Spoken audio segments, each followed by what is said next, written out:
just in here just chilling on my shit.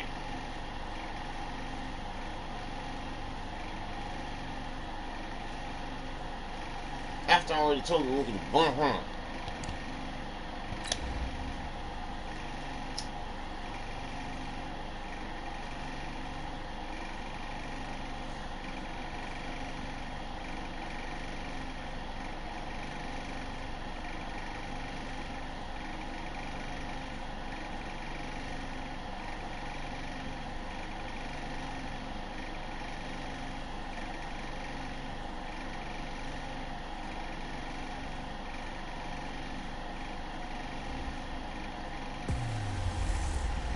Hey everybody, it's the coach. This is the NFL on EA Sports. Coming up next, we've got what should be a good one. Between the Denver Broncos and the Los Angeles Chargers. I'll have scores around the league for you at the half. But it's time for a little football. So we'll hand it over to our broadcast team, Brandon Gaudin and Charles Davis. Okay, Coach, thanks. EA Sports coverage of the NFL brings us to Southern California and the newly named Dignity Health Sports Park in Carson. Today, it's a matchup in the AFC West between the Denver Broncos and our home team. From up top, I'm Brandon Gaudin. Charles Davis, as always, with me as well. As the CD, defenses better be on their toes in this one because we got two quarterbacks who love to throw the football and they throw it very well. Over 4,000 yards each in the previous season. So what you're saying is, if you're a defender, hope you prepare properly. Hydrated, stretched, be on your toes, as you said, because the ball's coming your way.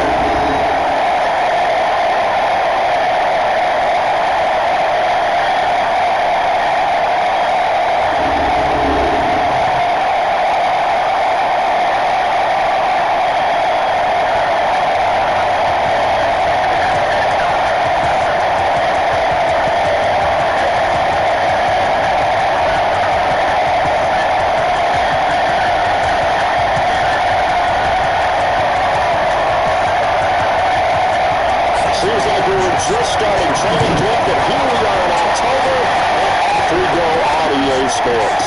Fielded about a yard deep. This is up past the 20 to the 22-yard line. So here's the Charger offense making their way out. Leading the charge will be their quarterback. Always fun to watch, Deshaun Watson. I love just about everything about him. Love his game, love his makeup, love his moxie. One of my favorite words. This guy's a competitor. Gritty, tough, you name it, he's got it.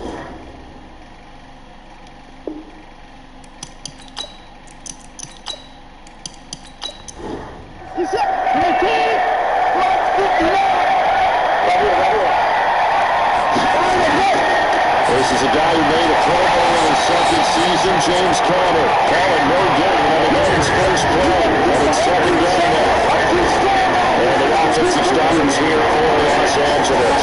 Taylor Melvin Ingram was a first-round draft choice in his first couple of years in the league. He had to battle through some injuries, but when healthy, he flashed amazing big playability and speed to grow. In fact, look for him to be utilized more as a wide receiver than as a tight end.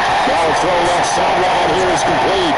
And he'll get this out just to 25 before he's out of bounds. It's a 3rd and 4 after that last completion gets some steps. And he bats it away and it falls down incomplete. So they look like they were getting ready to convert there on 3rd down, but what an effort to get his hand on that one, knock it away, and brings up a 4th down decision.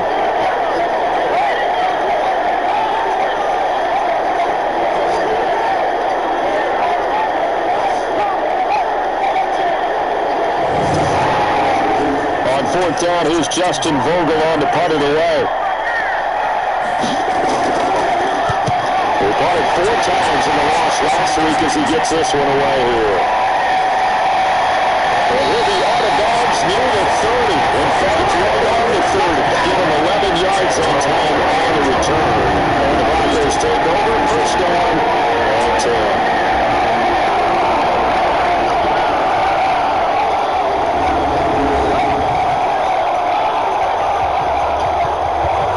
So 1st and 10 now from the 30.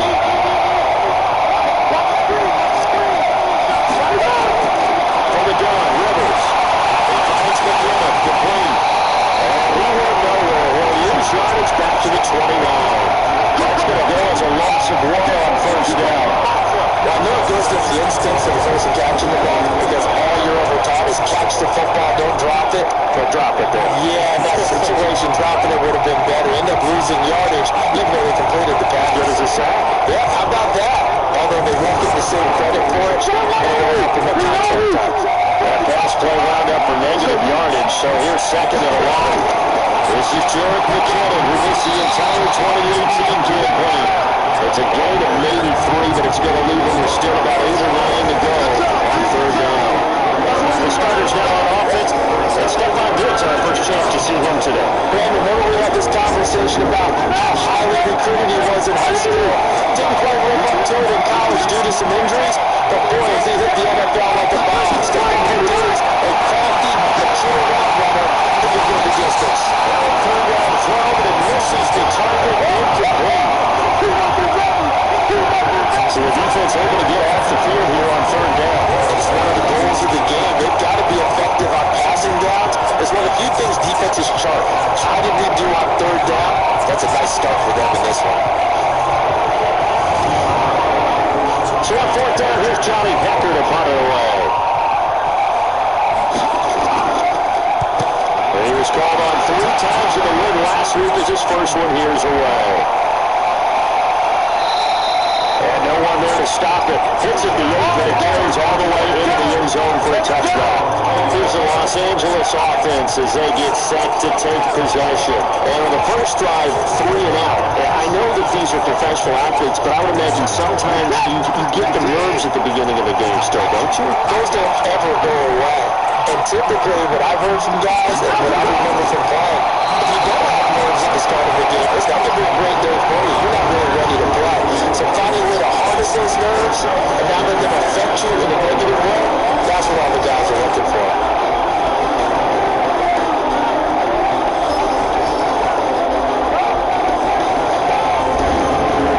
After the incompletion, here's 2nd and 10 from the 20.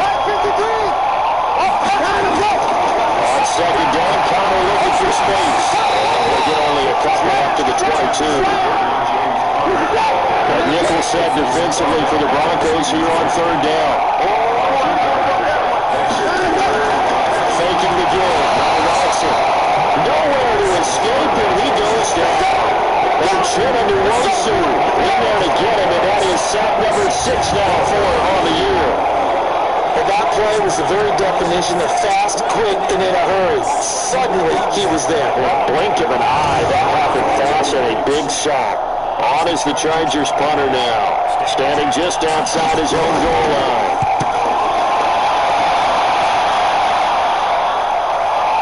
Taken from just outside the 30. And past the 40 before he's out of bounds. So possession goes over here on the punt. And that will come the offense as they take over.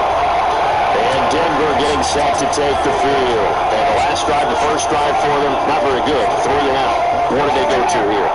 But you look at your play sheet and say, if this is what the problem is, we'll find out who the playmakers are. Get the ball more advanced, and maybe the offensive move a little bit. Sometimes it's more important to get it to the right. There's no way to get it to the right. Or the right play. That too.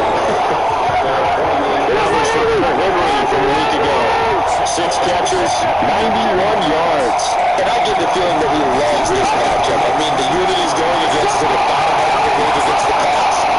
He had to have circled this one on the schedule and said to himself, this should be a big game. 7 yards there on a first down. On first down, McKinnon again. McKinnon fumbled it. And picked up by the Chargers. Shot with the 44-yard line. The psychology of the game never ceases to amaze me because you would think there would never be a fumble from what we hear from coaches all the time, right? And how much they practice not fumbling. Practice it, preach it, talk about it all the time. You would think no one would ever turn it over. Yet they are humans out there running around, and we just saw another opportunistic by the defense. And now out on the field, here comes Los Angeles. They've had it twice, they punted twice, not the start they were hoping for. Not at all, and let's face it, every facility we visit, everyone talks about converting on third down, how big that is. In this situation, they got to punt it away twice. So the fears are going over things on the the sidelines. What do we need to do to pick up the first down and keep the ball out? It'll go as a gain of 11 and a Charger first. And that's a run that will energize an offensive line. They take that one all day long. Fundamental breakdown by the defense. You've got to be able to make plays on the edge. Stop your butt. Right back to Connor here on first. And this one's going to go the wrong way. Losing yardage back at the 42. That's going to go as a loss of a yard, and it'll be second down. Early down steps will put this offense in precarious position. We know that securing the point of attack, especially against the big body guys in the middle of this D, has got to be priority one.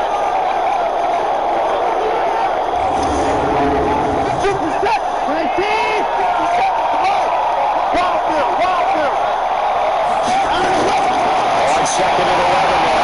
Watson. And a complete first to Ingram is tied in. Formation here defensively. From the 50, it's Watson. That's complete to his running back, Connor. And that play will go nowhere. Losing yardage back near midfield at the 49. It'll be a loss of one, and that's going to make it fourth down. And they try to swing it out left into the flag. Complete, but really nice open field tackle. And they played that one like a great boxer. They were on their toes on that one. They weren't back on their heels reacting to the play. They saw it, came right for it, and made a nice tackle for lost yardage. On is the Chargers punter now, as he'll come on to kick this one away. He gets this away. It's a good one. Flying toward the sidelines. Excellent placement. I don't know where he's going to go. Exact science as to where they place it, but they say the 2-yard line. Yeah, I don't know how they really determine that. And let's face it, at the end of that play, one side's going to be happy, the other team's going to be unhappy. So what did you shorten the hypotenuse? I mean, how do they figure that out? You know that stuff. You're the smart guy. Oh, that's you, partner. The Broncos onto the field, ready to start their next drive. And they will begin with, should we call it, far from ideal starting field position. Their own 2-yard line. And he coughs up the football near his own goal line.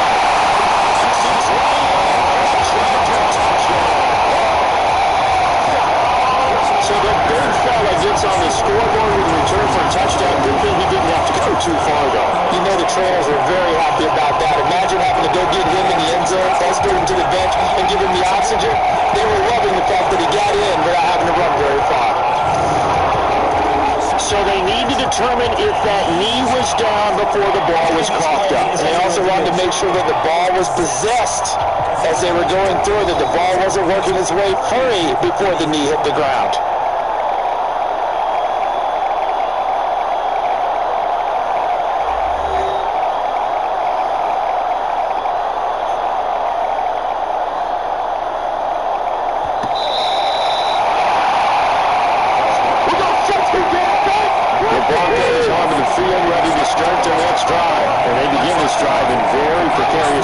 Position inside their own block. And remember, this is a defense that's already scored once in this game, so you've got to really take care and make sure that you're blocking these guys and trying to bridge the ball out from the shadow of your own end zone. Well, look now at our starting defense. They enter play ranked 8th against the run in the NFL. Now if they could just get their pass defense in line, this unit would be really, really strong. And remember the conversation, the defensive coordinator, he wants to rush the passer better. He wants to see the quarterback on the ground. They've got to face some sacks. And he said it starts early and often. We'll see if he can get to it. That's complete. Henry. And he is going to have the first down as he's out to his own 13-yard line. 5 yards on the play there as the drive will continue.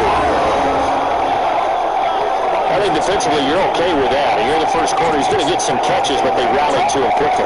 And that's what you count on, and I like what you just said. First quarter, can you do it all game long? They catch him, you tackle him, they go down on the spot. Because when you're able to do that, you don't give up big chunks of yardage after the catch. Now you put the offense in the position.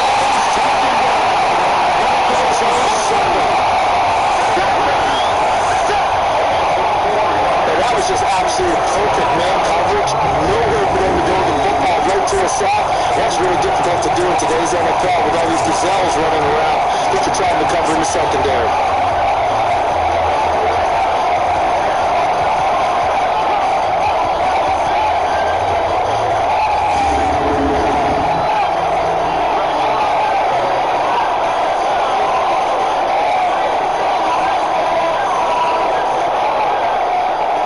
So after the sack, here's 2nd and 14. Here's Rivers. Complete. It's Onward. He'll be upended at the 18. That's a very helpful pickup of 9 after the play began at the 9.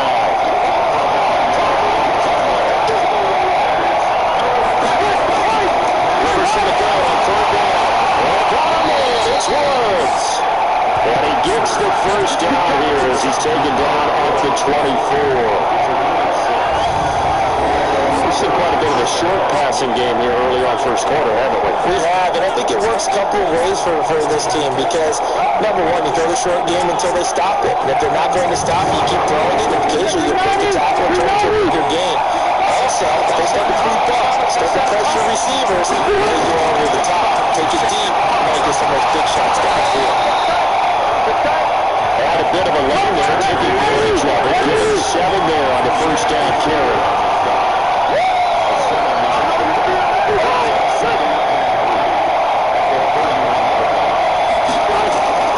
Play action now, Rivers. And he's got the hook up there. It's Woods. And now look at this. Big game by Ball. And he picks up the Chargers. He's just across midfield and down at the 49-yard line. So they elect to decline it. And why not? Just go ahead and let the play stand, and they'll take the lead. They'll fake the handoff. Now Watson. And this will be incomplete. Physical play on the football there at 2nd down. So now 2nd and 10 after the incompletion on first down. Counter. And it's going to be brought down by the face mask. Here come the flags. This is going to get him a first down. Defense.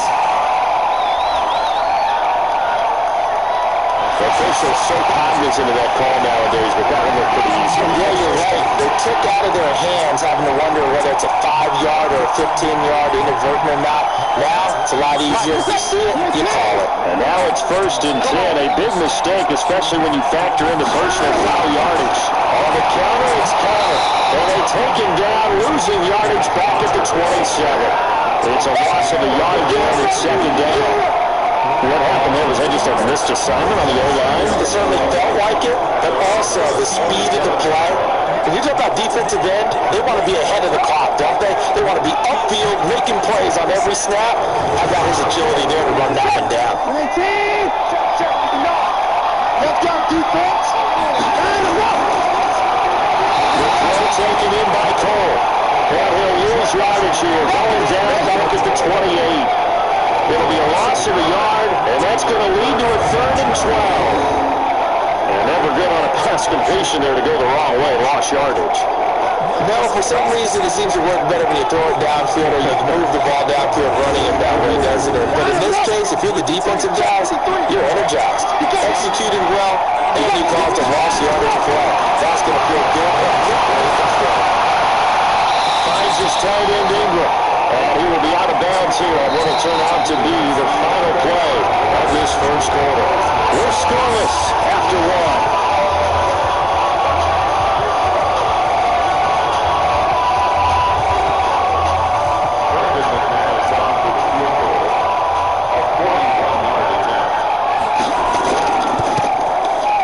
And McManus over the front field. As the Chargers drop these shots, a 3-0 lead. Shelley recovered the fumble, but ultimately could not take advantage of the short field. Definitely a lost opportunity right there. I mean, they were in 5 position because 6 on the board, and you got 7 left for 3. And they're splitting the uprights. McManus to kick it away. This is fielded a couple yards deep. And no run back here. This will be a touchback, and it comes out to the 25-yard line. Here's the Denver offense now as they get set to take over here. And last time they coughed it up, led to a field goal. They're fortunate that it only led to a field goal, but still, they're happy about it. Did you sense the relief there when they only give up the field goal? And they were able to chop back out on the field and start this time. And they weren't back to their step because they didn't cost their team a touchdown. But they know they've got to do a lot better than they did on the last possession. Coach will just be relieved all day. Recoup that score here, right? I think Coach will be ecstatic to see them pick themselves back up and now take it downfield, punching the end zone without turning it over. The pass for negative yardage. Obviously no good. Maybe he shouldn't have thrown it, or maybe he shouldn't have caught it. I think we were saying it at the same time, weren't we? Maybe you let that one go, right? Because you can see the launch yards about to develop. But that goes against every instinct of a receiver. They're taught to catch everything. It's really hard to be mad at him and yell at him for trying to make that play. There's a quick pitch route and the throw complete. That would good for the completion percentage, but no gain. It'll be third down. And the stats that matter on this play don't help the team very much, unless, of course, you're playing defense. If you're getting points per reception, you got a reception, but no yardage. Good job on the defense, though. They read through that one. They read through it, gave up no yardage, and people got better for times. Pretty good deal. The Broncos on third down. They've been okay, 2 for 3 thus far. This is third down and 12. Rivers. Good job defensively. They stopped him short at first at the 32. They'll pick up 10, but it'll still lead to a fourth down. If you're going to blitz, likely going to leave you in man coverage with this guy, and that is less than ideal. It is, because just about any offense that has an elite receiver, if you blitz and have him in man coverage, you're going to it, even if he has an elite defender on him, because he usually knows where the ball is before the defender does. Here's Johnny Hacker now, as he'll punt it away for the second time. And he gets this away. Look at this. This is a good one. And that one hits a little too close to the goal line, but he continues into the end zone for a touchback. There's James Conner now as he trots back onto the field. Whatever he was doing in September, they're hoping that that carries over now to October, because he was sensational last month. He absolutely was, and we all know where it started at the end of last season. Right after the off-season preparation, the weight worked out. The splash coming, and he's taken down. Nigel Brown flying in and laying the lumber defensively. Well, so much for setting the tone of the drive offensively. Giving up a big sack that loses that kind of yardage, not a great start.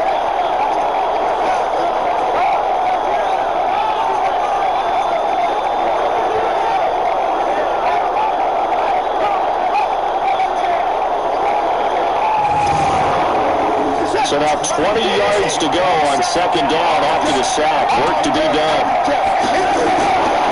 Watching now throw. He's going to rifle one deep left side. And this is going to wind up incomplete. The coverage there too strong on the deep ball, and now they face a third down. An incomplete pass on that last play, and that means they'll need to come up with something here on third down. Here's Watson. They'll get that one complete to Conner. Now after the completion, we're going to get a timeout. We'll injure the player. They'll step aside and come back to Carson after this.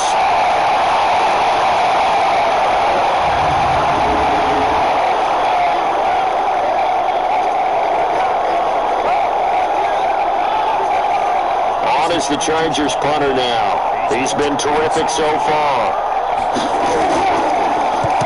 Averaging over 50 yards a punt so far as this one's away. We'll call that a punt of 54 yards. Well strong. And the offense will take over with a new set of downs.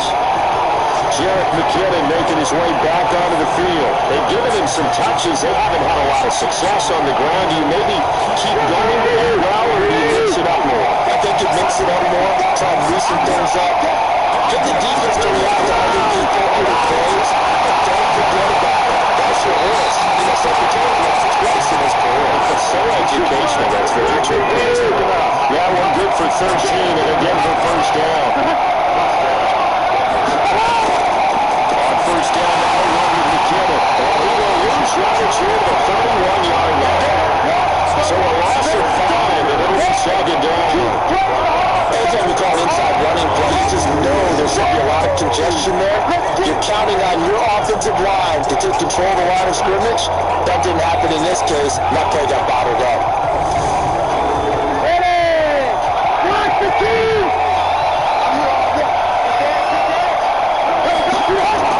Second down, McKinnon. Call it 7 yards on a carry, So a pretty good game still left with a top 3rd and 8. The Broncos on 3rd down. They've hit 2 for 4 thus far. This is 3rd and 8. He's going to find his running back. It's complete. And he brings this up to the 46. Good enough for the first. Got what they needed there. The drive continues with a 9-yard pickup. We always talk about having to read defenses and how complicated that is. Well, this was an excellent read. Read the pressure and got rid of the football before it even got to him for a nice game. And when you're blitzing like that, running back usually a good spot to get rid of football. Without a doubt, because he's right in your sight line or he's near you. So you're able to just get it to him easily. And once he gets some space, that's usually a good matchup for him. It's a loss of a yard there, and now second down. I think if there had been a run blitz, he just started in once he saw the road develop. That appeared to be a case of see ball, get ball.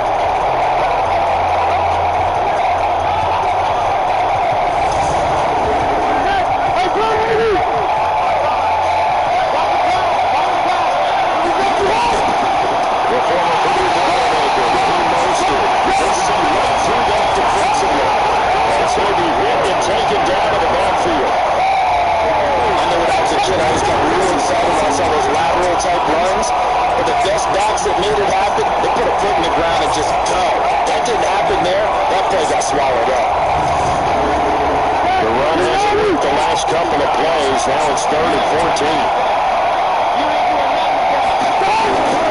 Working out of the gun, Rivers. And the throw there going to be incomplete.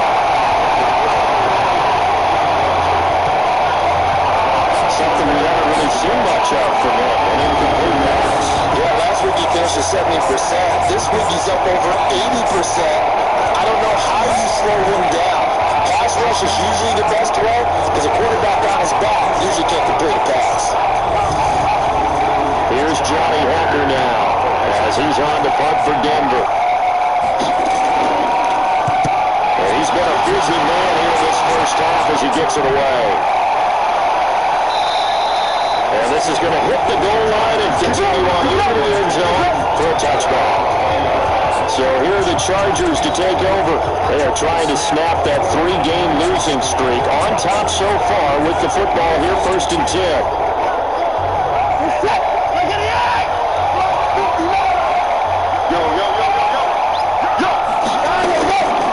The drive will start with Connor. And he's going to lose yardage here. Back to his own 18. A loss of 2 there. Second down. Brandon, one thing about blitzes, they really confuse offensive linemen at times. And what you have to do is lock in on the guy right in front of you. If you don't, you saw the end result. Defensive tackle ended up making the play. First play of the drive goes the wrong way. Here's 2nd and 12. This is Connor, and he is met in his tracks behind the line of scrimmage. It's a loss of 2, now 3rd down. Came out in a power set. That only served to put more men in the box. And guess what? If you're going to do that, you've got to win up front, right? Your offensive guys have got to beat the defenders. They lost all leverage on that play. So time to start going in the other direction as they come up now 3rd and long. Out of the gun, Watson. And that is incomplete. Oh, he had a defender right there with him to force that to the ground. And 4th down now coming up. It's always a goal, and it's really nice defensively when you can rally to the football and make sure there's enough contact to force an incompletion. Force an incompletion and force another punt. On is the Chargers punter now. As the drive goes backwards, so he's on to punt it away. And he deserves a bronze leg as he gets this one away. This is fielded at the 27. So a change of possession here on the punt. And possession will switch hands, 1st and 10. And now we move our focus to Stephon Diggs. You would have to think they're going to make it more of a priority to get him the football. You're losing here in the 2nd quarter, and he's been really quiet. I think all we have to do, and it's too bad we can't actually see the actual play sheet now from the coordinator, because he's looking down at that and saying, okay, do I put him in different spots? Do I try and isolate him? What routes do I run? You're exactly right. They've got to get the ball in his hands and get their offense kick-started. He does have the 2 catches, but pretty quiet so far. Throwing again on 2nd and 10. Rivers. It's complete to Diggs. And he'll work it across midfield inside the 45. 18 big yards on that one, and a Denver first. Barney sold the go route really well. Thought he was going deep, then curled it back inside for a nice completion. DBs love when they pump the brakes, don't they? Yeah, that's really a whole lot of fun. It's almost like you said, listen, if you're going to sell the go, just go, and let's see who's faster. Rivers now, 12 of 15 throwing the ball, 80% so far, and it's 1st and 10. Rivers now. And it's hauled in by Ben Watson. And this will leave him a yard short. Nice pickup of 9 yards on 1st down. Nice rhythm throw there on 1st down. He located his tight end, made it a nice easy pitch and catch. Hoping he can break a tackle or two. Wasn't able to do that there, but still good yardage.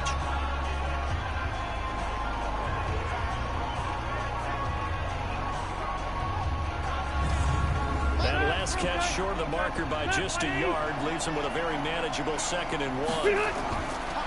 Now McKinnon.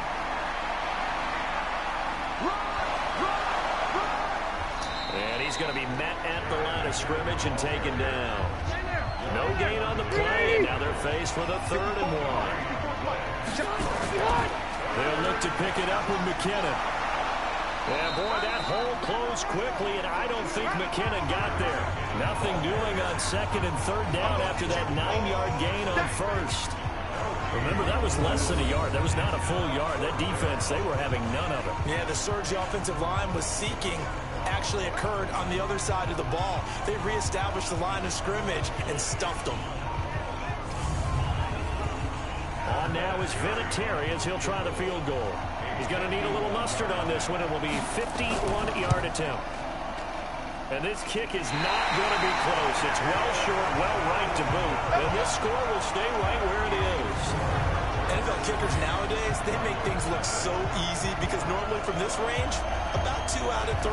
And this is not an easy kick. Yeah, 20 years ago, you get where he was in that 50 range, maybe a little over. And it's a big kick, but now we just, if they leave it short, you're like, whoa, what happened? And that's what we have here. Yeah, you're right. 20 years ago, we were saying run some more plays and get closer. Now we think they're definitely within range, and you're exactly right. When it comes up short, there has to be something that went wrong because they have plenty of leg.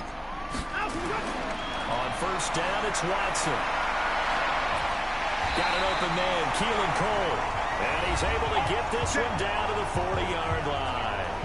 1:58 left to play till we hit halftime. And we remind you, coming up at the half, we'll join who, Charles? The coach. The coach, Jonathan Coachman, standing by in Orlando. He'll have stats and scores from games in progress, as well as scores from earlier today. The coach. We get slap happy up here sometimes. On 1st down, Watts into a double team, and it's intercepted. Chidobe Awuzie with a pick. And a big turnover there as his guys will get the football back. Well, this had trouble written all over from the start. He's got 2 extra defensive backs in the game he's got to deal with. They're in a dime set. So everywhere he's looking, he's seeing a different color jersey. And sure enough, this one winds up being intercepted. And Denver getting set to take the field. Last time out, they had that long 50-plus yard field goal that they missed. And I'm sure on their sideline, they're thinking to themselves, okay, do we still want to try one if we're in that position again? And I would dare say that the answer would be yes. They're going to have a lot of confidence in their kicker. But just to be on the safe side, I'm sure they tell their offensive guys, can we get a little bit closer this time? Closer. Yeah, well, you know, I'd rather get in the end zone first and foremost. But if all else fails, less of a field goal attempt for him. Throwing again on 2nd down. Rivers, he completes it to Henry. An extra cornerback now in the game for the Chargers here on 3rd. From the gun, Rivers. And he's able to find Diggs. Now the Broncos are going to call the first of their timeouts. as the stoppage will come with a little under a minute to go in this first half. On 1st and 10, Rivers again has it complete. Now the Broncos going to use the second of their timeouts as they get the stoppage with a little over 50 seconds to go in the first half. Looking to throw again on 2nd down. Rivers complete. Hunter Henry with a grab. And he's brought to the ground with another first down at the Chargers' 41-yard line. Now a play fake here on 1st down. This is caught by Ginn. And he'll take it into the end zone for a Denver score. Ted Ginn, his first touchdown on the year. And the Broncos have retaken the lead. And while that touchdown does not give them an insurmountable lead, it's still a lead, and that always feels good to a team. They'd love to take that into the lockers, but a little time left on that clock, so some work to do. I like that. I like how you're guarding against a letdown there. Looking forward. Coaching them up from right up here in the booth. Now Adam Vinatieri for the point after.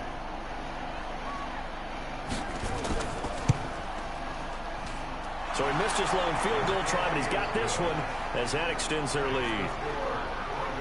That time a 6-play drive, and it culminates in a touchdown by the Broncos. The kickoff unit is out on the field, and they will send this one away. This is taken at his 4. A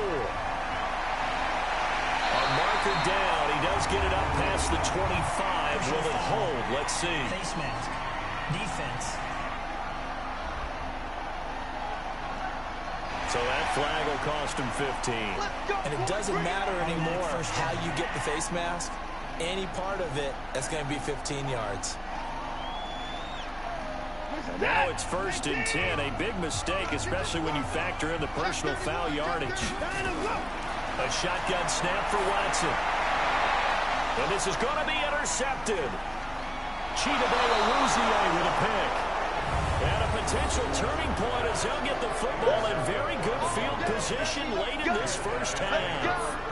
You're trailing, you're trying to get points late in half. I absolutely understand that. But remember, it's all about the ball. And without the ball, you can't get those points. They just turned it over. Now you got to be careful because that deficit can get a little bigger on the other side with that good field position they just took over with. Throwing Rivers. Complete to Watson, the tight end. 7 yards, the pickup on the pitch and catch. Now whistles and a timeout with 3 seconds left in the first half. And now Adam Vinatieri is into his 40s now. You'd think low to mid-50s, probably about the outside of his range. They'll spot it at the 47, so call it a 57-yard attempt. So we've reached halftime here in a 4-point game as we are off to Orlando now to check in with Jonathan Coachman at our EA Sports Halftime Report. Coach? Okay, Brandon, thank you very much. More from you two in just a bit. But first, let's get everybody caught up with what's going on around the NFL here in Week 5.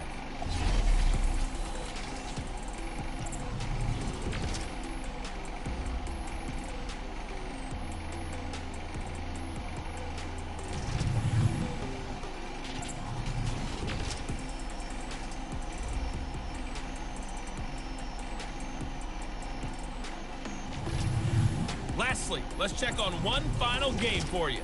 And you can see they are scoreless as they play the second quarter. In the game you're watching, it's the veteran Phillip Rivers, who's up to his old tricks. He's thrown for over 200 yards already, and his guys have the lead as well. As we get you back to Brandon Gaudin. All right, Coach, thank you, and we welcome everyone back for quarter number 3. This is fielded at the goal line. And a pretty good return here. He'll be stopped just shy of the 25 at the 24-yard line. So here are the Broncos to take over on offense. They've won 2 straight, and they lead this one as well as they come up on 1st and 10. 180. Ain't no such thing as a look. We take win. first down throw here for Rivers. And he'll find his target. Woods, it's complete. And he'll get this up to the 34-yard line. A 10-yard pickup, and it's enough for a Broncos first down. First down, Rivers. And he's got the hook up here. It's Woods. And he'll be out of bounds, but able to get it up past the 45. A Bronco first down there, 12 yards on the play. And a good quarterback facing zone coverage. If he has just a little bit of time to survey the scene, that's what's going to happen. No doubt about it. If there's no pressure, he's going to continue to pick them apart because he'll have all that time to find someone open downfield. He can only cover for so long. So maybe they want to go to a zone blitz scheme, get a little bit more pressure. Remember when Carolina did that against Denver? They lost the game ultimately. They dropped the defensive end out, and he ended up with an interception in that game in Super Bowl 50. Maybe some sort of scheme like that to try and get more pressure at the passer. This is Morris. They'll fight forward for a couple down inside the 40.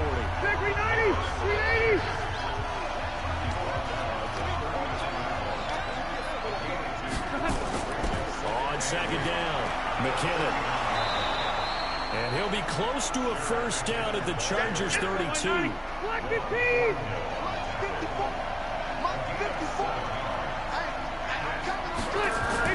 On 3rd and 1, here's Rivers. And that will be incomplete.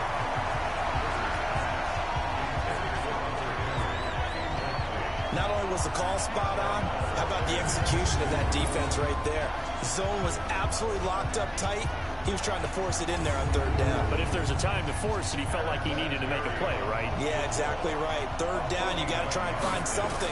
There's nothing a bit. Oh, they get to the football. It's blocked. It's picked up alive. The big fella. He's at the 40, the 20, 10. And this is going to be a Charger touchdown. In for the score. And the Chargers have once again taken the lead.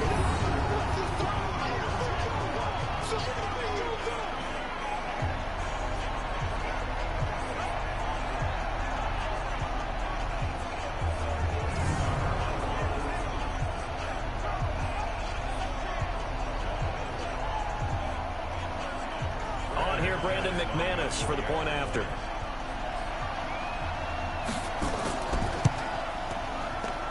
And it's through, and that makes the lead 10-7.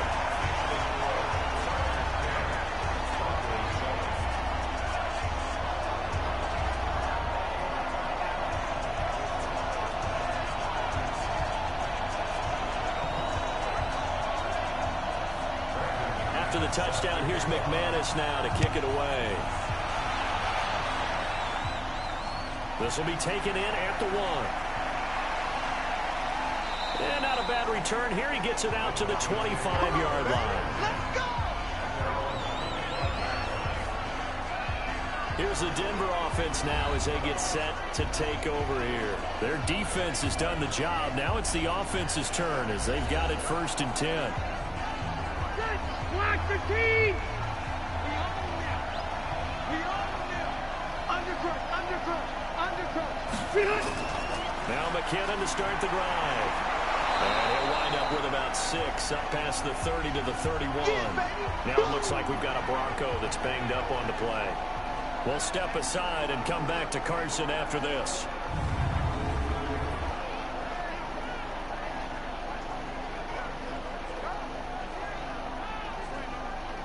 The last run got 6. Now 2nd and 4.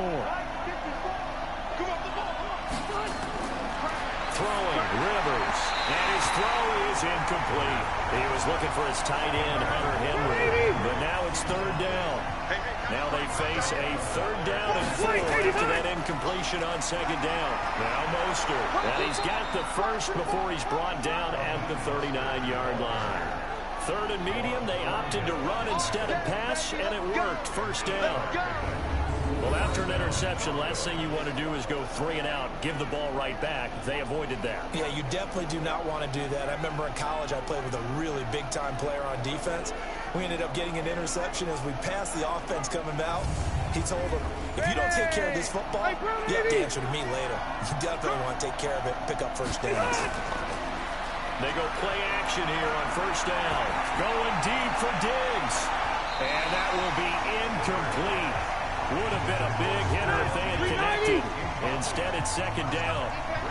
Rivers incomplete on first down. Here's second and 10. Now Rivers. And this will be incomplete. Big play coming up. Here's third and 10. I would expect to see some pressure here. They don't get the hook up there, but you really have to marvel at how precise he's been throwing the football these last couple weeks. Oh, that's the perfect word for it, precise. Because if you're at 70% or better 2 weeks in a row, you have a job as long as you want one in this league, won't you? I mean, let's face it, it's not just West Coast offense either. He's putting the ball downfield as well. So it doesn't look like they're going to be able to build off the turnover. Well, the defense certainly did its part. It got them the football. But you're exactly right. It looks like they're going to have to punt this one away. And it's not a turnover, but doesn't it feel like one after grabbing the momentum with the defensive play? Yeah, and they had all that momentum after getting the football, and now zapped right back in the other direction.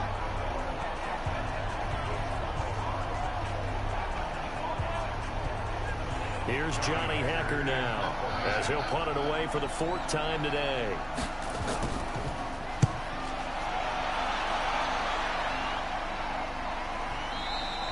And this will hit just beyond the goal line as it's into the end zone for a touchback. Here's the Los Angeles offense as they get set to take possession. They have the lead. Now they'll be looking to extend that lead. And this is where I enjoy talking about one of my favorite subjects, tendency breakers, or counters as I also like to call them. You've done things in a certain way in the first half, and they've had the ability to see what you've done. They're going to make their adjustments. So guess what? You adjust yourself and try and stay ahead of the pace because you are looking for some separation in this ballgame. The adjustment to the adjustment. Without a doubt. Show them one thing, hit them with something else. No gain that time on the completion, and it'll be third down. Watson on third down. But it's brought in by Washington. And they're able to get this one across the 35. A 10-yard pickup, and it's enough for a Charger first down.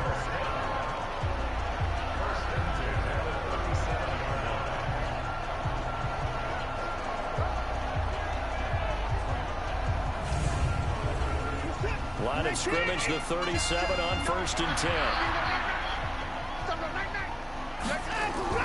On 1st and 10 is Conner. And hit behind the line. He lost the football. It's loose. It's picked up by the Broncos. And his crew will take over with a football at the 35-yard line. Often on fumbles, you look at the guy who coughed it up and say, geez, what did he do? But, hey, let's tip the cap to the defense here. Not a problem at all, my man. I'm not even going to tip it. I'm going to doff my cap to him. Congratulations. Big-time play. Knocking it free and creating something good for your team. Phillip Rivers now gears up to lead the offense on the field. He's been pretty solid, pretty consistent. Just the one touchdown pass, but I think he's managed the game well, no? I would agree with you, and that's what you're looking for out of your field leader. Making sure that you're playing well and not making any big mistakes. Oftentimes, that's how you're judged. How big a mistake and when it occurs. No interception so far. Don't like that. I just want you to know that you agreeing with me, that's going to get me through this third and fourth quarter. Are you touched?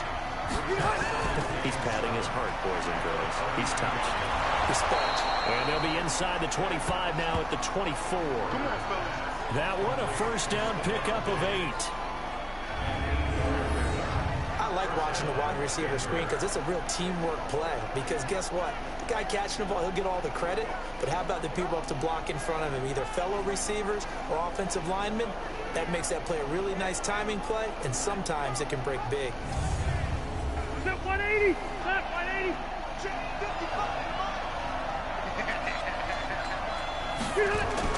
Rivers now to throw on first down. And that is incomplete. He couldn't hold on through the contact. Brings up second down. Rivers incomplete on first down. Here's second and 10. This is Mostert.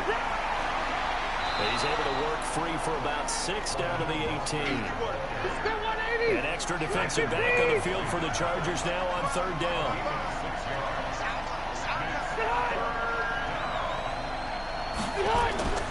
From the shotgun, it's Rivers. And the Chargers rush is going to get there. Down he goes. Preston Smith able to record his 5th sack of the season. So if we recount real quick, he had the touchdown earlier, and now he comes up with the sack here. No doubt about it, he's having himself a game.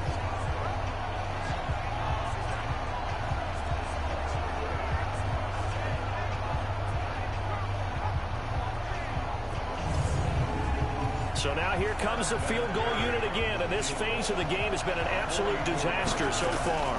And remember, he had one blocked earlier. And Vinatieri's kick is good. And that will knot us up at 10. Vinatieri, the NFL's oldest active player, also the league's all-time leading scorer, past Morton Anderson last year. Yeah, he turned 46 in December of 2018. He really can't see it in his leg. Maybe in the beard. You can see it in the beard. Maybe in the beard, that's about it. But as long as he's booting them the way he's booting them, keep going, big guy. They'll bring it back to just about the 25. Call it the 24-yard line. And now out on the field, here comes Los Angeles. And a fumble last time. Ball security. Talk about it all the time in the National Football League. They've got to be better at it on this drive. Don't you think that when every team gets together for the first time, I don't care if it's OTAs, mini camps, first day of camp in the regular season, ball security comes up about, what, the second sentence of the coach's address? And those are so many drills focus on that. All the time, and they do drills to make it even tougher to simulate game situations. Doesn't always work out, though. Up to make the stop, the Texans' leading tackler a year ago, Zach Cunningham. Again, it's Conner. After a gain of 5, they'll wind up being about a length of the football short here on 3rd down. Back to throw, Watson. And tight coverage there. It's knocked away, incomplete. The safety, Budda Baker, there to force the incompletion. How about the defensive effort from both of these teams that we've seen in this game? Would you say it's like a high-stakes chess match right now? Chess is one way to go. Yeah, I like it. Okay, the only reason I say that, you feel like they're contemplating their moves before actually making one, and none of them being done very confidently. Truth be told, I've never played chess, and I know that I'm not smart enough to play chess. Guys like you with your IQ, you can pull that off. And for an offense that is struggling, this is not where you want to start from. Great punt. Fantastic punt. And for all those who wonder, what do punters do during the course of practice each and every day? The best ones do what we just saw there. Work on positioning the football and helping their team. Black 15! Hey, 4 down. Off the play fake here, Rivers. And Diggs has it. And they work this out past the 25. A well-executed 22-yard gain.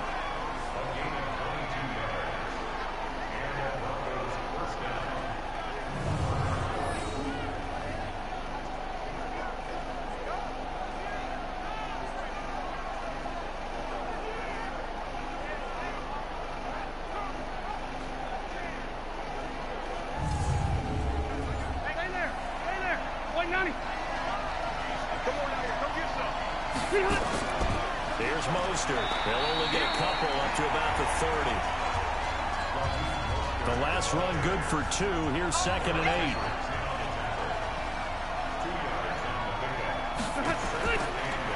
Here's Morris. And he'll scratch out only about a yard up to the 32. They follow up the gain of 2 with a gain of 1 that time. Mike, 55. Check 55. On 3rd down, Rivers caught by the tight end Watson. And he's got the first before he's brought down at the 39-yard line. 8 yards on the pickup there, and it moves the sticks. Well, sometimes our pregame meetings do pay off, don't they? What do the guys in the locker room call him? Well, they said it with a chuckle. They called him Old Reliable. Yeah, that means he doesn't move quite as fast as he used to, but he still knows all the tricks, doesn't he? Even that little gentle push-off in order to get open, he finds a way to pick up a first down. Now, meanwhile, a pass that should have been intercepted But it winds up falling incomplete. Robert Woods, former USC man, the intended target. But it'll be second down. Play fake. Rivers. Got to give credit to both defenses because they've been able to keep the points down. And despite that incompletion, I like the way he's playing. He's putting up decent numbers. What he has to do, find a way to make that sound read and hit that one home run before this one's over. Now throwing on third down there, but he cannot connect.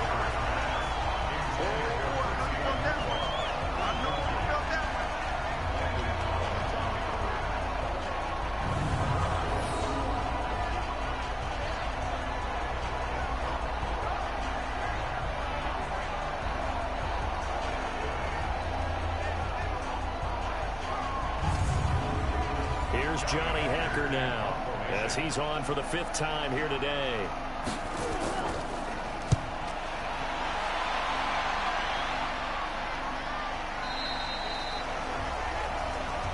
That's it, baby. We gonna work. And that is going to do it for this third quarter of action.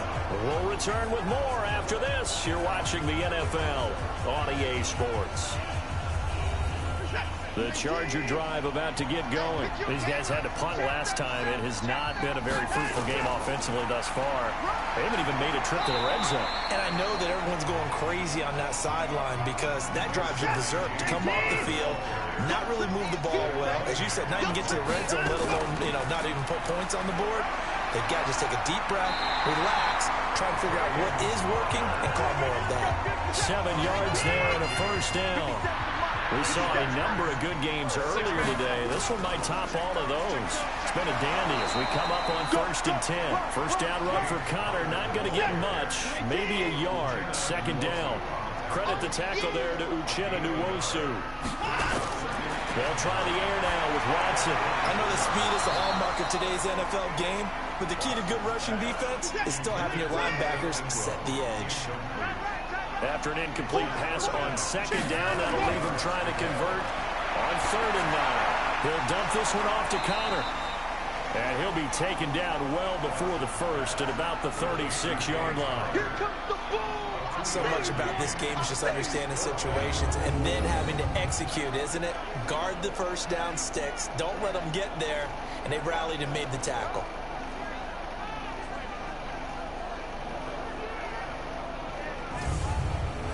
On is the Chargers punter now, as he's on here to punt it away.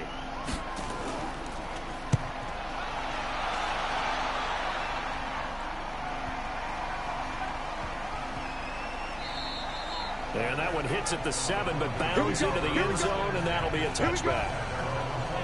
So the Broncos coming out now. And a tight game after punting last time. See if they can get something going on this drive. As they head to the field now, with the game this close, you've got to feel there's a sense of urgency for them going on offense right now. But they have to do it without letting panic creep in and affect their play. Now a throw right side taken in here to start this drive. And they're able to get this one across the 35. Solid gain of 18 yards and a Denver first down. Tell you what, he's been able to put the ball in some tight spots all game long. That throw, no different. Yeah, a lot of people would call it a gutsy type of a throw. I think he looks at it as, I can do it, so it's not that big of a deal to me, and I'm going to keep firing. From all the way up at the 38 now after a good start to the drive. They run with Morris.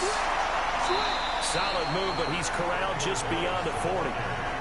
A gain of 3, second down.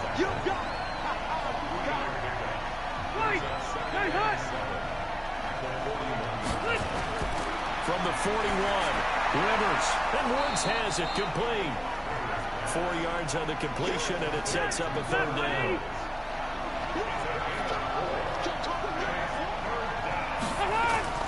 Rivers from the gun on third down. And this is going to be intercepted. Picked by Pierre Desir, and they will take over at the 29-yard line. So how about that for a momentum switch? We're in the 4th quarter, and it's a tie game. You've got to take care of the football here. Now their opportunity to take the lead right out the window, and everything is flipped in the other direction.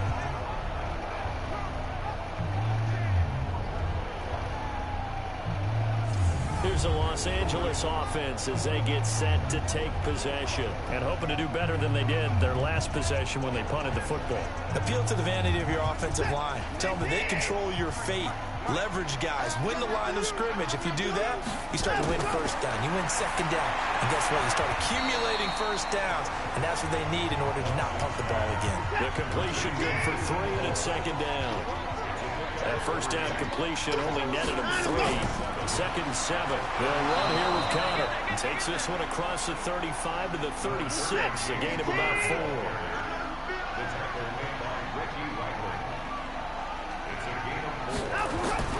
From the gun on 3rd, Watson. And Ingram hauls it in. A 10-yard pickup, and it's enough for a Charger first down. One thing you're hoping for when you run drag routes, you're able to hit a receiver in stride, and he can pick up a lot of yardage after the catch. But in this situation, the defense was effective, able to stop him before you get a good head of steam going.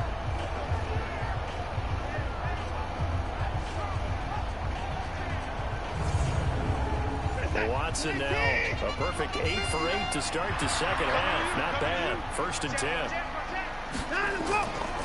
Now it's Conner. And they went the wrong way there. Losing yardage back at the 43-yard line. That's going to wind up a loss of a full 3 yards on first down. That's a tough one right there. He ran right into the teeth of the blitz as the linebacker was freed up in order to stuff that one for a loss. I think quarterbacks got to see that. Got to find a way to audible into something a little more advantageous.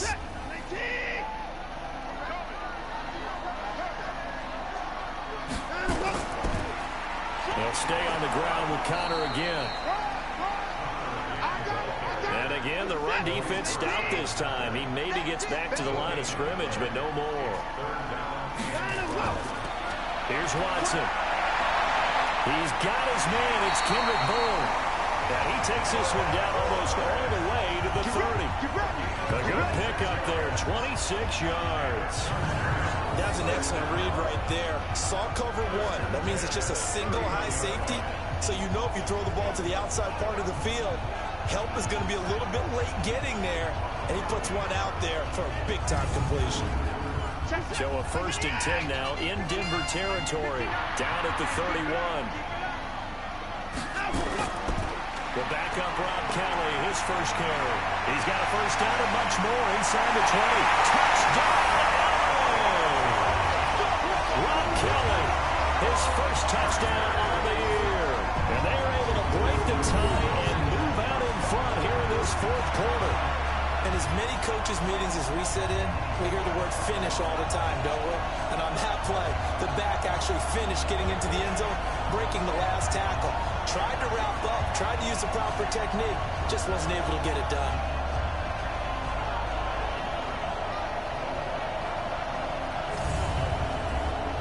McManus now for the extra point.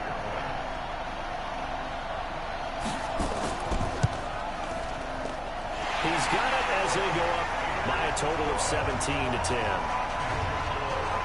So this drive spans 7 plays, and Rob Kelly finished it all off with a touchdown run.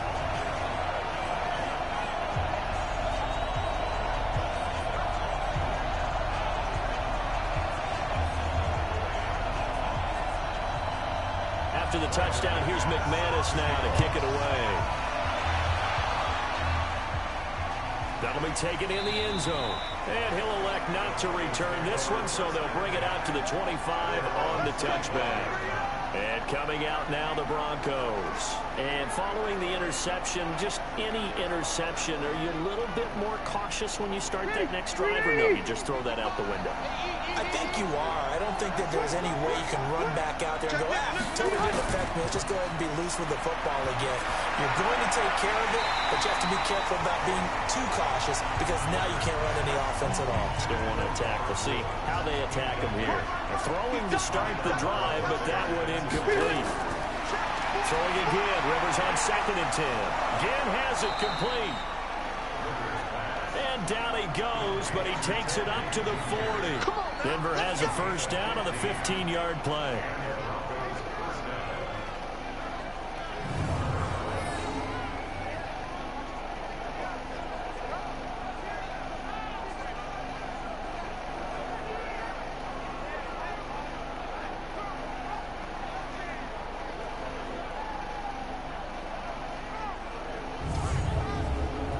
The drive continues as they search for a tying touchdown. Here's 1st and 10. From the gun, Rivers. And caught by Henry. A really good pickup of 28 yards. And with that last play, he's now up over that 300-yard mark. And in today's NFL, it almost feels routine. And I hate that when you talk about a 300-yard passing game. To me, 300 yards still signifies excellence, and he's achieved that in this performance. So from Charger territory now, here's a 1st and 10 down at the 33. Again, it's Rivers. It's complete to Diggs. Oh, no, he lost the football. And picked up by the Chargers. And this one will be brought back to the 22.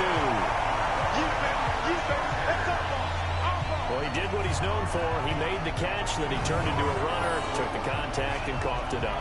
And all I remember as a player, when they catch the ball, when those acrobatic guys catch it, you have to make them pay sometimes. You have to put it on them, big tackle, knock the ball free, anything you can do to slow them down. And now out on the field, here comes Los Angeles. Right now clinging to a one-score lead, Charles, and I think operating within that 4-minute offense with a little less than 4 minutes to go applies here, right? It certainly does, and that means the playbook is still wide open. But you are a little bit more careful about what you're calling. You want plays that are going to gain yardage, how would you say it, consistently, right? You don't need the big shots downfield, but make sure the clock continues to run. Pile up the first down. And the goal, end the game with your quarterback kneeling down at the end, and you still have the lead. A gain of 6 there on first.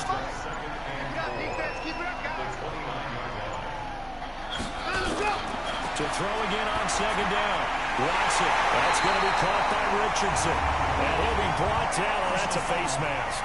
Certainly looked like it. Indeed, here come the flags. So they'll take the yardage and tack on 15 more for the face mask. Talk about a play that absolutely costs you in the end. Just trying to do your job, right? Trying to get him on the ground. Next thing you know, they're marching off another 15 against your squad. And now it's 1st and 10. A big mistake, especially when you factor in the personal foul yardage. Watson now to throw. And seeing no options, he just tosses this one away incomplete. Now that'll bring up 2nd down. After the incomplete pass, here now is 2nd and 10. Here's Conner. And he'll be brought down somewhat awkwardly here, and a late flag as well. I think this one's going to be a face mask. Boy, a tight game like this, 4th quarter, personal foul penalties, a no-no. Yeah, we know the emotions are running high, the tensions are the same. Who can control them best could ultimately win it. And now it's 1st and 10, a big mistake, especially when you factor in the personal foul yardage. Now Watson. They'll complete this to Ingram as tight end. This will be stopped about 2 yards shy of the marker. 8-yard gain, 2nd and 2. 4th quarter, down to the final 2 minutes, and we've got a one-score game. So it's Charger football as we welcome you back from the 2-minute warning. They've got a 2nd down now as they search for a way to get this one to the finish line. On the run is Conner, and they'll bring him down at the 18-yard line. And now right out of the 2-minute break, we'll get a timeout used defensively with 1:56 to go. Not totally home free yet, but it's looking good as they come up 1st and 10. And Watson's going to throw it here. And he can't get a throw off. He's taken down. What a huge play at this point in the game. So that complicates things a bit here. 18 yards to go now on 2nd down. They run with Connor, and he's going to have to protect the football and take his lumps here at this stage of the game as they stop him behind the line. Need something from deep in the bag of tricks here after first and second down went backwards. It's third and very long. Again, a run with Connor. And not much of a hole there as he gets it down to about the 24-yard line. Ball at a gain of 3, and it'll bring up fourth down. Well, with the fumble he had earlier, we know how key keeping the football is here. That fumble earlier probably at the forefront of his mind. Just hold on to this thing. It's also at the forefront of the mind of the guys who are trying to get the ball from him. And since they've seen him drop it on the ground before, they're doing everything possible to have him do it again. They need that turnover. The kick by McManus is good. And they double him up here. That makes our score 20-10. So barring something extraordinary here in the closing stages, that field goal should just about put this one on ice. Yeah, they've got to find 2 scores. So, we're not going to exactly move it over there yet. It can be done, but, boy, it's going to be a little bit of a stretch for them, isn't it? Yeah, they would have to move incredibly quick and have some luck, too. This is taken at the 3. And he'll get across the 20 before he's brought down at about the 23-yard line. Rivers gets set to lead this offense. Down 20-10, a little under a minute to go. It's been a struggle to score all day, and now they need to do it twice here late to have a chance. 390! 190!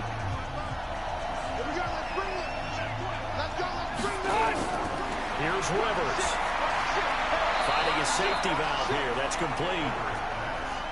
It'll be a pickup of only a yard, and it'll be a second down. Rivers, and he's got his man out of the backfield. That's complete. Give him 2 yards on that play, and that's going to lead to a third down. Rivers to throw it. And that will be incomplete with the clock down now to 13 seconds.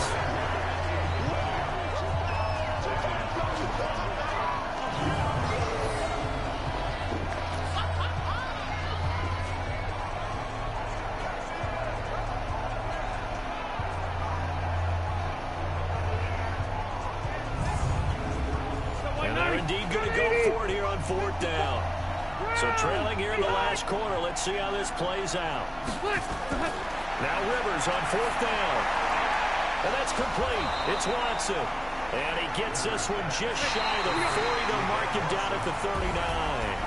Fourth down, no problem. Just a ho-hum pickup of 14 to keep the offense on the field. So plenty of smiles for the folks here as they head for the exits. It's a victory for their hometown guys, and they were really helped by their defense, forcing 3 turnovers. I think what we saw in this one, today's defense. And what I mean by that is in the old days, pitching shutouts was big time. That was paramount. But the big thing was holding people down, holding down their yardage, right? Don't let them throw the ball through the air and gain a lot of... But now, it's about taking the ball away. Taking away possessions, getting the ball back for their offense. They had 3 takeaways in this one, and it led them to victory. So for the home team here, they move a step closer to 500 as their record improves to 2-3. I'm Brandon Gaudin. Certainly have to thank Charles Davis, my broadcast partner, and our entire crew. We'll catch you next time, right?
Gordon's got the ground game. It's the coach. This is Madden Football on EA Sports.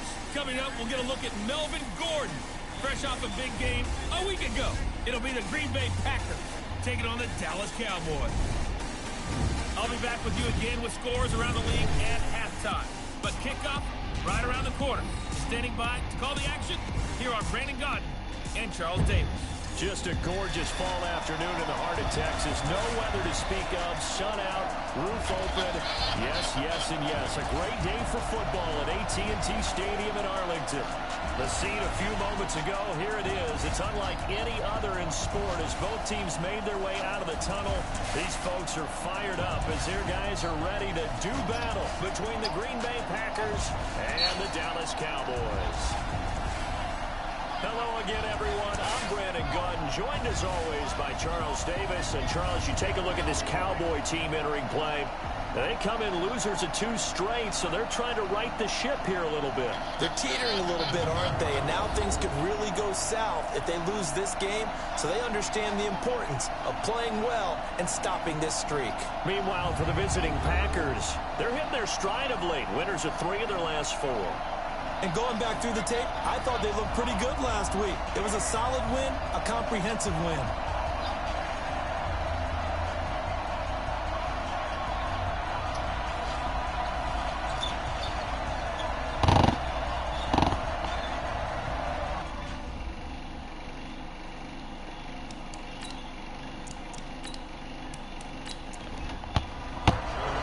Seems like we were just starting training camp, but here we are in October, and off we go on EA Sports. And that'll carry over the back line of the end zone for a touchback. So here comes the Packers offense now onto the field. They'll be led out by their quarterback, the former USC Trojan. It's Cody Kessler. It's a pretty bland game he had last time out. Ended up throwing 1 interception. Didn't have a touchdown to offset it. But the team found a way to win. He found a way to lean on other parts of the offense that carried them through. Now a play fake here on first down. And that's complete. It's Allington. It'll go as a loss of a yard on the game's first play. Second down. If you're a selfish player and you're throwing the ball, you're cool with the completion. Maybe not so cool with the yardage loss, though. Yeah, you went backwards on the yardage. It kind of works like a sack for the defense there. Yeah, it's a really big play for them, right? Able to figure it out, sniff it out, and finish it off. That pass play wound up for negative yardage, so here's 2nd and 11. Here's Kessler. And that's complete. It's Allington. And he'll get to the 29-yard line, brought down there. That catch good for 5. It's 3rd down. And now the offensive starters for the Packers. 2-time All-Pro center Jason Kelce is one of the most athletic centers in the league. In fact, he went to the University of Cincinnati as a walk-on linebacker before converting to the offensive line. Can pull, trap, get out in front of runners in any situation. And trying for Brown, and it's intercepted. Hooked up by Byron Murphy, the rookie from Washington. We can't be stopped. Certainly not how they envisioned ending their opening drive here in the first quarter. Too many ones in this play. First quarter, first drive, first interception thrown. And that last one, that hurts.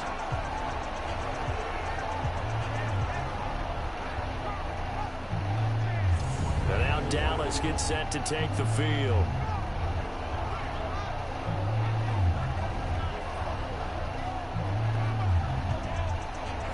Good starting position for the Cowboys here as they come up 1st and 10 at the 45. Melvin Gordon, the 2-time Pro Bowler. And this will be taken across midfield and into Green Bay territory. The numbers a week ago for Melvin Gordon. 16 carries, 94 yards, and a score. He's having a nice season, and he knows where he ranks in the league. Don't ever let a running back tell you that they don't know that. They do. So what he's doing now is lobbying the offensive coordinator all week long. Hey, how about a few more touches? He's one big game away from maybe leading the league. Here's a throw right side, taken in by his tight end. 7 yards there and a first down. I know exactly what's going to be said about that play from the defensive perspective. What's that? That's why I tell all you guys we need more than one tackler to the ball. He broke the first tackle. Luckily enough, there were more people there to get him down. So from the 39 now, they'll come up on a 1st and 10. Now Gordon. It's a 6-yard gain on the ground, and that'll make it 2nd and 4.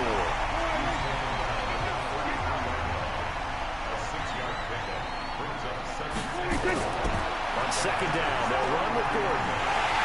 And we'll be a little shy of the 25 here at the 26-yard line. 7 yards there and a 1st down. A couple of nice carries back-to-back here, establishing the ground game a bit. Yeah, these aren't bare-bones runs now. I mean, they're getting substantial yardage, the kind of yards you're looking for, right? Let's go ahead and use a cliche. Stay ahead of the chains, right? Five or more yards each time. That's what you're looking for in setting a tone and getting your offensive line going. Good sign on the opening drive. The first carry now. This is Johnson. And he'll fight forward maybe to the line of scrimmage, but that's all. Call it no gain that time as it's going to leave him with a 3rd and about 3 to go. A quick observation, Brandon, because early on in this game, I'm seeing linebackers putting their noses close to the line of scrimmage. And my guess is the wheels are turning on that other sideline. As a play caller, you're filing that away right now, aren't you? Yeah, you're trying to find that opportunity later on when you can play action them or stick something to them between the 2nd and the 3rd level.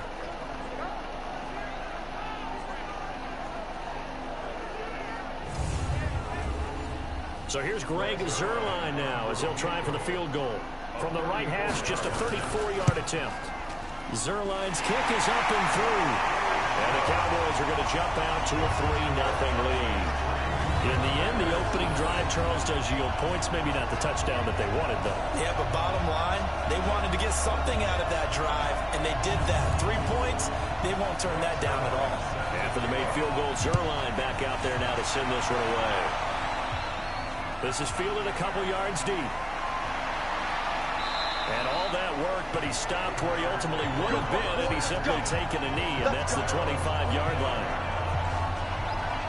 Cody Kessler trotting back onto the field, and he comes out on the heels of an interception he threw last time they had the ball. Yeah, and you know, the quarterbacks that I know that are the best ones, the ones that really know how to lead their team, they tell them, that's on me, that's my bad, but let's go back out there and move ahead again, guys. We can get this done. One good thing for him, it did only lead to 3 points and not a touchdown after that turnover. Big thanks to the defense. And he gets this one just shy of the 40, down at the 39. 13 yards, 1st down, Packers. This is Marlon Mack, 3rd-year running back. It's a 7-yard carry to set them up with a 2nd and 3. Throwing on 2nd and 3. Kessler. It's a sack. Down goes Kessler. DJ Reader able to record his 5th sack of the season. 2 sacks last week, another one right here. He's been unblockable lately, and I think that goes all the way back to not just his offseason, but the film study he's been doing during the week, because I think he's found matchups that he likes, and he's capitalizing. You know, a few times he's even defeated double teams. He doesn't care at this point.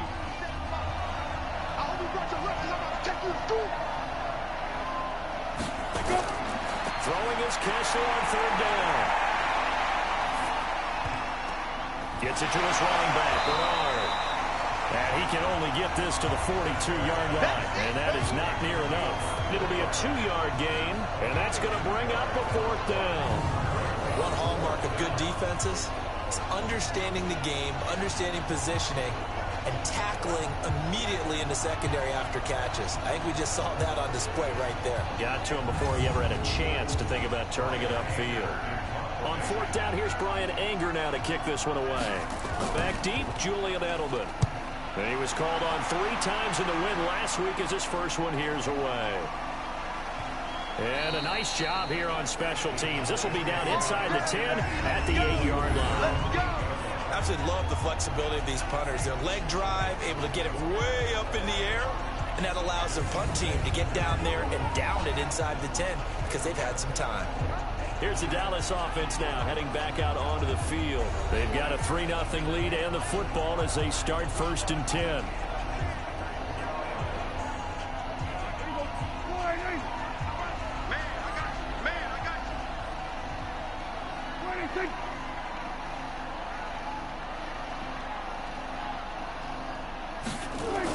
They'll start on the ground. This is Gordon on first down. He's going to have the first down past the 20. He's at the 50. He's at the 30. 10. Touchdown, Cowboys. Melvin Gordon, 92 yards.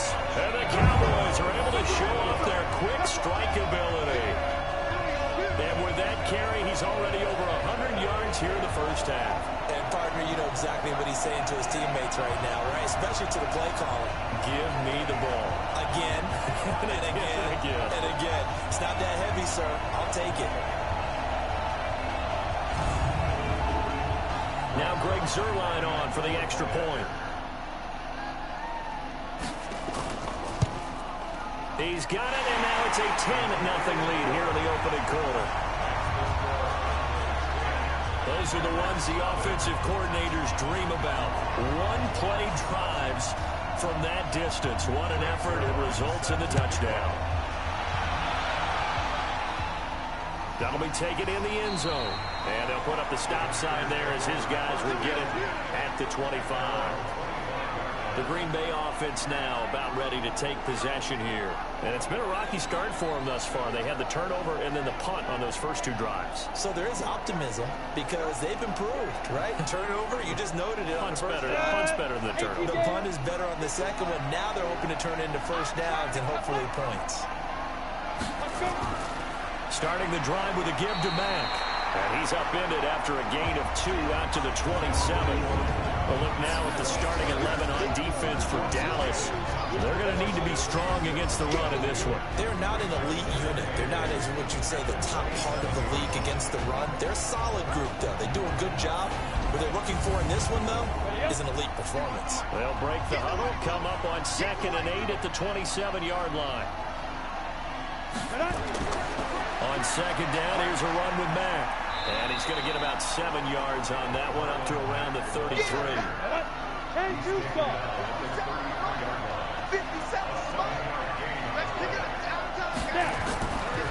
and 2. Now Kessler. Complete. He finds Brain. And he will have a first down here at about the 40. First catch for him on the afternoon, and it results in a first down. Got to say, I was a little surprised to see him, Charles, come out in the shotgun on 3rd and less than a yard. Yeah, but the way the NFL is nowadays, we hardly ever see anyone really run for it on short yardage. So they're going to throw the football more times than not. That was a nice, easy rhythm throw right there, and they pick up the first down. They'll run on first down with Marlon Mack. And the reinforcements come in as they're going to stop him behind the line. That's going to go as a loss of 1 on first down. Plays like we just saw there. That's why they're up right now. And the defense, they're doing their job. Yeah, it starts with the guys up front. So when you talk with GMs or putting together a team, a lot of them say we're going to build from the inside out, because if you control the line of scrimmage, you control the rest of the ball game, and that's what we're seeing here. They're actually playing in the offense's backfield, not necessarily just playing at the line of scrimmage. Now a first carry for Giovanni Bernard. And he'll lose yardage on the play back at the 37-yard line. A second down play results in a loss of 2 yards. 2 plays in a row there where the defense just annihilates the running game. Yeah, they feel pretty good about themselves right now, don't they? I can guarantee you in that huddle, man, we've got them on the run. They can't move the ball. And there's always one guy who says, hey, we might be getting set up for something. Make sure you loosen up a little bit and look for the big shot. Yeah, have to be ready here in pass protection on 3rd down. Underneath, this is Bernard. And he can only get this to the 42-yard line. And that is not near enough. I know it was a gain, but you have to sense probably a little bit of disappointment there, because when it's out there in open space, I think they expect to get more out of a play, don't you? Especially when you're getting it to your guy out of the backfield. You're expecting him to be able to create something, be a little more shifty. Yeah, no doubt about it. Good open field tackling held it to an okay game. Here's Brian Anger now, as he'll kick it away for the second time.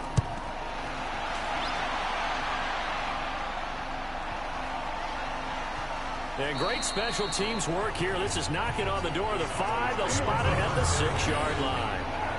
Well, someone's going to be happy with that effort. You know who else is going to be happy? His defense. Absolutely. He's created a very long field for that offense to try to traverse. And he got some help from Mr. Football there, checking up nicely. Good English on that punt. About set for this next drive by the Cowboys offense. And they hit the home run last drive. One play on the ground all the way to the house. Now the defense, maybe they're expecting a run here. Partner, I love your description because when we talk about hitting the home run, we're usually thinking about a passing play, aren't we? Something in the air, deep ball. But how about them just taking it big-time jaunt? Now if you're coming back out, now they've established this run game, the play-action pass could very well be open. And that'll hurt the average a bit as this time they're able to get him behind the line. Calling a loss of 2 on the play. And all of a sudden here, it's 3rd down. I like the strategy. Extra tight ends, extra beef. They want to run the football, but that means they probably want to run it inside. If you get strung out on the perimeter, you're in peril. Yeah, we saw the result, negative yardage. Watch the curve. Watch the curve. Pushed out from the gun on 3rd. And he goes down. It's a sack. They get him back at his own 3-yard line. The D-tackle, Sheldon Richardson, came barreling in for the sack. I think most quarterbacks would love to have the goal line actually extend up into the air and turn into a wall. They can put their back against it and know exactly where they are on the field so they don't end up in the end zone. Didn't do it on that play, but perilously close to the goal line. Here's Ryan Allen now. And no room for error here as his first punt comes from deep in his own end zone. So a short drop, but he's able to get it out, and this is a good kick.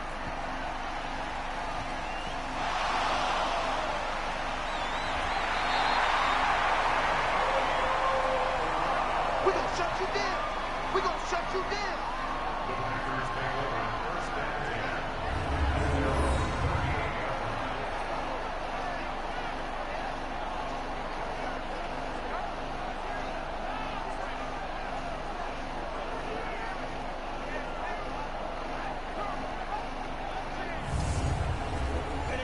The Packer offense ready to get their next drive underway. They'll look to get something started. They need to, down 10-0 early as they've got it 1st and 10. Looking to throw, Kessler. This is caught by Antonio Brown. And he'll be taken down as that will take us to the end of the first quarter of play. 10-0 the score after 1 on EA Sports. Go now. 18 Gator.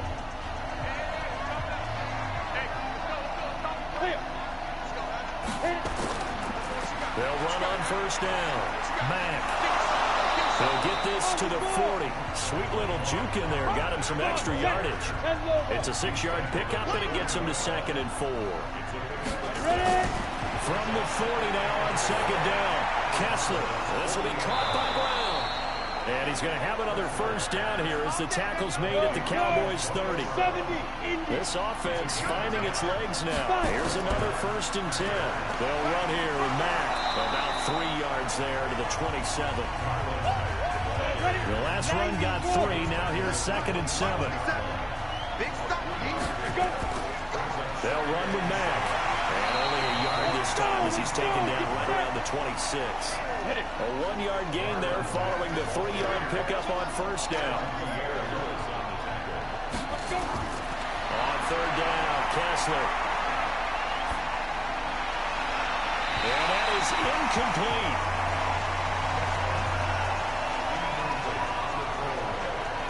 So the pass goes out of bounds, but he was not outside of the tackle box when he threw that. He's got to be careful. You and I both know if it's even close, they're going to give it to the quarterback. They don't want to throw that flag unnecessarily. So if you're just in the air. Oh, they get to the football. It's blocked. Partner, I think they saw something there. I mean, they came from the right side deliberately. And you know there's always a designated guy who goes and blocks it. But it's the rest of his teammates that get him free.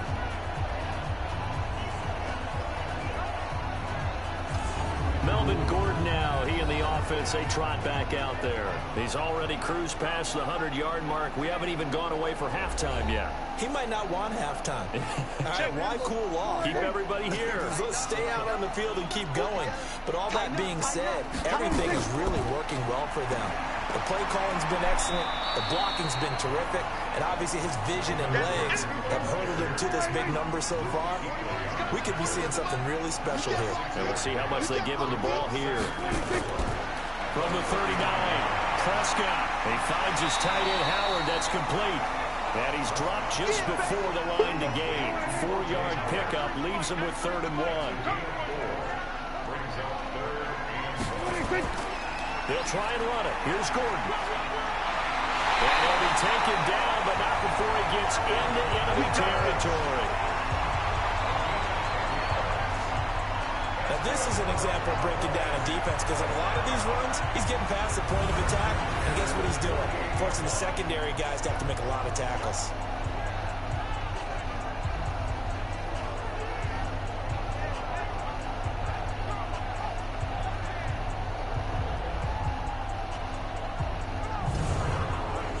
So following the run by Gordon, here's 1st and 10.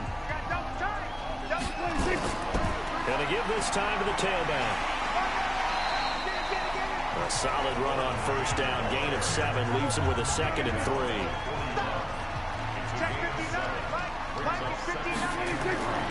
On 2nd down now. It's Johnson. Shrugs the tackle. Nice. And he'll get it down on the play to the 37. 4 yards the pickup, 1st down. Line of scrimmage, the 37 on 1st and 10. On the ground, this is Johnson. 2 yards on the pickup there. It'll be 2nd and 8.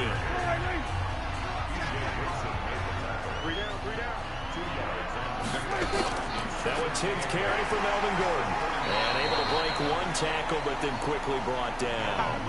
Another 2-yard gain there, but they'll need to do better this time. It's 3rd and 6. On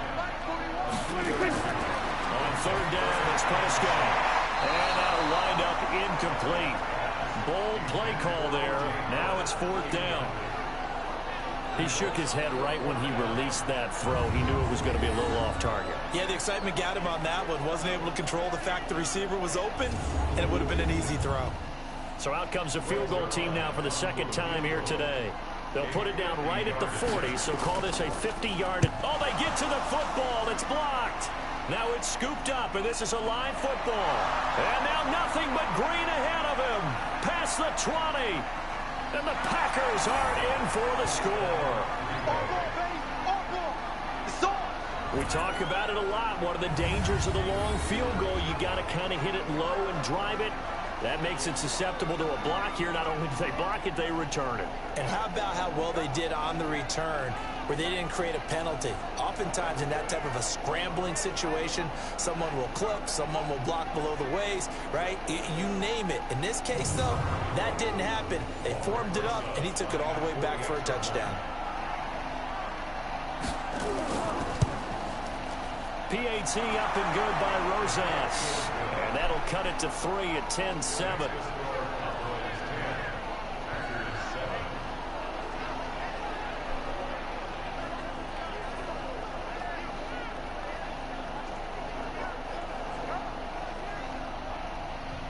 Now after the touchdown, here's Rosas on to kick it away.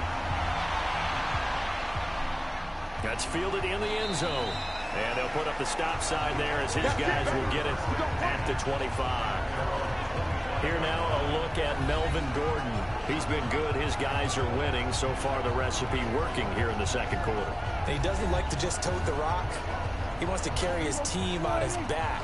And that's what he's done throughout this game. Yeah, he's done that. He'll be hoping to continue that trend. He'll start the drive with a run by Gordon. And he's upended after a gain of 2 out to the 27. Give him a couple on the carry there. 2nd and 8. From the 27, Prescott. That's complete. It's Gordon. And he's taken down but able to slip across the 35.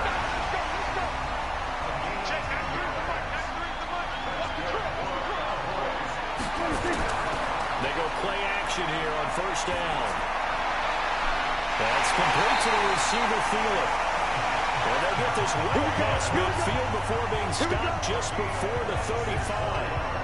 A good pickup there, 26 yards.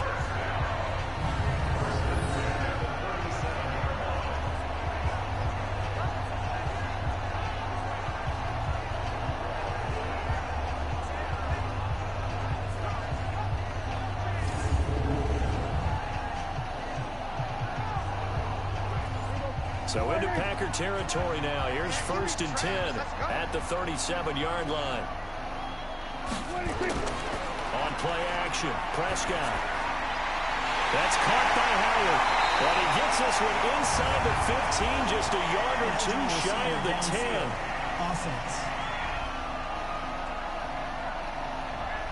Too far downfield, something those linemen have to watch out for, and that time it costs them.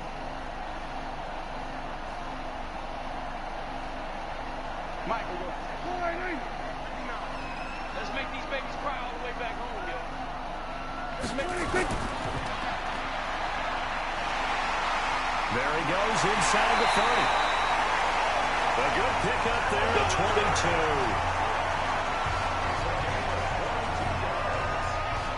Of course, the catch was nice, but how about what happened after?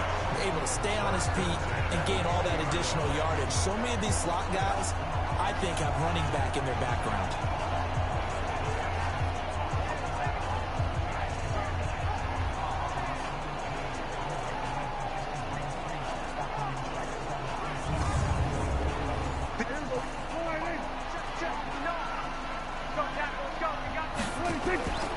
From the red zone now, Prescott looking for Edelman, and he hits him. It's complete. A gain of 6 there on first. 6 yards was the pickup on the last completion, so here's 2nd and 4. Able to get away. That's why you keep the legs churning. He lost 4 there, and it's 3rd down. The Cowboys on 3rd down. They've only converted once in 4 tries. This is 3rd and 8. Gordon. And he'll only get this to the 17, well shy of what he needed. Just a yard on the run there, and that's going to bring us to a 4th down. Well, that call makes sense because they've been throwing it well on this drive, and once again they show passing formation, showing the shotgun. Then they ran out of it. That's a nice play by them defensively, though, to hold it to a short gain. 2 minutes remaining in the first half, 10-7, our score. And we remind you, coming up at the half, we'll join who, Charles? The coach. The coach, Jonathan Coachman, standing by in Orlando. He'll have stats and scores from games in progress, as well as scores from earlier today. The coach. We get slap happy up here sometimes. So this time the protection holds up for him just fine, and he's able to bang it through. I think their special teams coach got the point across. He gave him a pretty good earful after the block earlier. And this time, there's no penetration, so they're able to pick up 3. This will be fielded at the 8. And not a bad return here. He gets it out to the 25-yard line. Cody Kessler trotting back onto the field. He's got to dig deep here, doesn't he? Team's losing. He's not playing well either. And they always tell you, don't press. You'll make things a little bit worse. But in this particular situation, you try and heighten your play a little bit. So far, he's thrown 1 interception. He wants to balance that off with at least 1 touchdown pass in order to get his team back moving forward. The first play of the drive there is incomplete. An incomplete pass leads to 2nd and 10 from the 25. Kessler now to throw. That's complete. Bernard. Now the Cowboys going to burn the first of their timeouts as they'll talk it over here before what will be an important 3rd down. Shotgun snap. Kessler. And Brate, the tight end's got it. They'll take this to the other side of midfield before going out of bounds. And they pick up 25 as they convert on 3rd. And there's a completion to the tight end. And look at the size of these players nowadays. At that spot, 6'4", 6'5", and up. A lot of guys used to be basketball players. Somehow came back to football. That's really good for the game of football. You're getting better athleticism, great hand-eye coordination. Guys who know how to control their bodies when they run their routes. Now Kessler. Caught. It's Ellington. 6 yards was the pickup on the last completion, so here's 2nd and 4. Kessler will throw again. And Brate has it over the middle. And they'll be inside the 35 now at the 34-yard line. 9 yards to pick up there, and it's a first down. On first down, Kessler got him in. It's Brown. And brought down, but not before they're inside the 25. The Packers going to use one of their timeouts as they'll stop it with just over a minute to go before halftime. This quarterback now 13 of 16 throwing the football. It's 1st and 10. A draw play. Bernard. And they'll bring him down at the 18-yard line. Now the Packers going to go ahead and use the 2nd of their timeouts as the stoppage will come with a little under a minute to go in this first half.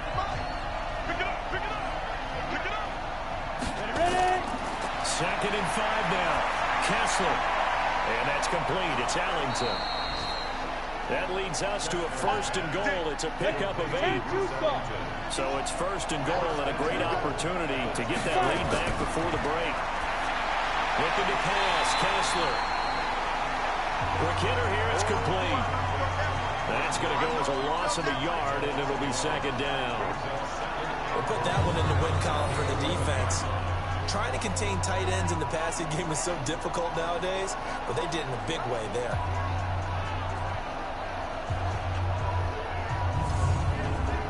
So they get pushed back to the 11, and here's 2nd and goal. Here's Kessler to throw. Looking end zone, but it's incomplete. This is 3rd and goal now. 80,000 on their feet here in Arlington. And again, they'll throw with Kessler. And that's complete. It's Ellington. The completion there winds up a wash, and it'll bring up 4th down. Now the Packers going to burn their 3rd and final timeout as they stop it with 16 seconds to go in half number 1.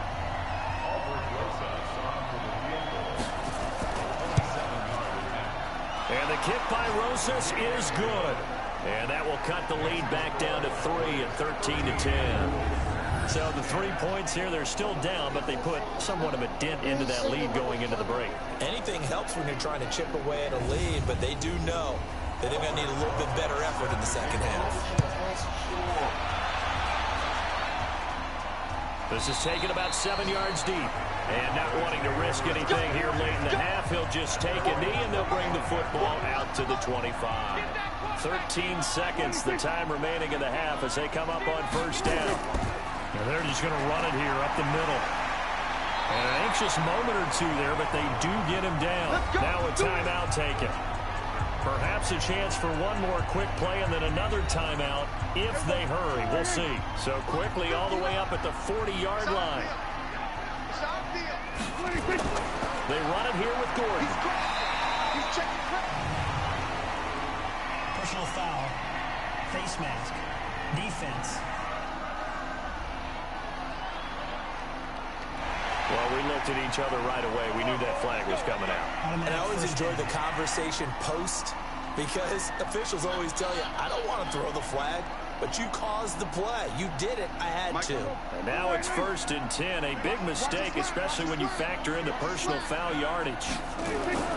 Final play of the half. Prescott is going to float this one deep right side. That's going to be knocked away and incomplete. Ball on the 42 as they come up 2nd and 10. Now Prescott. There goes a deep ball. End zone. And that's going to be incomplete. Good effort there trying to take a shot, but it's 3rd down. We have hit halftime. Still 2 more quarters to go. We'll take a timeout. We'll be back after this. You're watching the NFL, and it's on EA Sports. It's in the game. Okay, Brandon, thank you very much. More from you two in just a bit. But first, let's get everybody caught up with what's going on around the NFL here in Week 5.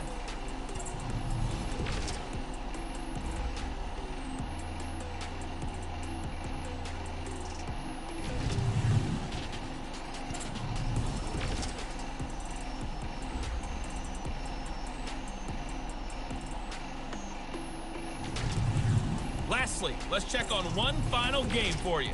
And you can see they are scoreless as they play the second quarter. Meanwhile, in our game, it's been a back-and-forth first half. Who can put it together in the second half? For the answer, we turn it back over to our broadcast team of Brandon Gaudin and Charles Davis.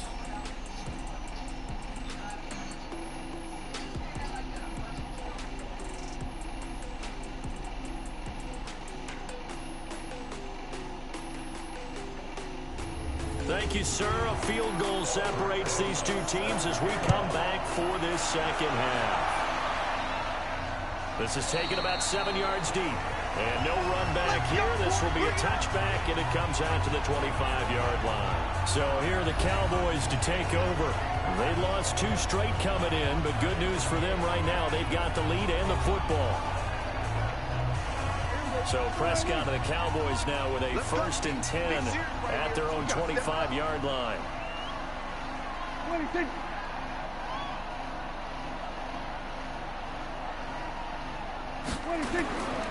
They'll start the third quarter on the ground with Gordon.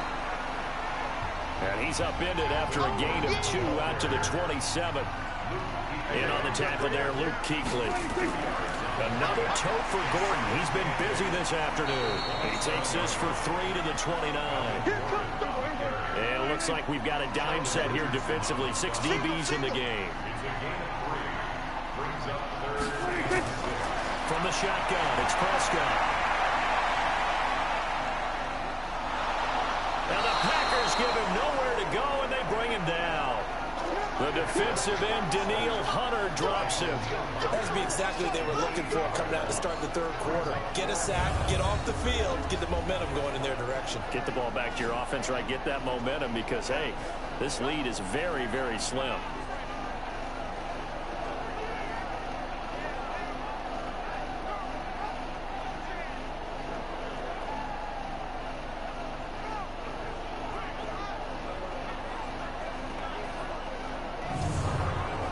Here's Ryan Allen now as he'll punt it away for the second time.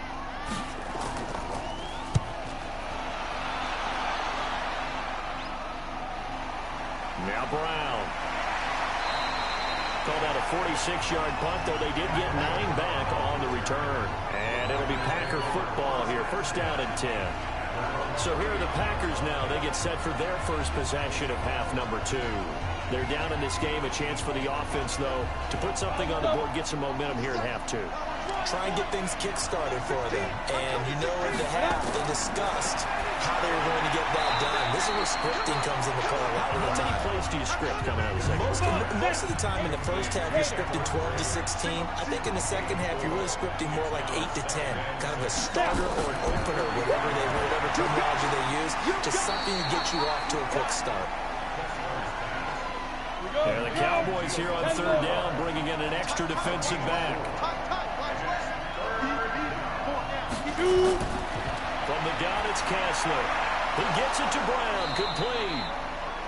And he's got the 1st down before being taken down at the 46. 7 yards on the quick slant and a 1st down. This has to go down as one of the simpler routes in the playbook, but oh so effective. Nice completion there. Keeps the sticks moving.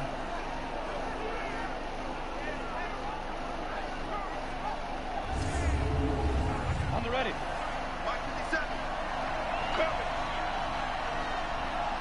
On 1st down, Kessler.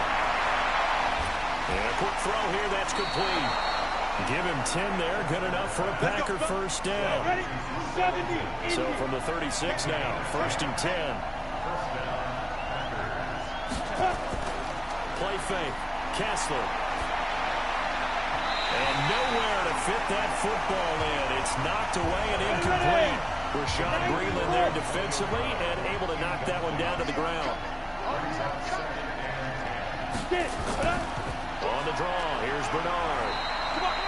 They only got a couple on that one, so not a ton of help. They'll have a 3rd and 8 forthcoming.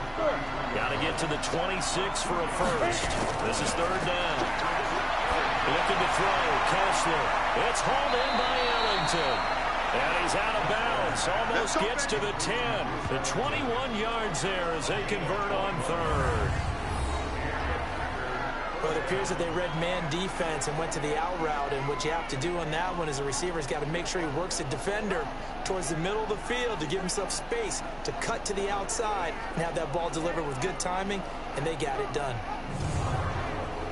This quarterback now 6 for 6 since coming back out of the locker room. It's 1st and 10. From the gun, it's Kessler.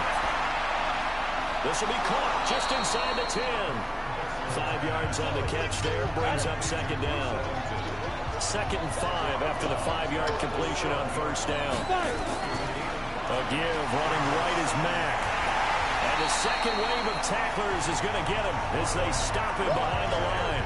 That'll be a loss of a yard, and it leads to a 3rd down. Sometimes with the running game, you just got to stick with it. Look, it's the 3rd quarter, no time to panic. But that also doesn't mean you just do it the same way you've been doing it the entire ball game. Maybe change up some blocking assignments or run a few different plays, but stay with the overall essence of the running game. And they'll be in search of 6 yards here on 3rd down. This is now the 9th play of the drive. Kessler wants to throw. It's hauled in by Shepard. And he's going to be brought down just shy of the 5 at the 6. 2 yards is all they'll get on the completion. It's 4th down. They didn't get the 1st down, but I have to say I do like the call. I like what they were trying to do. Try and hit your receiver on the run and see if he can pick it up. Keep it on his feet, get a little rack yardage. Yeah, but a nice job defensively to get to him and keep him short of the 1st. Now Aldrick Rosas for the field goal attempt. And remember, he had one blocked earlier. And Rosas puts this one through. And that's going to tie us at 13. So the field goal there caps what winds up to be an 11-play drive. Well, partner, that's a lot of offense to run there to only get 3 points. So I just wonder, are they going to recycle those plays because they were successful in getting 3? Or do you go to another section of the playbook trying to find ones that get you into the end zone, get you 6? This is taken about 7 yards deep. And no run back here. This will be a touchback, and it comes out to the 25-yard line. Melvin Gordon now, he and the offense, they trot back out there. He has a chance to hit that often elusive 200-yard mark on this drive. And most of the time during a game, people aren't keeping track of individual statistics. Are you sure? Well, a lot of the runners kind of know. But I'll guarantee you, someone has sent word into the offensive line that he's got a chance to get over 200. So now we have Edelman slow to get back to his feet. Appears to be shaken up. While the trainers take a look, we'll step aside.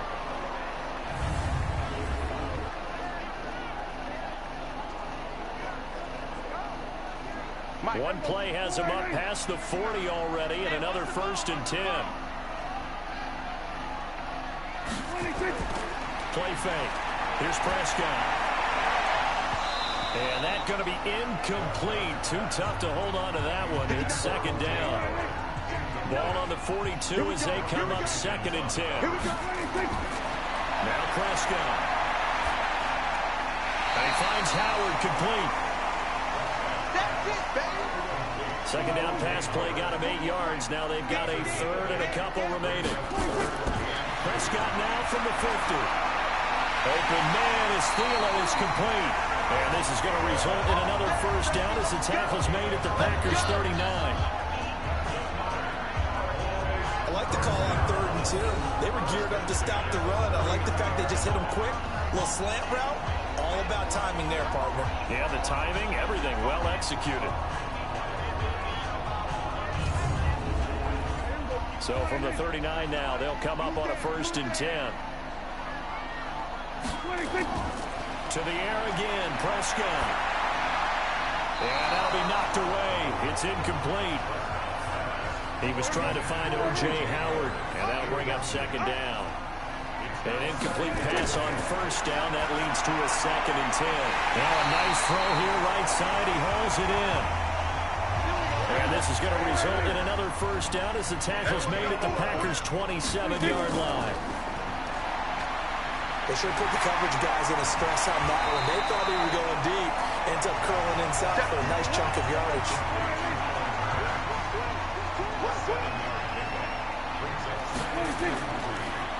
second down. It's Gordon. And on this one, he'll get to the 15, right at the 15-yard line. 6 yards the pickup, and that's a first down. From the red zone now, Prescott. And the coverage terrific there as that's knocked down and incomplete. The all-pro linebacker Luke Kuechly right there on the coverage, stride for stride. On second down, Prescott again. And on the left sideline, he caught it, but out of bounds, according to the head linesman. Incomplete, so the ball a little late getting there, and it's third down. On third down, it's Prescott. That one into the hands of Thielen, complete. And they're able to corral him right around the 8, and that's short of the first down. I think a lot of people ask the same question all the time. Why do we see so many slants in the red zone? Well, the windows are tighter. Everything's more condensed. It has to be quicker, and you've got to deliver the ball on time. Your biggest worry, ball gets tipped in the air, because if that happens, then it's fair game for the defense.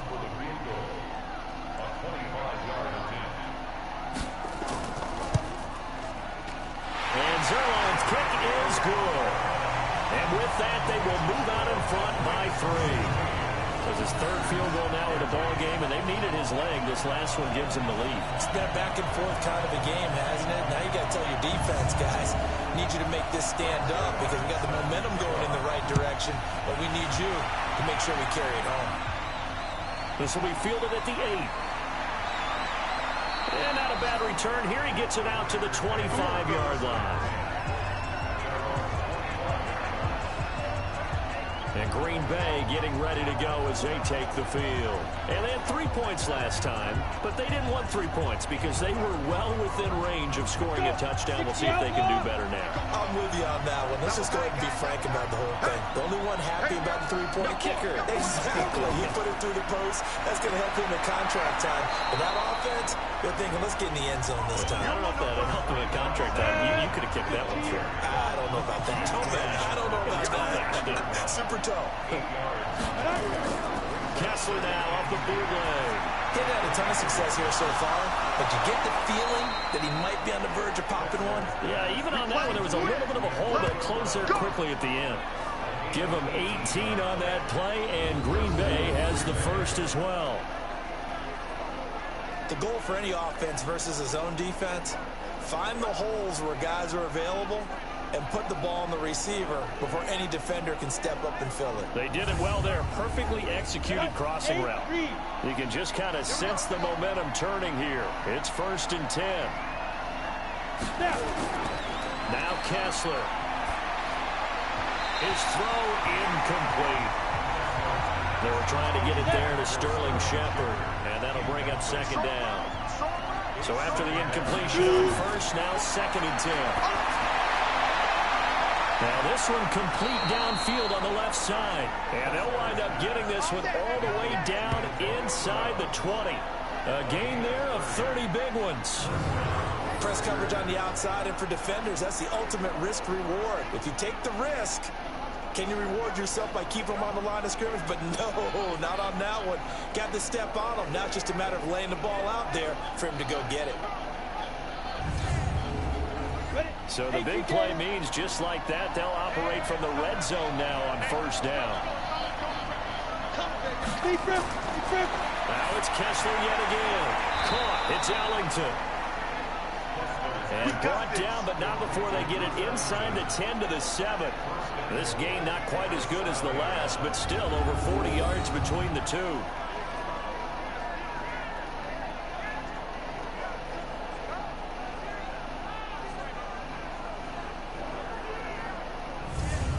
And this should be the final play before the quarter ends.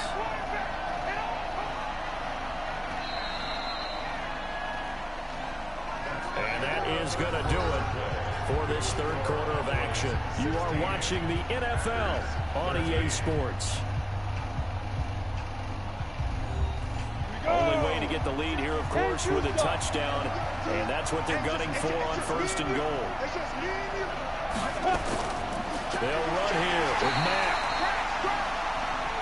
And they'll be driven back here, losing yardage to the 10-yard line.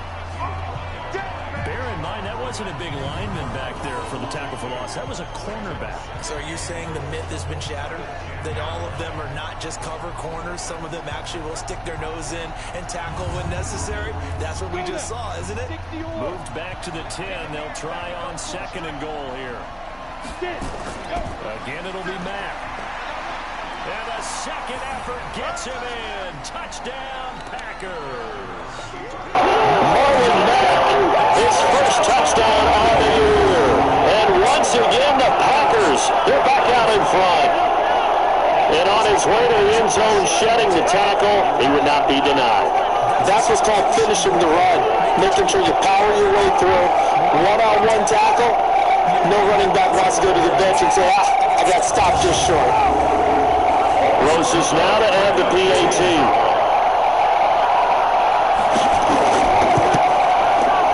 And that will make this a 4-point game.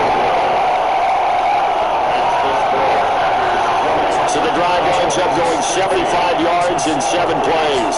And the end result was a Marlon Mack touchdown run.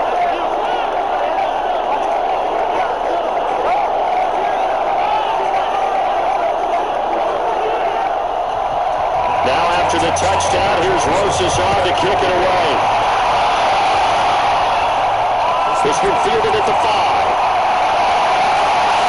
And it's up across the 25 and down at the 28-yard line.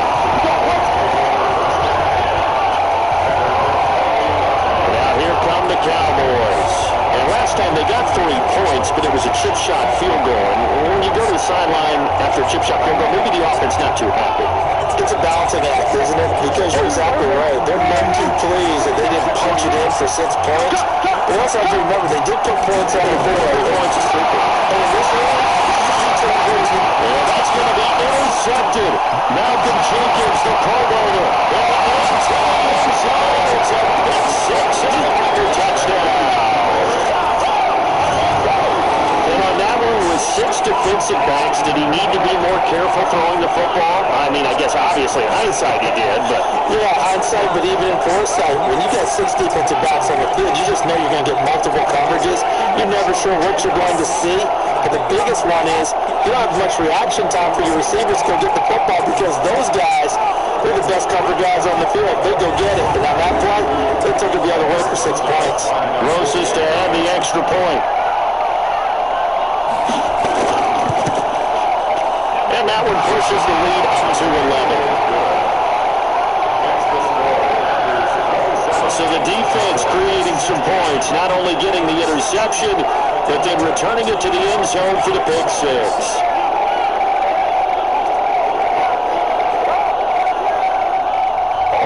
So they throw the pick 6. They'll get another shot at it now as this one's in the air.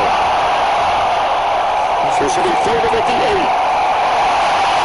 And they'll take this one near the 25, at the 26-yard line.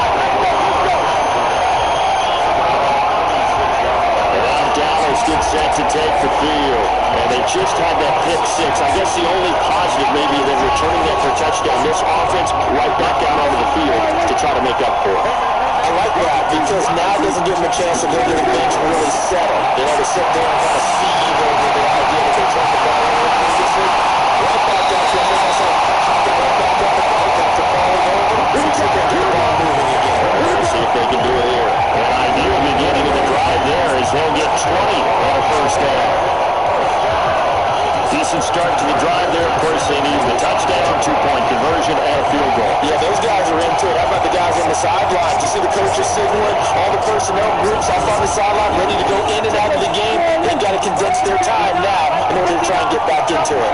Last year, Dak Prescott had 3 fourth-quarter comebacks, and he's essentially on the line right now. Now a nice play defensively on first down as this is knocked away and incomplete. Darqueze Dennard there defensively. It's always a battle. Who's going to run first down? The offense or the defense? That's basically you've got the ball. 4 yards or more on first down is what you're aiming for. They tried to throw for it there. Nice effort to not block it away and bring up second down. They wound up getting nothing out of that second down completion, so now here's 3rd and 10. That's caught by Howard. They get 7 there, but it brings up 4th. The coverage was tight that time. They allowed the pass underneath to him, and they rallied to him pretty fast, too. Converged on him and got him down. That'll bring up 4th down.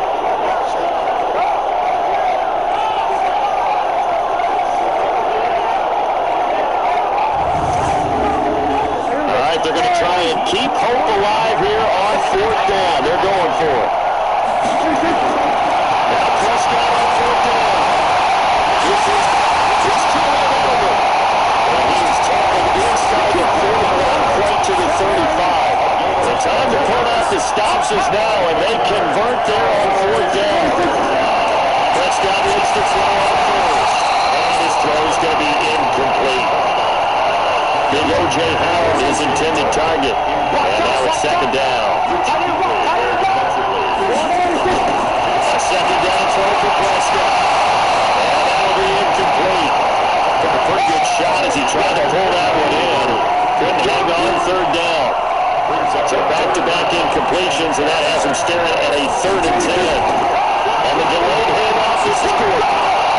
And this play going to be stopped in its tracks at the 32, obviously well short of the 1st down.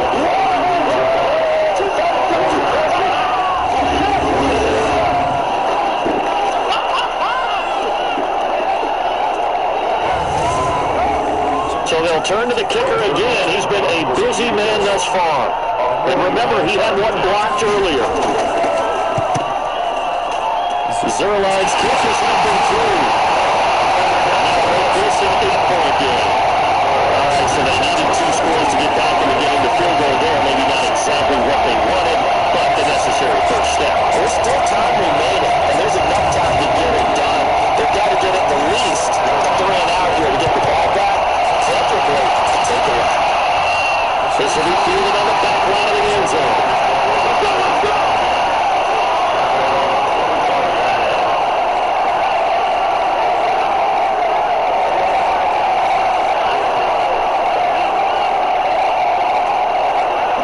The Packer offense ready to get their next drive underway.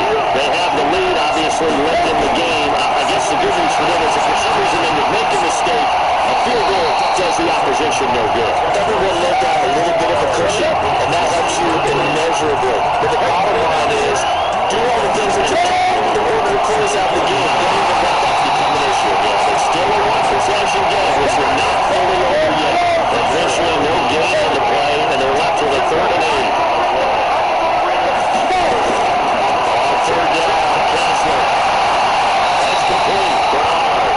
No gain at all on the play there, and that brings up 4th. They hate to surrender the football when you're nursing a slim lead, but they're going to have to punt it away, trust that defense. It's the right play at this stage of the game as well. You don't need to press it here because you do have that little bit of a cushion, and you count on your D to make it stand up. So possession goes over here on the punt, and the Cowboys will take over the football with a 1st and 10. Here now a look at Melvin Gordon, and we have seen a decline in the numbers. Where does the fault lie? Just him? Maybe the guys up front combination? As you and I both know, it's almost always a collective deal. But in this case, I think maybe the offensive line got a little overconfident. They blocked so well in the first half, picked up on what the defense was doing. I think we're seeing an adjustment now, but they have not picked up on it. I think they're being a little bit overwhelmed. Well, he ran through there after the catch as that winds up going for 38. I know we love our jobs, but pretty much any play we see, we're pretty excited about. The big plays, let's face it, that's what we absolutely live for. How about that one? That was great, and what our camera missed was the fist pump from the sideline after that catch. They're fired out. That's a big game. So how about that for a chain mover? They're all the way down inside the 40 now for 1st and 10. Here's Prescott. He'll take a shot for the end zone. Touchdown, Cowboys. And Thielen, his 5th touchdown now on the year. As they now sit just a 2-point conversion away from tying this game up in the 4th quarter. And it was a tight window. He knew he had to rocket that thing in there. He got it done. And when you're able to complete a run like that, your confidence has just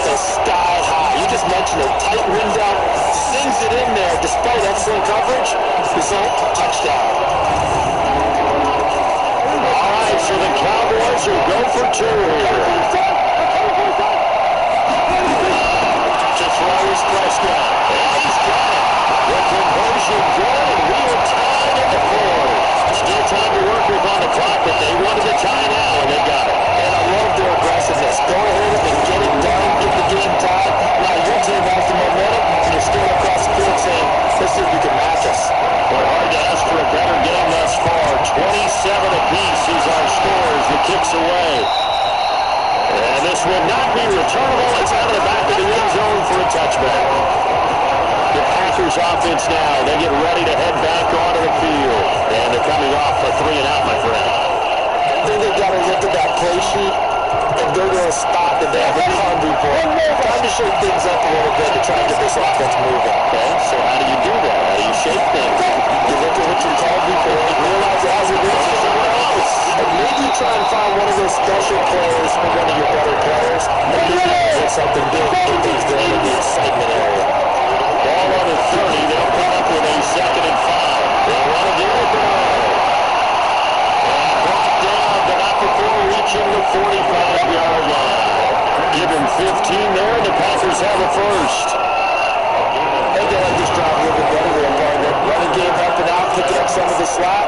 Because remember the last drive, they went 3 and out.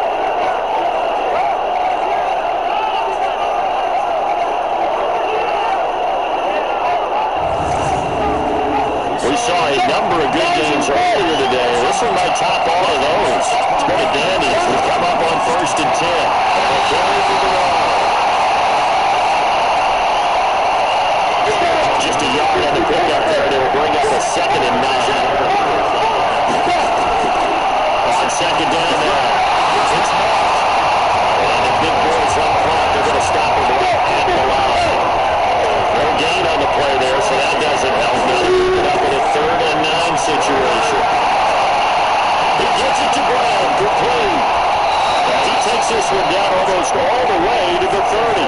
And he's going to have another first down here as the tackle's made at the Cowboys' 32-yard line.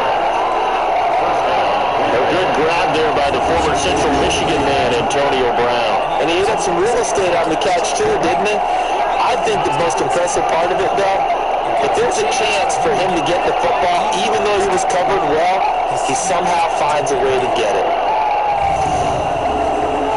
So from Cowboy territory now, here's 1st and 10 at the 32-yard line. Here's Bernard. 9 yards is the pickup there, and they have a 2nd and 1.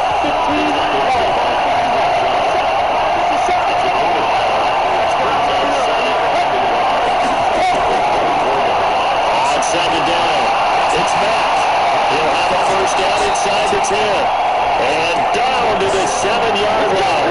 That one good for 17 yards. And now they've got it 1st and goal. This has been an up and down, back and forth type of a game, hasn't it? Maybe this long drive took a little bit of the wind out of their sails, kind of settle things down a little bit.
score right there to give them the advantage.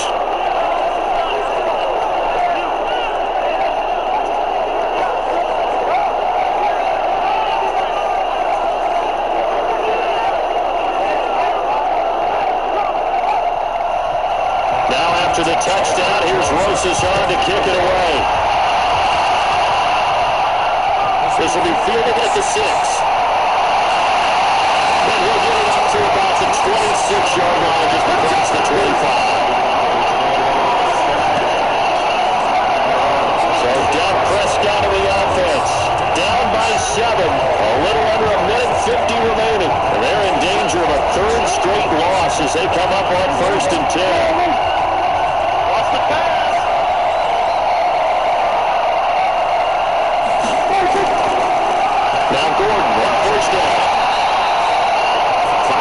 On the carry, good pickup on 1st down. The clock still runs. We're at 90 seconds now. Back to throw. Looking and finding Allen Hurns. 6 yards to pick up, and that's a 1st down. Now 20 here, number 20 here for Levengood. He goes at the 45 after a pickup of 9. Prescott urging his guys to go quickly. They need to get up and set. And he can't get the throw away. He's taken down.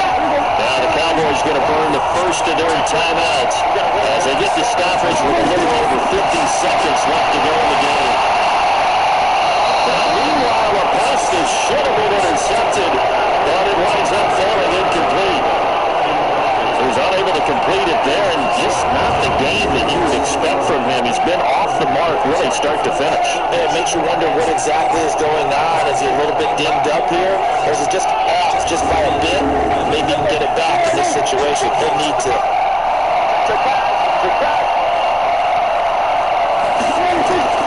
Prescott to throw on 4th. A crusher there as it's intercepted. Justin Reed. And a return out shy of midfield to the 46-yard line. Agreed, that's twice now in this 4th quarter. As a quarterback, a lot of times you think it's all on you to make plays when you're losing. And here, the play's not there, but he throws it anyway.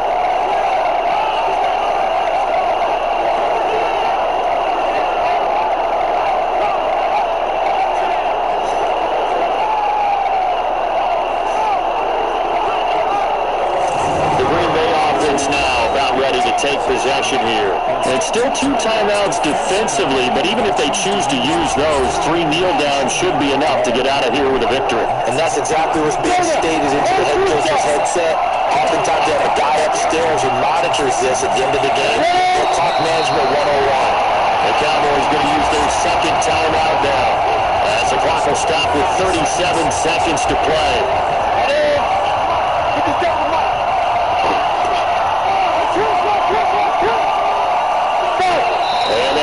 Take a knee. The Cowboys signal for their 3rd and final timeout, as it'll come with 36 seconds to go in half number 2. So time to start going in the other direction as they come up now 3rd and long. And they will take a knee here. Partner, they took a knee to finish this one off. To me, that's the only thing they lost in the 4th quarter. How about that comeback? Yeah, trail coming into the last frame. Got it done, taking the knee. Let's go, boys, bring it up! They're going to give it a final play of this game. They knew that they needed some type of a miracle there at the very end, but they couldn't get it done. However, we were treated to really a spectacular affair. Even though they didn't finish it off, you're exactly right. They took us down to the last play. We're still. You're wondering, could it happen? Possibly, even though we both knew it was a long shot. So for the Packers, they boost their record up to a strong 4-1, and they will head back home next week. Meanwhile, for the Cowboys, they drop below 500 to 2-3 with a loss. And they'll try and turn things around next week as they have a date at MetLife Stadium with the New York Jets. And for Charles Davis and our entire crew, I'm Brandon Gaudin. You've been watching the NFL on EA Sports.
Hey everybody, it's the coach. You're tuned in to Sunday Night Football on EA Sports.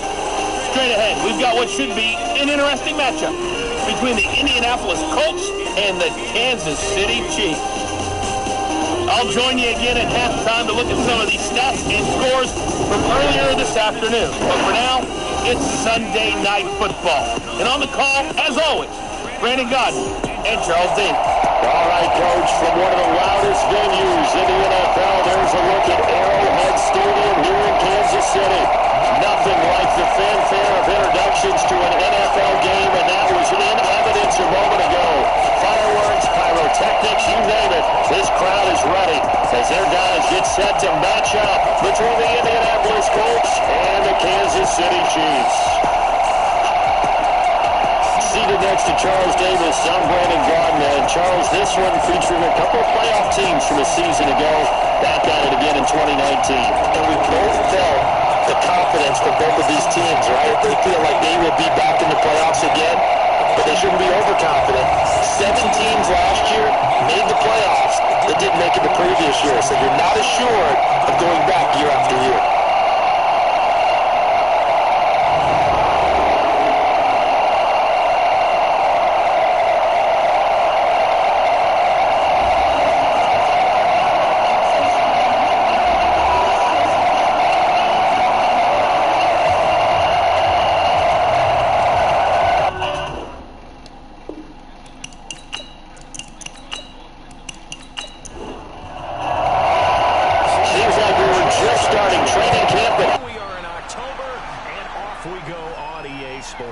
This is fielded at the chalk of the 10. And a nice return sets him up pretty good here at the 30-yard line. So here come the Chiefs for their opening drive.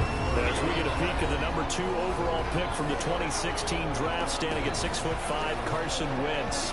We saw something last week you don't see very often. Team loses, but the quarterback, the trigger man, Offensive Player of the Week in the AFC. That's pretty impressive. You rarely see that. Of course, don't worry, folks. He said the obligatory, I would have traded that for a victory any day of the week. Yeah, no doubt about it, but still, he must have played awfully well to win it when his team lost. Here's a pass swung out left to his running back. Call it officially a loss of 2 on the first play from scrimmage. Second down. Throwing again on second down. Wentz. And right away, he lost the football.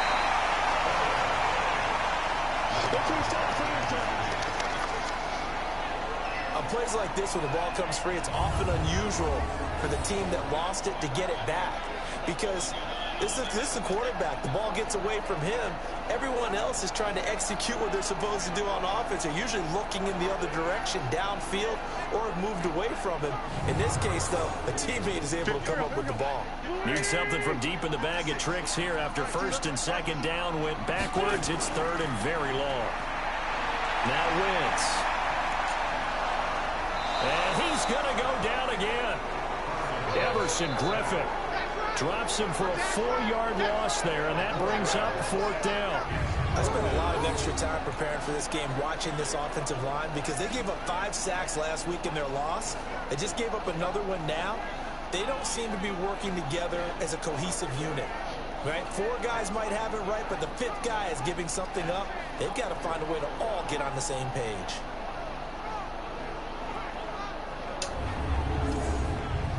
On 4th down, here's Sam Martin on to kick it away. Only 2 punts for him last week in the loss as he gets this one away. They'll call that a punt of 59 yards. Tough to do better than that. And the Colts will go on offense here, 1st and 10. So here come the Colts under second-year coach Frank Reich. They're led out by their big-bodied electric quarterback, Cam Newton.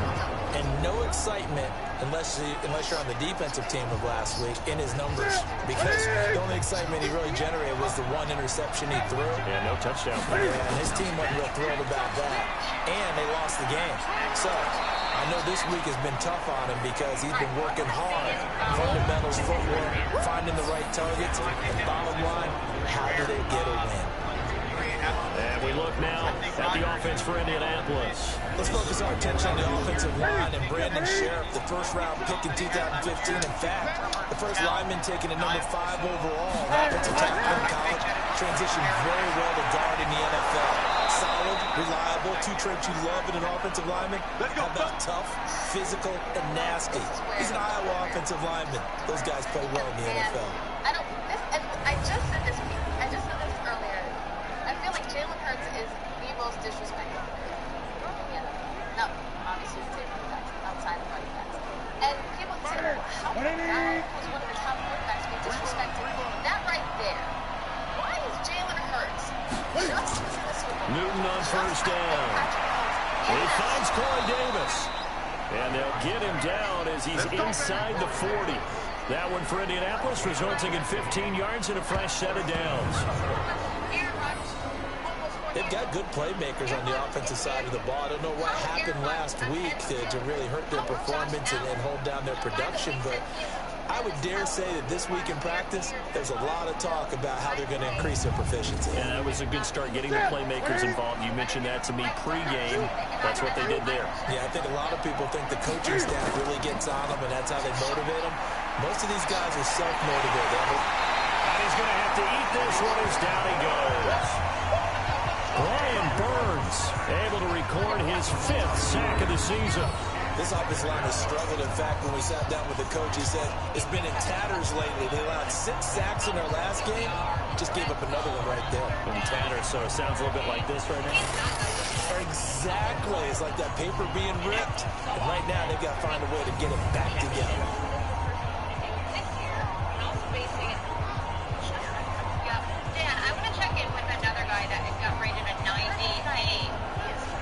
Gotta assume this defense will be charging again here. It's 2nd and 15. They'll try to counter with Dixon. Got some real estate inside the 30. Touchdown, Indianapolis.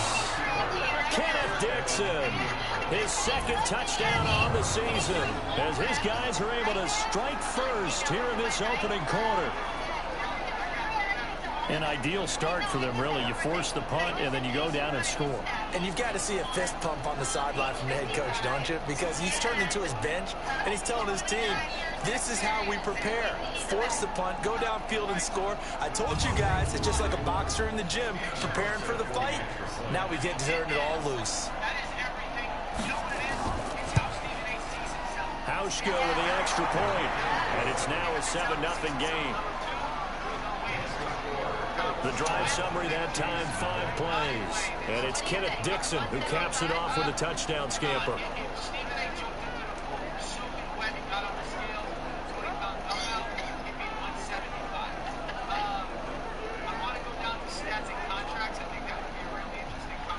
Hauschka now to send this one away following the score. This one taken just inside the 10. And he'll take it past the 25 and up to the 28-yard line. And now here comes Kansas City. And the first drive, 3 and out. Second possession, see if they can get a little momentum. And oftentimes that first drive is just a feeling out process. You have some plays that you got called and you want to see how defense reacts. It may not go terrific on the first one. Now they're ready to go. They kind of got a look at them, got a sense. Let's see if they open things up a little bit. Nowhere to escape, and he goes down. Chris Harris speeds in for the sack on the corner blitz. Brandon, if I'm an offensive coordinator and I see an all-out rush like that, I file it away because I'm going to use their aggressiveness against them as this game goes on. I'm going to hit them with a screen soon.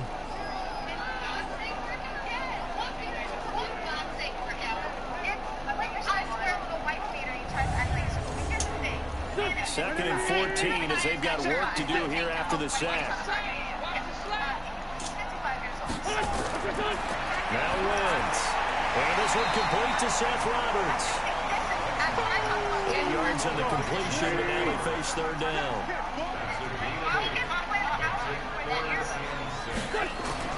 Now Wentz on third down. And the throw there going to be incomplete. the punter might start to get into a pretty good rhythm here if he keeps getting opportunities. But that's the last thing his team wants to have happen, right? The last thing you want to see is your punter feeling pretty good because he's out there all the time. Yeah, first quarter only, but they're 0 for 2 on third down conversions to start this thing.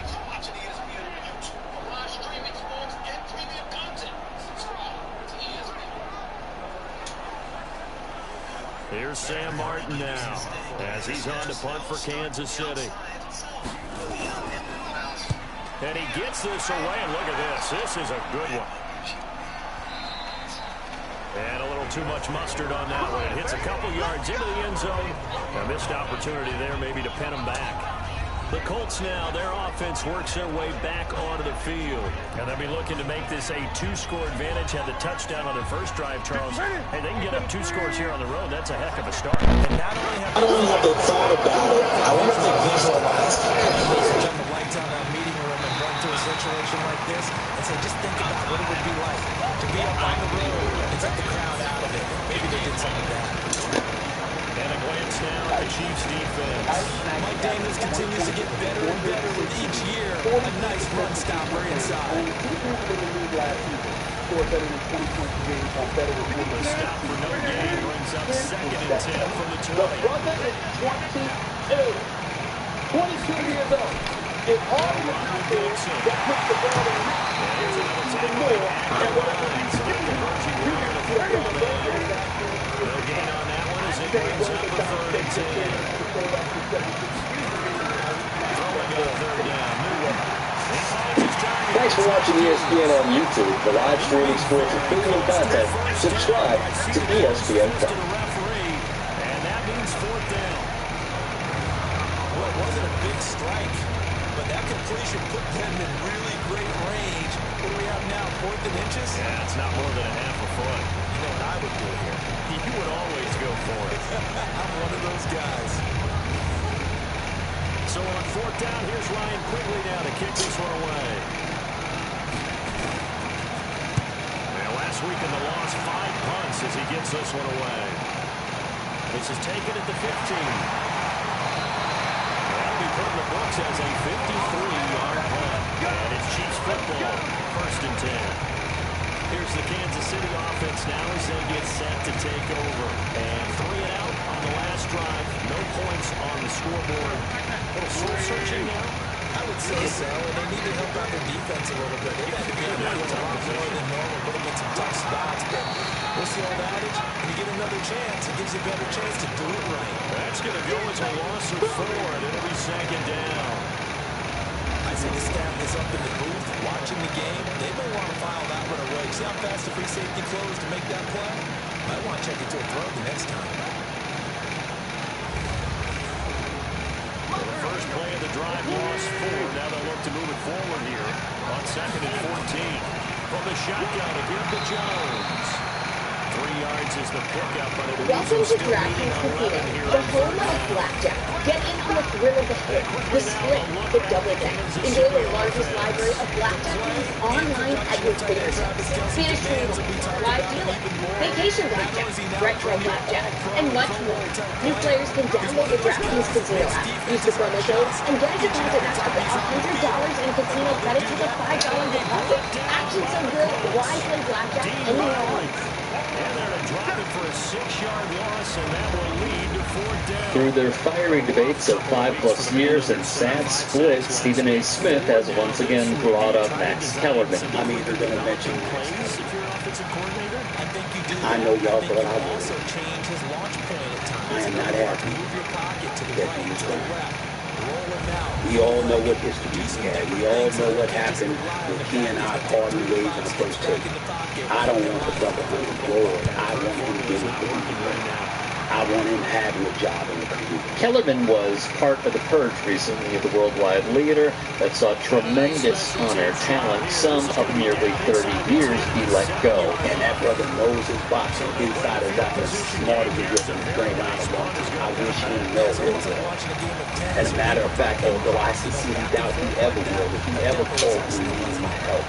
I would not hesitate to that. Many were taken aback because of the media tour Stephen A. went on to bash Kellerman. How do you think Max feels? How do you think Max feels about all of this? It was about the fact that a debate show requires certain things that I believe he did not bring to the table when he came to sitting opposite of me. Max Kellerman and I, as far as I was concerned, did not work for me. It was not a show that I wanted to be a part of.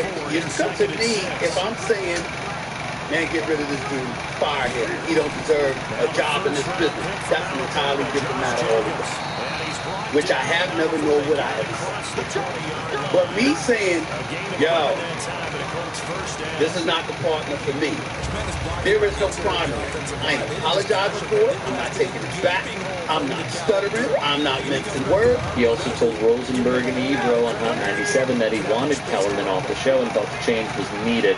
Quote, the reason why I'm unapologetic about my position, it's no knock against Max professionally. It's not like I wanted the guy to be fired. I knew there were landing spots for him available at this network that would generate just as much, if not more revenue for him, and all that other stuff. Well, that quote aged like milk, didn't it? Kellerman did not generate more revenue by moving to this just in. A show that was a fun wraparound in sports but failed to produce the ratings they needed. And then plus the simulcast of Keyshawn, J. Rule, and Max, which was just let go to make room for Pat McAfee's show, didn't work out. Didn't pan out at all, Stephen A. Smith also spilled the tea of how one can only interpret it as his ultimatum of saying, listen, I think our time together has passed. If you want to keep him as a Max on the show and not me, and you want me to do something else, so be it. But in the end, I knew that it was time for us to part ways. He'd go on to say, I think I've been proven to be right. I think First Take needed a fresh start. That has been proven. Just because I don't want to work with you directly in a debate show doesn't mean I didn't want to work with you. Doesn't mean I couldn't work with him covering a boxing match. Doesn't mean I couldn't work with him covering a UFC match. I'm just talking about a 2-hour debate show. I wanted to do. Smith would also go on the record and say, so when you talk about boxing, man, Max no football. Hardly speak. Just because we are disagreements and everything, we disagree with people all the time. It don't mean they don't know football. And then they would go their separate ways. Chris Hassel, former ESPN anchor, Sports Center anchor, would say this of the recent cuts. There's a narrative out there that go woke, go broke, that they're losing money. That's not the case. ESPN continues to make a ton of money. All this is for stockholders with business shares. Yes, they want to continue to get more money for the stockholders, investors. They're not cutting these people because they are in hard times or anything like that. Now, they're not making money hand over fist like they were in the heydays of cable, but they are still getting a ton of money. I've said this before, and I'll say it again. Stephen A. knows that potentially his time is up. He even gave a quote, which we will cover later on in the show, about how no one is safe. And to that, I partially agree. However, with ESPN, there will be a changing of the guard at some point. It's not going to be now. It's not going to be within the next few years, excuse me. Stephen A. does know, though, that when his time comes up, he needs other avenues, and thus he has launched his YouTube show. He has launched his podcast. He's gone on different shows. Because he knows, like many others, there is a shelf life in this business. Furthermore, him continually bringing up Max Kellerman is good for him. It is a positive thing for him. Because we haven't heard from Max yet, have we? We haven't seen Max do a spin-off for his own show on YouTube or podcast or whatever is possibly next, because the news just came last week that he was one of the 15, 20 on-air talents that were elected. So until we do hear from Max, it's going to continue to be Stephen A. grabbing the headlines of giving the audience, crumbs of the cookie, the Max Kellerman cookie, to continue talking about a split that was very public, but also incredibly one-sided.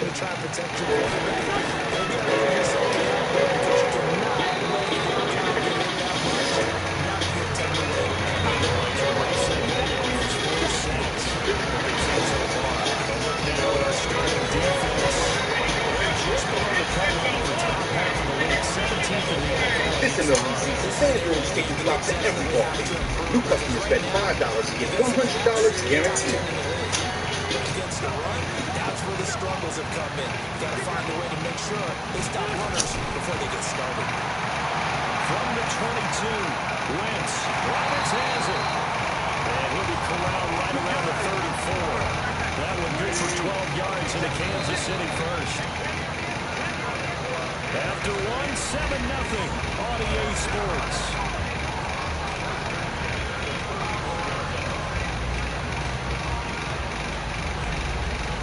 From the 34 now, here's 1st and 10.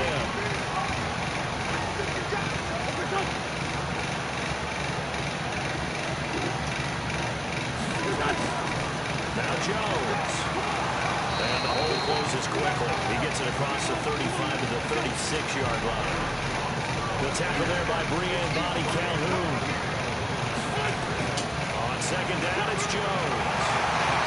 And he'll be brought down just shy of 45. Give him 8 yards there. Still a few inches to go, though, as it'll be 3rd down and about the length of the football.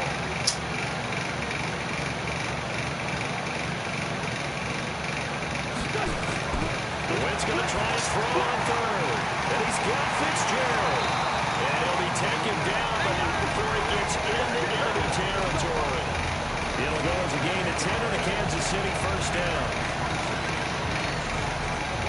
Nice catch right there. Brings to mind the sentence. When in doubt, find your veterans. We used to laugh back in the day when they would call guys like him crafty veterans. You get up in your 30s, you're still playing receiver, but you're around that long at that position, you're doing something right. Just remember this. When he was young, he thought the crafty veteran was simply a guy who couldn't run anymore. Now he understands a little bit better. This offense finding its legs now. Here's another 1st and 10. It's complete. It's Fitzgerald. And he'll lose yardage here. Back at the 47. He'll wind up losing a yard on the play, and that'll bring up a... Next time we're together, I want to have a conversation with you about Clarence Thomas. He's one of the most amazing black men in the history of the United States of America, and I do not feel like you're giving him sufficient credit to anyone. But we'll get there. We don't have to do it right now. Before we go, let's stay... Look, the Dark Times channel. So let's go with Cage. And he found a hole is going to be we'll know exactly how other people feel about him and exactly how. But let me know what you guys think in the comment section. You think Stephen A. Smith is about to hit a 180 and come on home, or is it just something for the here and now? But let me know how you guys feel in the comment section. And as usual, peace and chaos. Agreeing with last week's decision, a recent CBS News poll found that 70% of Americans oppose race being used as a factor in admissions. And even 60% of Democrats oppose race as a factor, according to a New York Times poll. But there was a backlash to the ruling. My old friend Stephen A. Smith had a lot to say about the decision. Here's where I get ticked off. I get ticked off that white America gets to sit back and act like they're innocent all of the things that have been transpiring to the point where it ignited their fury to such a degree that they felt the need to oppose such things. The iniquities that have taken place in this country against minority communities, who exacted that? Who displayed that? Who exercised those actions? Who were the instigators and perpetrators of all of that? Who was that exactly? Wasn't that white America? I think it was.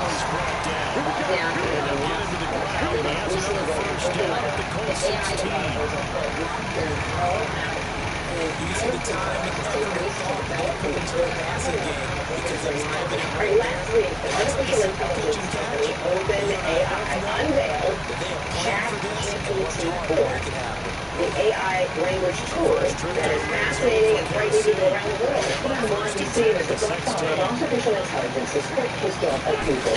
Artificial intelligence is changing the way that people live, work, and make their money. In fact, not only is it easier than ever to start a business and make money with AI, but regular people can now make money with AI without starting a business. No physical products to buy, no employees, no LLC. LLCs, no stores or websites to set up, and definitely no clients required.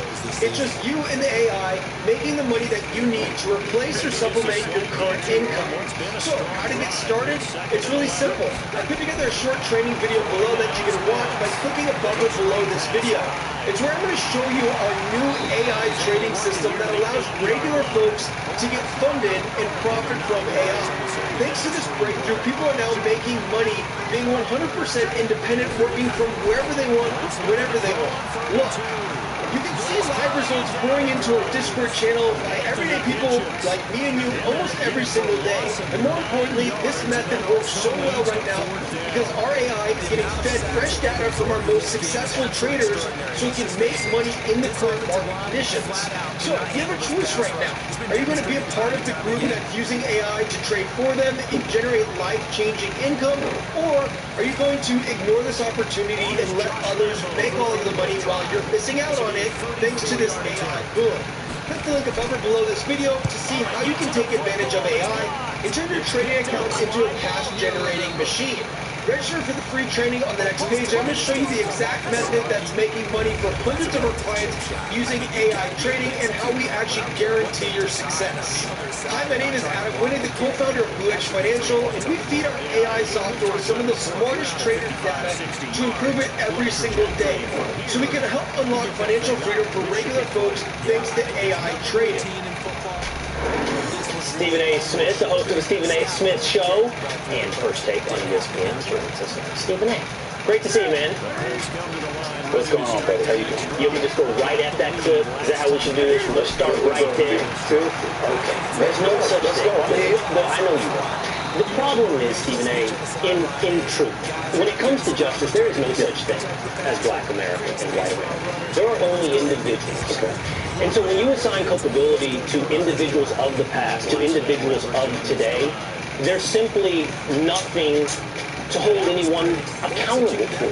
Why do I pay the price for the sins of the past, and you reap the benefits in the case of affirmative action? I'm not saying you had affirmative action, but you as a black man would reap the benefits of affirmative action for the sins committed on someone of the past. We are only, in the end, Stephen A., individuals.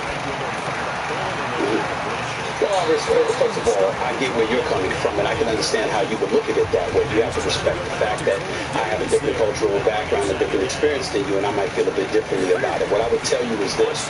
There's so many people, and the people that have been supportive of the Supreme Court's latest ruling are of the mindset that blacks were getting an unfair advantage. What black people would contend to you is that it wasn't an unfair advantage. Remember, race was a consideration, one of many considerations that would be taken into the equation when you talk about college admissions, and I think ultimately diversity, equity, and inclusion is next, personally, when you think about some of the things that have been taking place in corporate America. But it wasn't that. It was an effort to sort of make an effort to even the playing scales to some degree because of the iniquities exacted against the African-American community in this country. It wasn't about giving them an advantage. It was about highlighting the fact that they were discriminated, meaning we were discriminated against at that particular moment in time. And that's why the policy was instituted to begin with. So when folks are walking around acting as if there is a reason to celebrate, and I'm looking at folks that are feeling like somehow, some way, they've been shortchanged. My mentality is, wait a minute, the policies were implemented to begin with because the African-American community was being shortchanged, and they were being denied the same privileges or the same opportunities that were afforded to white folks. So what I would say to that is, you do not solve past discrimination by present or future discrimination, and there were certainly injustices under the banner of affirmative action inflicted upon individuals, whether or not they be white or Asian American. You as a black individual.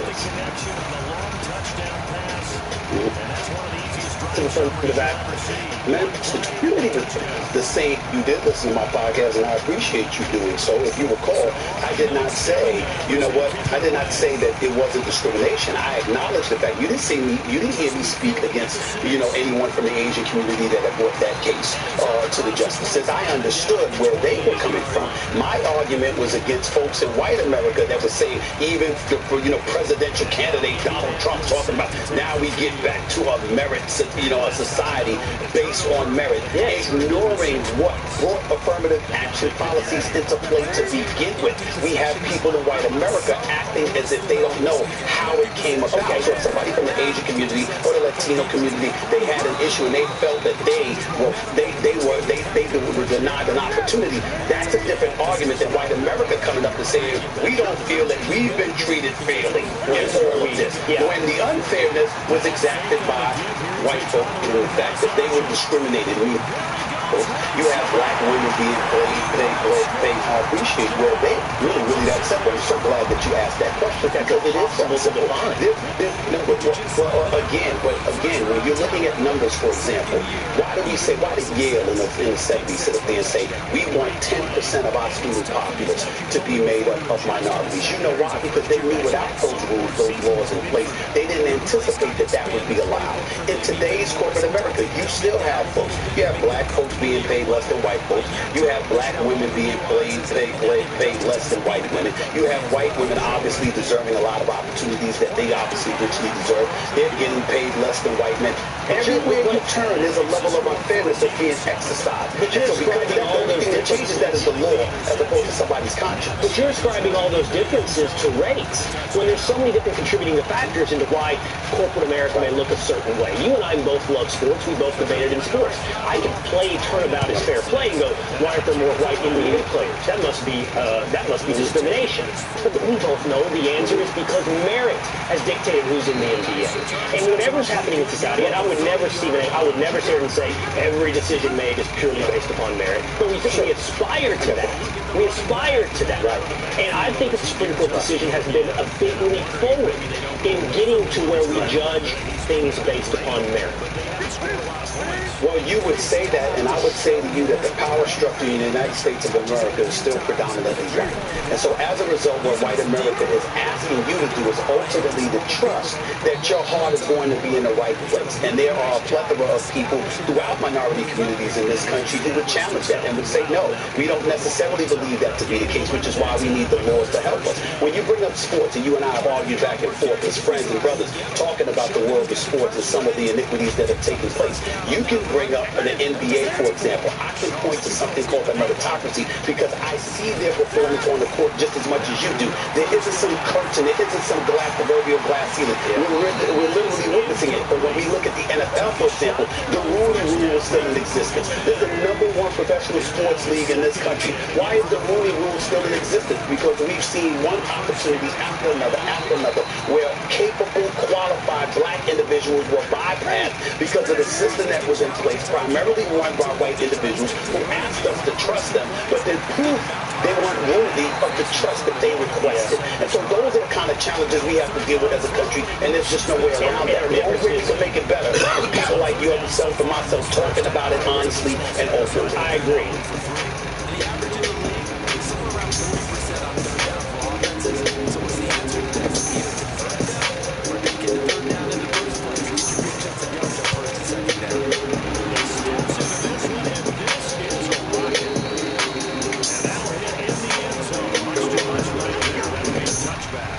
What if I told you there's a way to get up to $5,000 worth of gold or silver tax-free? Interested? Stick around and I'll show you how. First, a famous quote by Warren Buffett, one of the smartest and wealthiest men in the world. Be fearful when others are greedy, and greedy when others are fearful. Buffett's philosophy about money may seem counterintuitive. Nevertheless, it's the exact reason why he's one of the few self-made billionaires alive today. When the economy is in a downturn, much like it is now, opportunities arise that 99% of people completely miss. As strange as this may sound, history has proven that the worst economic downturn is at the same time an opportunity to create true wealth. The type of wealth that can be passed on for generations because your money works for you. So back to the free gold or silver.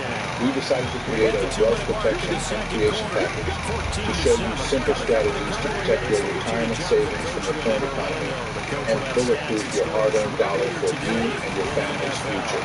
This wealth package has simple strategies that less than 1% of people even know exist.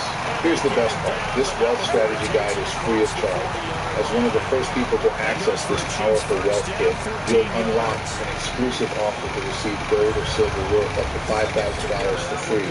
No obligations, no fees, 100% tax-free. So be one of the first to tap the screen and tell us where to send your free kit. Imagine being able to sleep at night knowing your financial future is in your control. Being able to spend more time with your friends and family and knowing that no matter what happens in the world, they'll always be taken care of. As a huge bonus, we've included a little-known tax strategy the ultra-wealthy uses to pay fewer taxes than everyone else. So if this hits home with you, tap the screen, and on the following page, let us know where to send this priceless wealth kit free of charge. You too can start building your generational wealth starting Using their strength, trying to occupy some space and kind of body people away and catch the football. But not this guy. He's a refined route runner. Makes me wonder if he took some dance classes in his background with his footwork.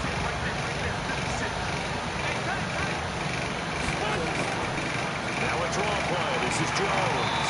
And to the 36-yard line, taken down there after getting 8 yards. The Chiefs will use the first of their timeouts as they'll stop it with exactly a minute to go before halftime.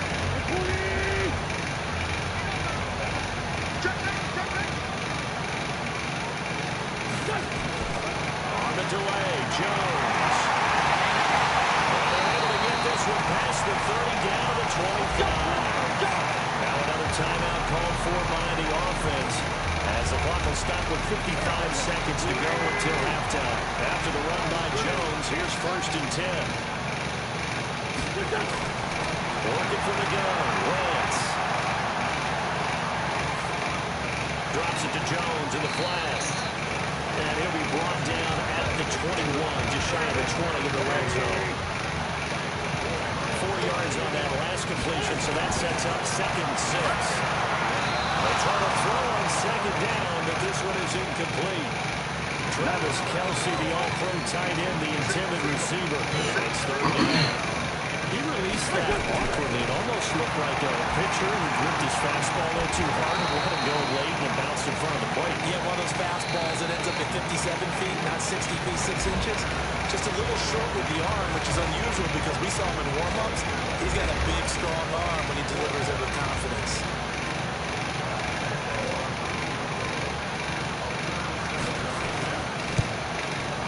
And Lambo will put this one through. And they will move up by 10 now, 17-7. Still a little bit of time left here in the 2nd quarter, but they do get 3 before the half and expand that lead. And they have to be happy about that. We haven't met a team yet that doesn't put an emphasis on trying to get points on the board in the last 2 minutes of the half. They'll be real excited to have those up on the board. This is taken at the 3. And he'll get it up past the 20 to the 22-yard line. The Colts come to the line, ready to start their next drive. Time here for likely one play, then off to the locker room, and they're going to have some adjustments to make. They certainly will, and I think a lot of people are thinking to themselves, all right, take the knee, get out of here, regroup. But how will the head coach and his staff approach halftime? Will it be angry? Will it be clinical? Will it be calm? Will it just let it all out? Who knows? I'm going to be a fly on the wall for this one. A 2nd down pass play there, but it's incomplete. After the incompletion, here now, 3rd and 2. James has it. So we reach halftime here in a 10-point game. As we'll head down to Orlando, that's where we find our man Jonathan Coachman at our EA Sports Halftime Report. Coach. All right, Brandon, thanks very much. We'll get back to you and Charles in a minute. But first, time to give the folks at home a look at what's going on around the NFL.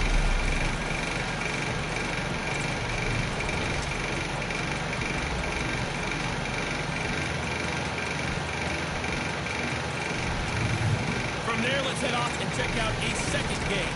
And you can see they are scoreless. They play the 2nd quarter. Lastly, let's check on one final game for you. And you can see they are scoreless. They play the 2nd quarter. In our game, it's been Carson Wentz with a strong first half. His guys have the lead as we'll hand it back over to our commentators, Brandon Gaudin and Charles Davis.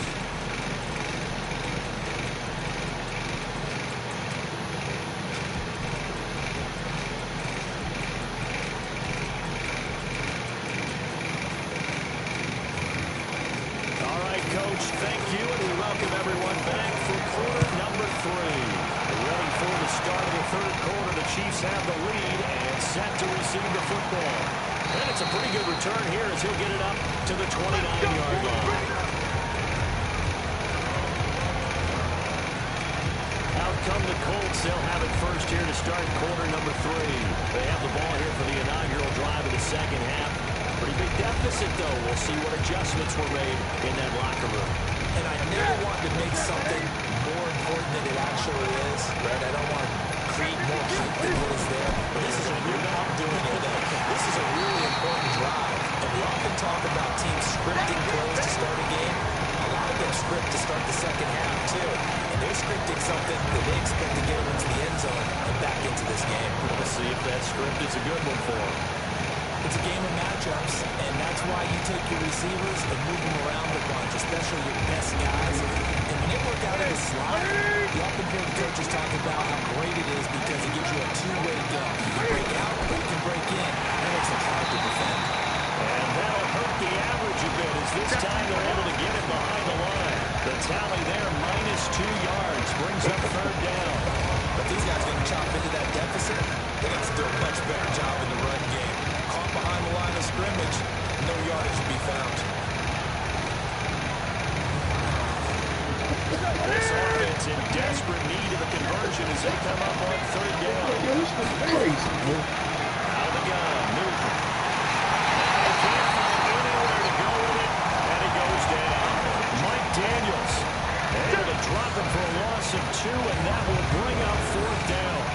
No doubt that's a very good play defensively right there because they've always got to be aware that he can take off and make a big play with his legs. How about the way they were able to contain him? That also tells me the coverage was excellent downfield.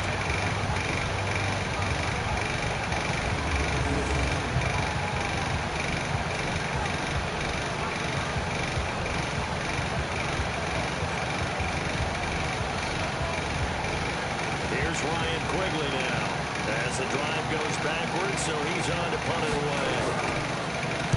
And this is away. It's a high kick, and he got all of it. Taking it about the 16. 62 yards on the punt that time. Wow. And possession will switch hands, first and 10. So here are the Chiefs to take over. They've dropped 4 straight games coming into this one, remember, but they have the lead here.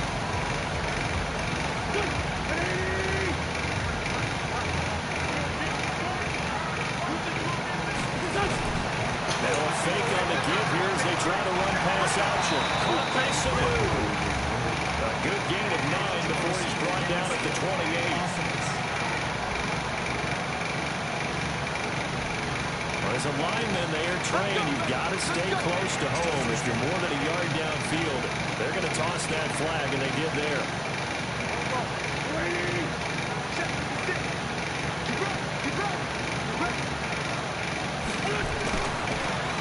Fake on the give here as they try to run pass option. Here's Sanu on the catch. And he'll have this past the 30 prior to going out of bounds. Well, that's one of the drawbacks of running the RPO. If those linemen go into run block mode, you can't throw it if they're more than a yard downfield.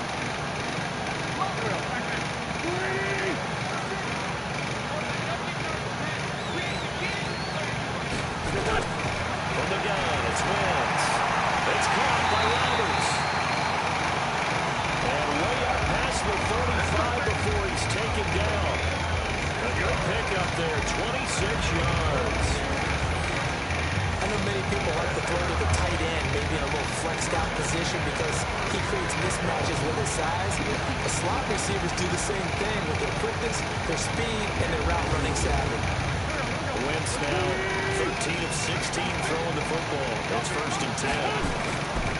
On the counter, here's Jones. And he'll lose yardage. Brought down at the 32. Yikes, a 4-yard loss really sets him back now for second down.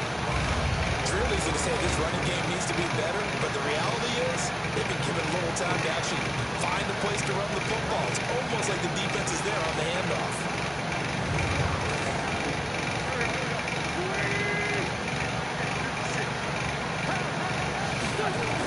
They'll go again to Jones. as they get it back to a 3rd and 5.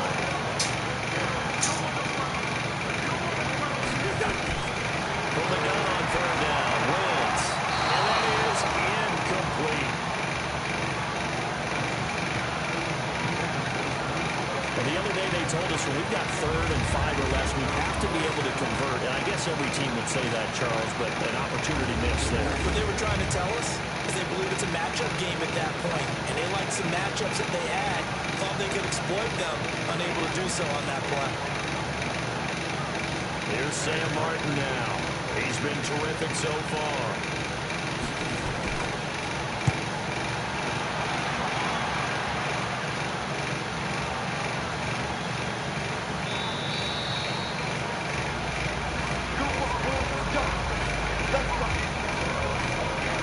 The Colts offense now as they make their way onto the field.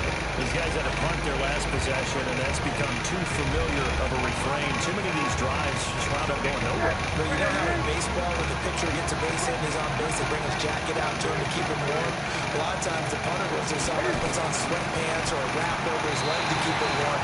He might need a massage from the trainer right now from all the work he's getting. The first play of the drive there is incomplete. You know, despite the scoreline, I think they've gone away where they are here. They're on the road and just one big play away from getting right back in this game. I'm going to follow right along with you because the spot they're in now is a credit to their defense. They've kept them in it by making the plays that they've made, and that just means they're one big score away from being right back there. Now the question is, can this offense step up and make that play? Because that's been an issue for them in this game. And they're able to get this one across the 35. 16 yards to pick up there. The Colts have a first down. There's so many things to watch for when you play defense, and reading your keys, you always hear about that, and having your eyes in the right place. Sometimes your eyes can fool you. How about that play action there that sprang the big guy, didn't it? Able to dump it over the top to him. Newton now just 7 of 15 so far, but he's got a 1st and 10.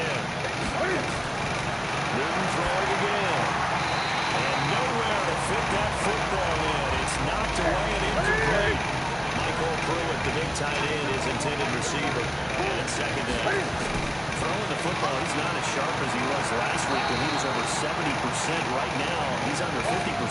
That comes from extra game film, extra time. You know these guys watched him all week, saw how precise he was.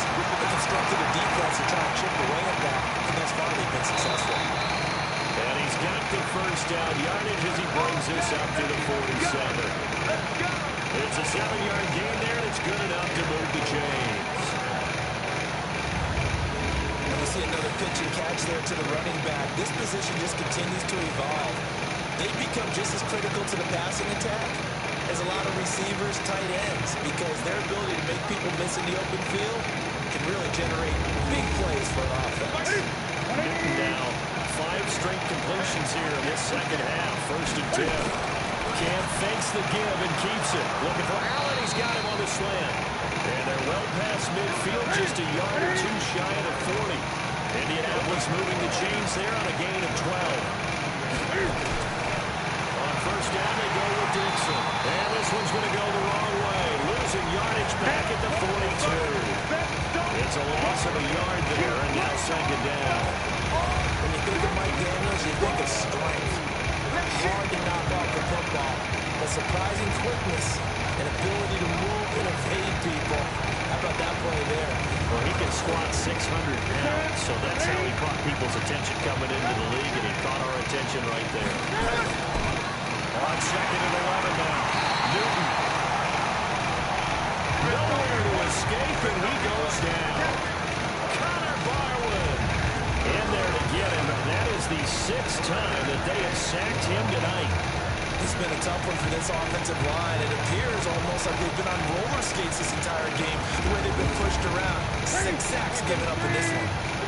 This offense in desperate need of a conversion as they come up on 3rd down. From the gun, here's Newton. He's got a man, that's Keenan Allen. Well, he is out of bounds, but not before he's inside the 30. That one for Indianapolis, resulting in 15 yards and a fresh set of downs.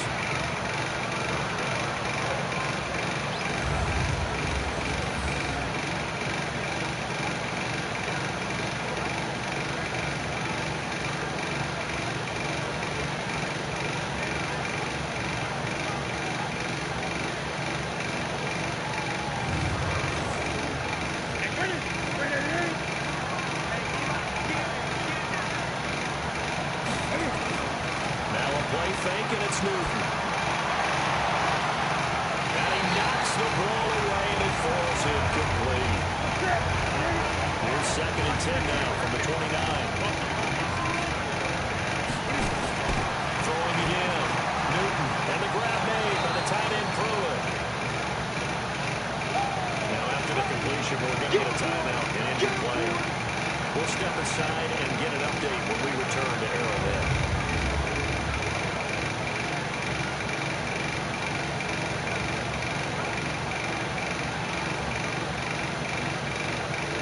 Second down pass play got him 8 yards. Now they've got a 3rd and a couple remaining. Again, Newton. And that would be incomplete.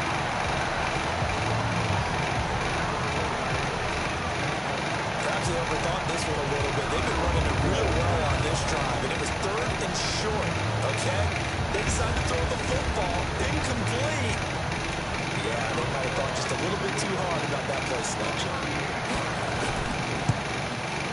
And the 11-year veteran bangs it through. And they're back within a touchdown. It's 17-10. So they get the field goal, but that was a 14-play drive to get through. You sound like you're going negative on me. I was.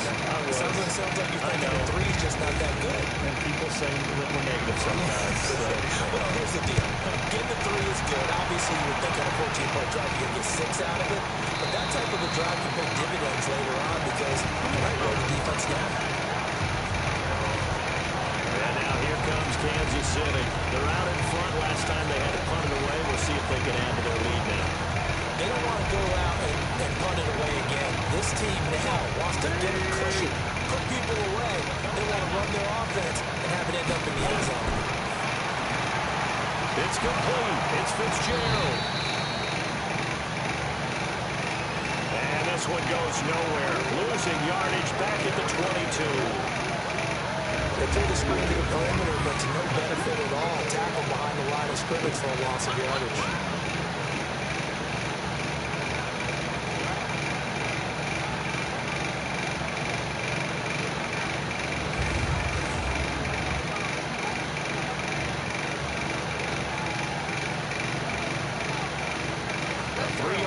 To start the drive, they'll look to make that up and then some on 2nd and 13. Throwing his Wentz. And that is incomplete. A lot of force bearing down on him there. He could not hang on. It's 3rd down. An incomplete pass on that last play, and that means they'll need to come up with something here on 3rd down. Throwing now is Wentz. A dump underneath to Jones. And this effort will not get it done. He stopped well short of the 1st down at the 29. I know most of the time when the ball's in the air, you're thinking wide receiver, tight end, but running backs, they can be a big part of any passing offense nowadays.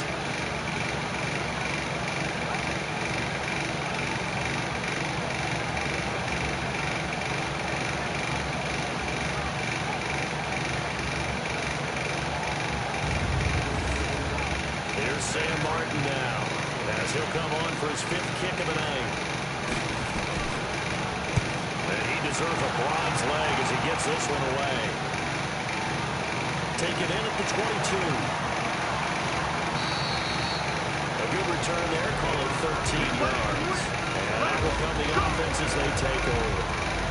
Here comes the Indianapolis offense now as they get set to take over. And they had a long drive last time, but they had to settle for a field goal. And I'm sure that's how it felt to them, settling. They probably should have gotten in the end zone. And not all that joy, right? Because that's what you get when you put the ball in the end zone. But there are benefits to that type of a long drive. Your defense gets a chance to take a break, adjust a little bit, maybe get themselves ready to get back out on the field and play a little bit better. So they'll take the benefit even though they wanted the 6 points. Yeah, maybe wore down the other defense. We'll see.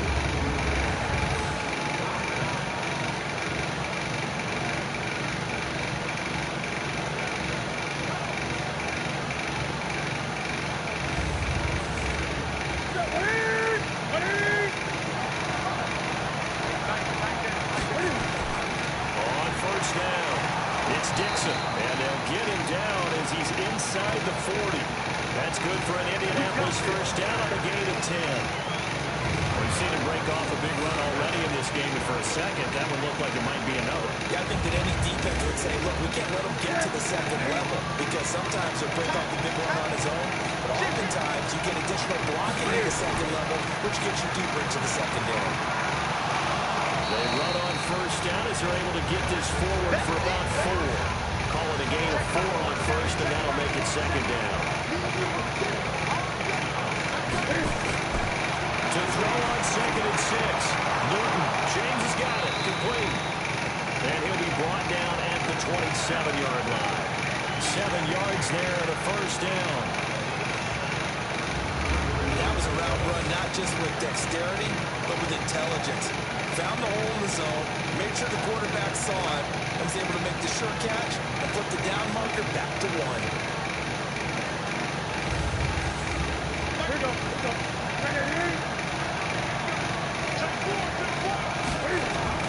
They'll run on first down.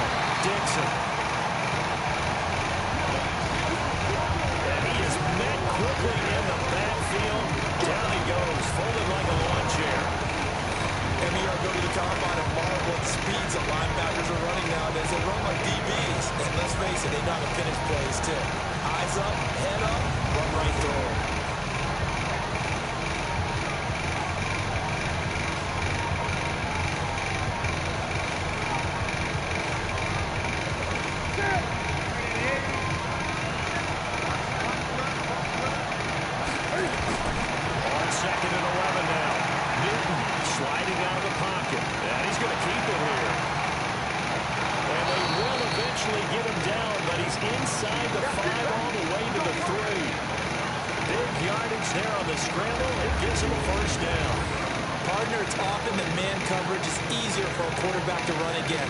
Receivers going downfield, those guys are staying with them, and oftentimes they have their back to the quarterback, which opens up a lot of space and room, and they don't even know that he's taken off with it.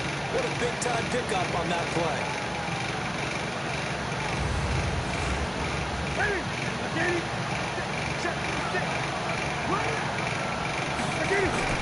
A shotgun snap for Newton. And this will be incomplete. Physical play on the football there. It's second down. They'll go again from the 3 here on second and goal. Here's Newton.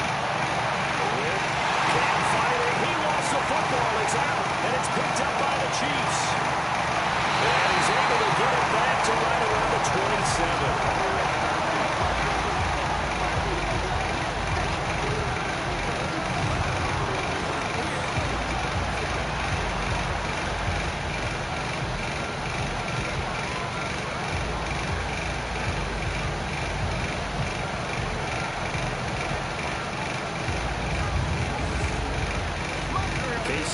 Out of the huddle, ready for their next drive. They punted last time they had it. What steps, Charles, you think they have to take to make sure they don't do that again? Let's just go to the football 101, the trade expression 101. Win first down. Make 5, 6, 7 yards on first down and make it a 2nd and 3, second and manageable. Keep accumulating first downs that way. Keep moving the football. Don't want to get behind the sticks because then the defense has the advantage. 2nd and 10 now from the 27. Wins. And this one brought in by Sanu. That catch good for only a yard, and it will be 3rd down. This defense tightening up a bit. That last catch just 1 yard, making it 3rd and 9. And it's caught Fitzgerald. And they nearly get this all the way to midfield. Break it down at the 49. That catch puts him over 70 yards receiving now as he's got a first down. He's been the go-to guy. They needed a big play there on 3rd down. Went his way and worked out. It doesn't matter whether they scouted it or that they think he's going to get the ball. He has a knack for finding his way open and completing the connection. Wentz now a perfect 8 for 8 to start the second half. Not bad. 1st and 10. Again, they'll throw with Wentz. It's Kelsey on the ground. And down he goes at the 49, a 3-yard pickup. That first down completion only netted him 3. 2nd and 7. They'll run it with Jones. And he's going to get this one down to the 45.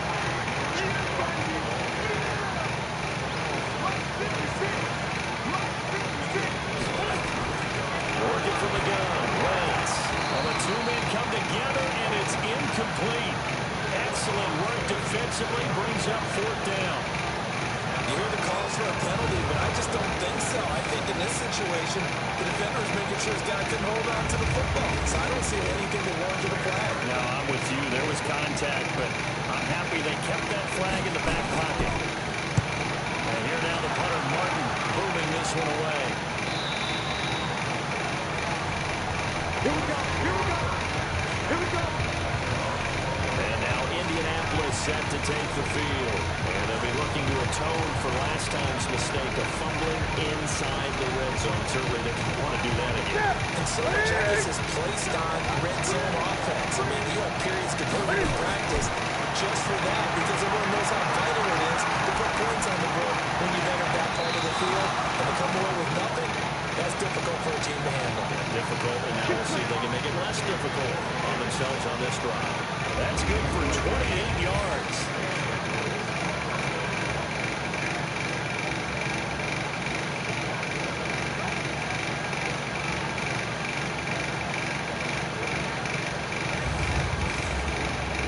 So one play, and they're already just shy of midfield. From the gun, Newton. Flushed out right. He's going to take off with it. And he'll take this from 147-yard line to the other. A gain of 6.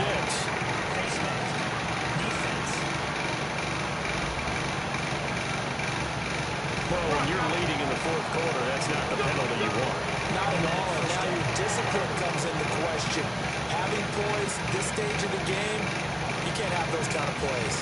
Now it's 1st and 10, a big mistake, especially when you factor in the personal foul yardage. Operating from the gun, Newton. Well, this is going to be caught, but they'll say out of bounds. So it's incomplete.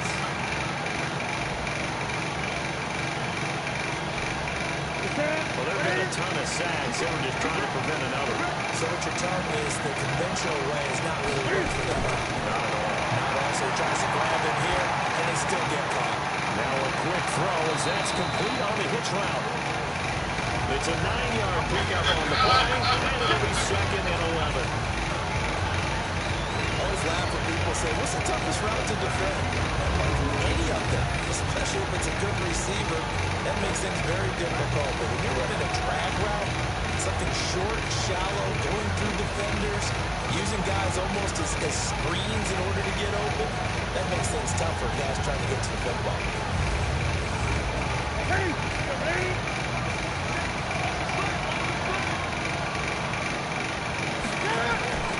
Looking to throw again on 2nd down. Newton, he's got his man on the crossing route. And he'll be brought down with a 1st down as the tackle's made at the Chiefs' 14. One of the advantages of zone defense, as I remember it, is being able to see the play develop in front of you. One of the disadvantages, when they find those levels where they can hit you with it. Sometimes behind the corner and in front of the safety, it makes it tough to defend.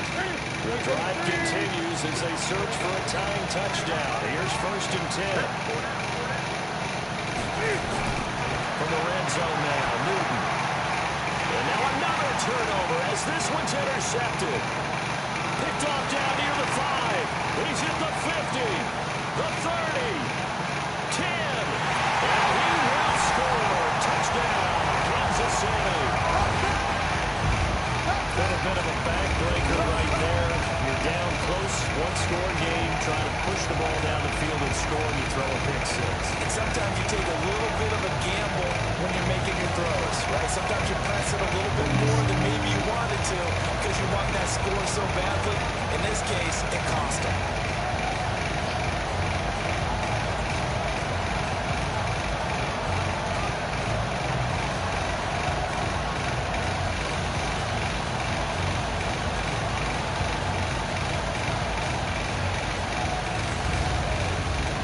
Lambo to add on the extra point.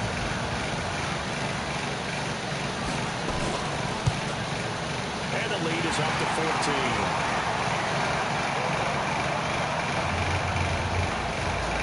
So the defense creating some points, not only getting the interception, but then returning it to the end zone for the pick 6.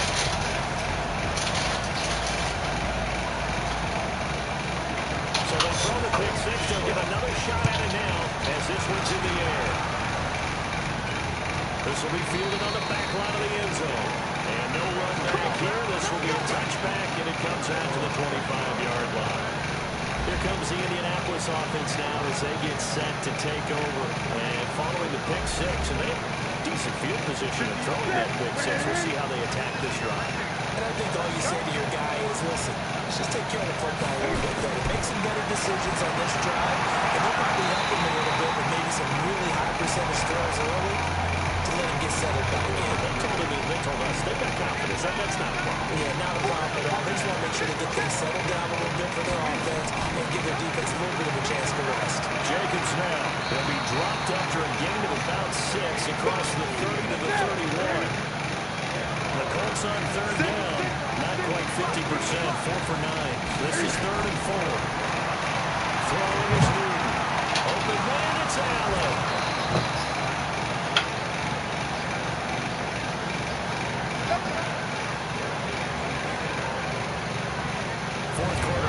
So critical, and you figure they only get one more shot after this, so a touchdown's imperative on this drive. It is, but you also have to think to yourself in play calling, don't hold anything back. Don't save it for the second touchdown. You got the first one for the second one to even matter.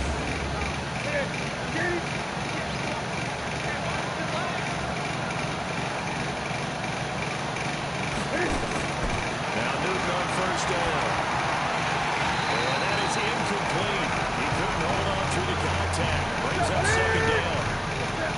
So now 2nd and 10 after the incompletion on first down. To throw again. Newton. And the Chiefs are going to get him.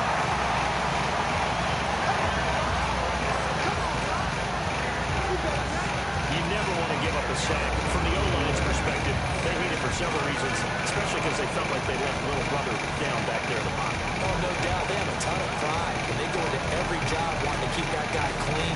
They want that uniform with no grass stains, no dirt, nothing on it. But it's really, really difficult. You talk about some terrific athletes who are trying to put him on the ground. 3rd and long. It's Newton. And that's caught inside the 30. They chalk that one up as a gain of 34 on 3rd down. You're at the point in the game right now where you got to start taking some chances, and that chance paid off. And it's a good idea to be that aggressive because, truthfully, the defensive guys, they're just playing not to make a mistake. That often means you can make a big play against them. So now then, the big play has them all the way inside the 30 now, 1st and 10. Now a draw play with Dixon. And he'll be brought down inside the 20 at the 19. That's over 40 yards of movement with those last 2 plays. On 2nd and inches, Newton. Throw left side complete. It's Jacobs. That backs him up 1 yard and brings up 3rd down.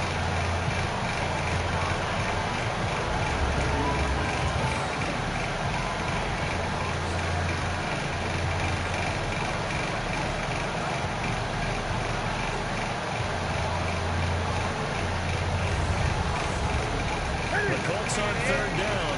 They've converted 6 times and could use a 7th here. This time they face a 3rd and 2. Out of the gun, Newton. Got his man complete over the middle. That's Jacobs. And he takes it down to the 13 and picks up the first. A strong 8 yards will keep this drive rolling. Now, correct me if I'm wrong. You're down 2 scores. I don't think you need to rush just yet, but you can't take your time either. Yeah, even if you don't want to commit to full 2-minute offense, you have to up the tempo, up the urgency. Maybe you're starting to call 2 plays in a huddle each time you snap the ball.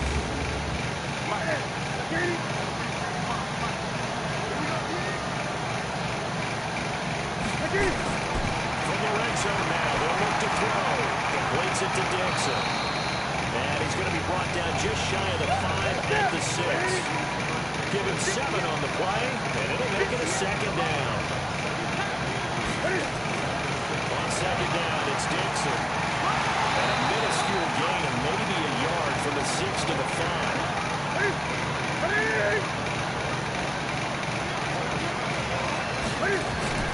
3rd and 2, Newton.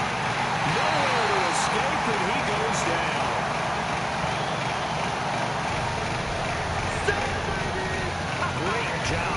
defensively. I think he was trying to go through his progressions, find someone to get rid of the football. Before he knew it, he was on his back. That just brings us right back to what you said in the beginning. A great job defensively. Nowhere to go with the football. That led to the sack.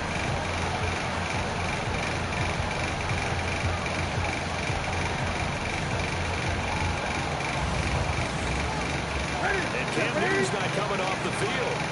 They'll keep the offense out to go for it on 4. Here we go on 4th. Newton. And that is caught. Let the back judge right there to say it incomplete. The Colts unable to convert here on 4th down. And the Chiefs defense comes up with a stop. So now with a little over 2 minutes to play, the road back gets very difficult. Difficult, but still not impossible if they go ahead and play this thing out. Now the defense has to come up big. They've got to go for a strip of the football on each and every snap to try and give themselves a chance. 2 minutes left to play in this football game here on EA Sports. So the Chiefs in possession of the ball as we welcome you back. And you have to figure they're just looking to burn these final 2 minutes away and get out of here with a victory.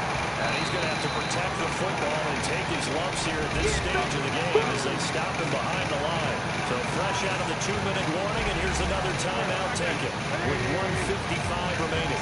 This is a big 3rd down, and you'd have to think we'd see a timeout right away if they can't stop him here. Again, it's Jones. And he'll only get this to the 14 as he'll come up well short of the 1st down. Whistles now and a timeout. So defensively, they burn it here with 1:51 left. Here's Sam Martin now as he's on the punt for Kansas City.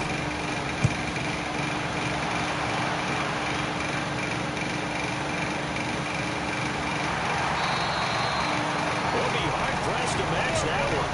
Got a 65-yard punt, and the offense will take over with a new set of downs. So Cam Newton and his offense down by 2 touchdowns. Just over 1:40 to play. Their offense has struggled all night, and now they need to find 2 scores late to try to pull this thing out. Back to throw, Newton. And that'll wind up incomplete. Trying to give his man room to run under it, but it's 2nd down. An incomplete pass leads to 2nd and 10 from the 25. Newton. And this is intercepted, and that should do it. Picked up by Fabian Moreau. And it's a tremendous return as they finally get him at about the 10-yard line. Allen, the intended receiver. So many times we end the game, and as we're recapping it, we're talking about what offenses did and how they won the game. Let's flip this one over. The defense, they frustrated the offense the entire ball game. That's why they're walking out of here with a victory. And they're going to love to walk out of here with that as their final act, that interception. Good way for them to end it. Here's the Kansas City offense now as they get set to take over. And barring mistakes, they should be able to kneel this one out and finish it off. And there's only 1 timeout remaining on the defensive side of the ball, so that doesn't really come into play either. Suddenly, it's 1st and goal after the interception. A quick change in the situation here. Now Jones. And they'll get him down after a pickup of 8, 2nd and 2. Now the Colts will use their 3rd and final timeout as they'll talk things over prior to this upcoming 2nd down play. Good yardage on 1st down. Now can they punch it in on 2nd and goal?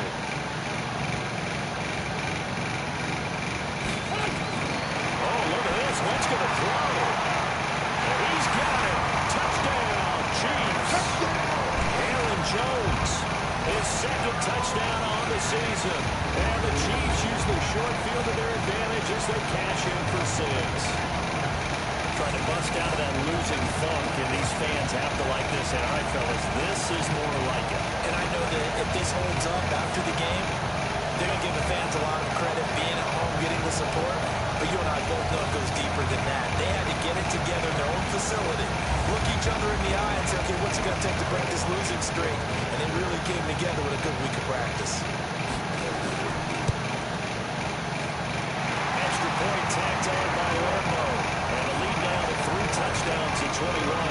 They have the short field, and they made quick work of it. Just 2 plays to get into the end zone.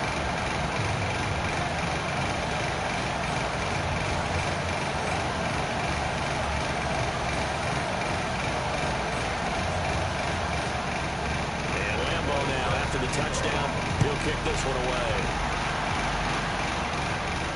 This fielded a few yards into the end zone. And no run back here. This will be a touchback, and it comes out to the 25-yard line. The Colts offensive unit ready to see what they can do here. They've lost this one. Their offense has struggled. Do they try to put together something here at the end just to take into next week? Yeah, sometimes teams want to do that and coaches want to. I remember one time I was on a team and we were losing late in a game like this, and you knew it was lost. It was over, right? And the coach called a running play and pretty much said to everyone, I want to see something executed well before we get out of here. And that was the message to the team. Just something to build. Just something to build on. Get it done. And he's taken down. A Chiefs sack. Mike Bennett in there to get him, and that is sack number 6 now for him on the year. We've been around this league for a while. Many coaches never put their starting quarterback almost no matter the situation. In this case, though, he's got to make a decision. He's taking a pretty good beating out there. Yeah, with the deficit, maybe not wanting to risk an injury. Just nothing there again. He's been sacked multiple times. We've seen the interceptions, of course. He's really been through the ringer, hasn't he? And what we've seen is a defense is well coordinated. The front and the back really in sync. The front putting on the pressure, the backside being ball hawks and picking passes off. Taken from just outside the 30. So a change of possession here on the punt. And now here comes Kansas City. And they've got this one in hand. No timeouts remaining defensively, so this one should just be one kneel and then handshakes. From the 32 now, here's 1st and 10. They go down to a knee and a sigh of relief as they are into the win column for the first time this year.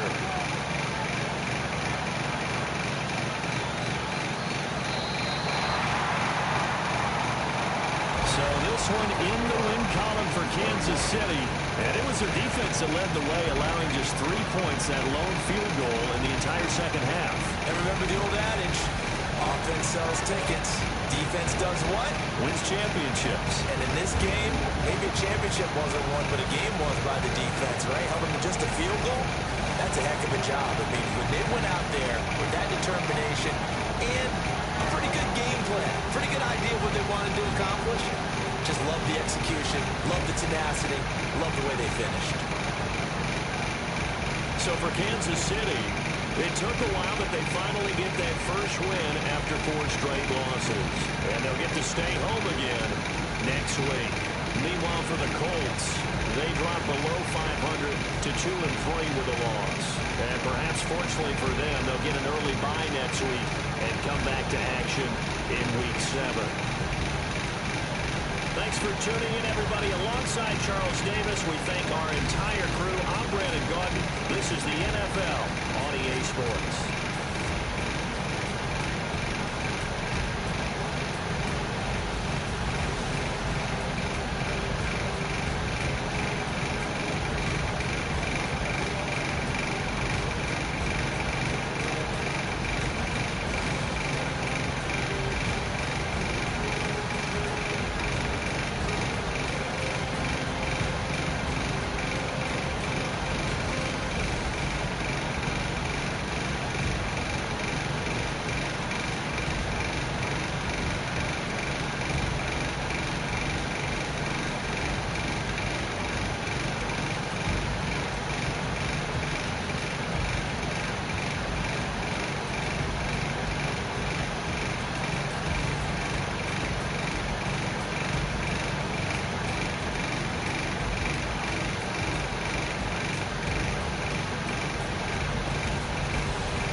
performance a week ago, as it'll be the Cleveland Browns taking on the San Francisco 49ers. I'll be back at halftime to look at some of these stats and scores from Sunday's action. But for now, it's Monday Night Football. And to call the action, here are Brandon Dodger and Charles Davis.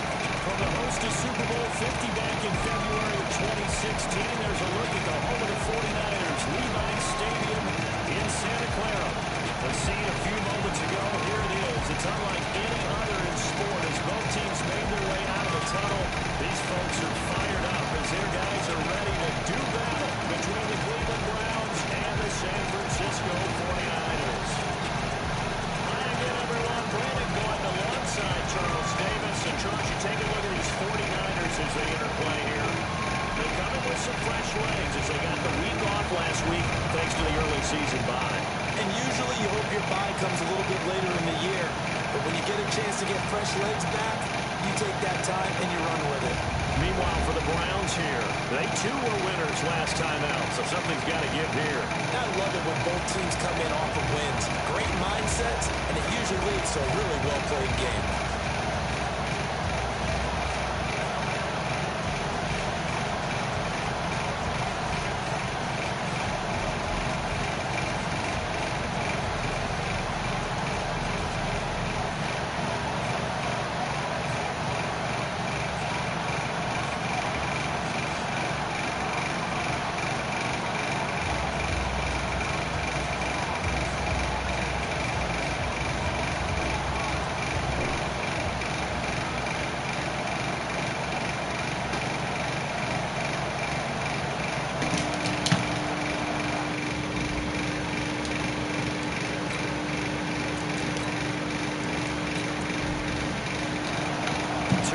Disappointments in the first quarter of the season, doing battle here as we get this one underway.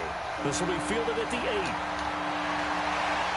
And nice work on the return as they'll start their drive just past the 30-yard line. So here's the first drive now for the 49ers. They'll be led out by their second-year quarterback from Wyoming, Josh Allen. And coming up with an early season open week. And in this situation, what he told us when we sat down with him was he spent a lot of time working on fundamentals, kind of getting back to basics during that time, as opposed to having to worry about healing up or resting up. It's too early in the season. Get back to the basics, get his game going again. A pretty good-looking run there on first down. That'll go for 9 yards, just short of the line to gain. Give him 9 on the carry that time, and they're set up with a 2nd and 1. Well, I think that's what they're going to need to do here in the first half. You've got to take some pressure off of this young quarterback, and no better way to do it than to establish the running game early. 9 yards to pick up there, and it's a first down. Well, one unit I know you want to watch is that offensive line. If they keep clearing holes like that, it's going to be a long night defensively. No doubt about it, because when they are in sync, as we're seeing so far, when that continuity is there, and you can see that they're playing off of each other while controlling the defensive front linebackers, you're exactly right. It could be a very long night for the defense because someone's going to run for some big yardage. And the big fella stuffed that one up in a big way. I think doubling him has to be a priority because you can't move up to the next level if you don't take care of him first. 50 seconds, come on. You ain't going nowhere. And now they'll throw with Allen over the middle, and it's incomplete. Royce Freeman, the intended target, and it'll bring up 3rd down.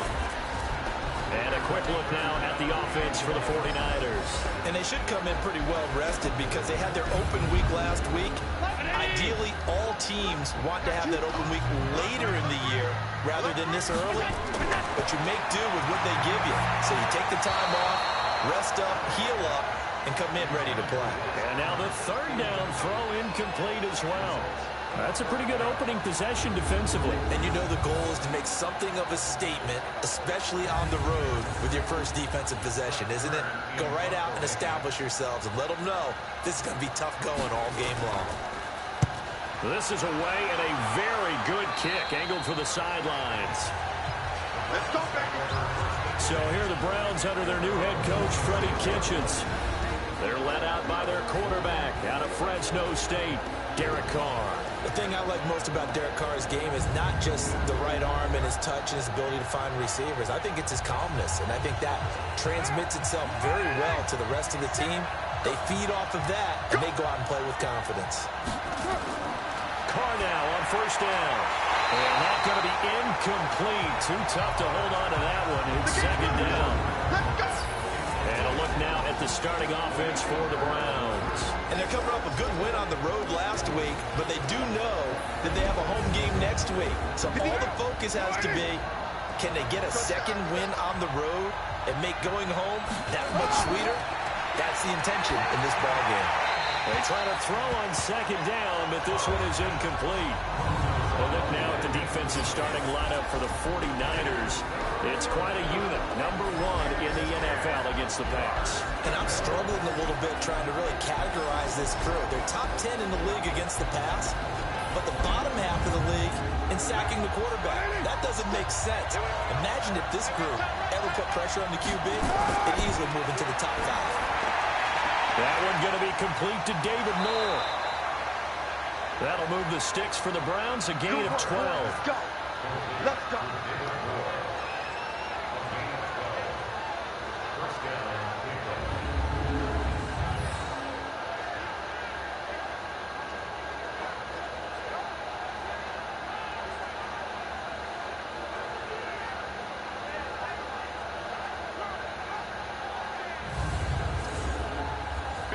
So here's a 1st and 10 at the 38. Carr to throw again. And he just gets rid of it. Throws it away. A wise move there. Looked like nobody open. Now second down. Now Carr, after the incomplete pass, brings him up 2nd and 10. They'll run here with a former Steeler. This is Le'Veon Bell. And he's going to be stopped up quickly here. Just a yard up to the 39. Throwing his Carr on 3rd down. Looking deep for Adams. And at the 7-yard line, the catch is made. They're able to convert on 3rd down, and that sets up a 1st and goal. Excellent execution, and now they're set up nicely. Are they ever? Red zone? I wonder what the next play call is going to be, because after a big play like that, a lot of teams like to use the momentum to launch another one.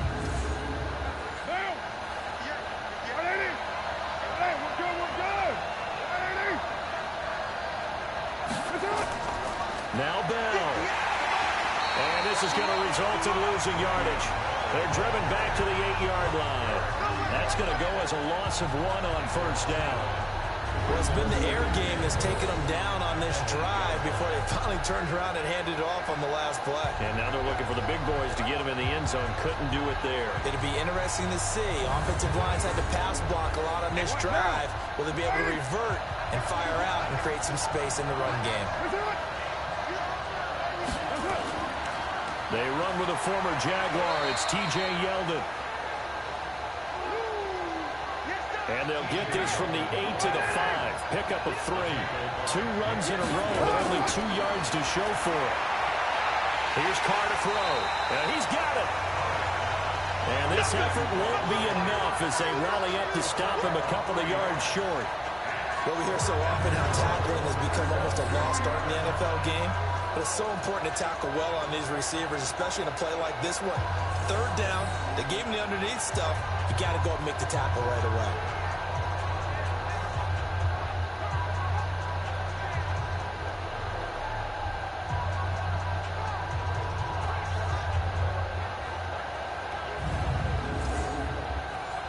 Now Kaimi Fairbairn for the field goal try. From the left hash, he'll have to cut this at a tight angle. Fairbairn able to put this one through. And the Browns are out to a 3-0 lead. Well, after marching down the field, only getting 3 there, kind of feels like a win for the defense. And it does. They'll go to the sideline feeling a lot better that they didn't give up a touchdown after the march against them. But if I were the offense, I wouldn't hang my head over that one. That's a good drive, and 3 points were put on the board. This is fielded at the chalk of the 10. Yeah, a good return. He's across the 35-yard line, right around the 36.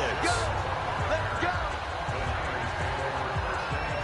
The San Francisco offense getting their last-minute instructions before they take over here. And hoping to do better than they did their last possession when they punted the football. Appeal to the vanity of your offensive line. Tell them that they control your fate. Leverage guys. Win the line of scrimmage. If you do that, you start to win first down. You win second down. And guess what? You start accumulating first downs. And that's what they need in order to not punt the ball again. And the result here, a pickup of 8. Leaves them with 2 to go on second down. 8 yards on the pickup, and now they'll have some options on second and short.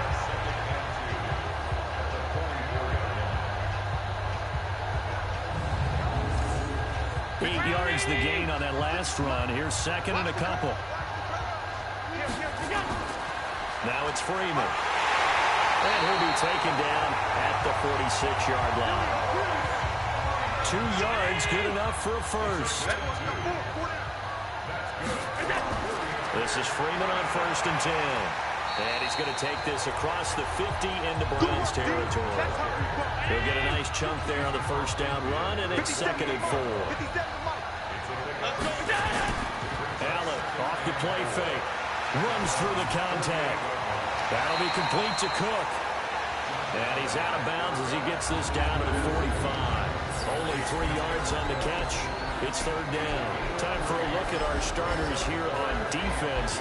And they played well against the pass. Currently ranked 7th in the NFL. Yeah, defending the pass hasn't been an issue for them. It's been stopping the run.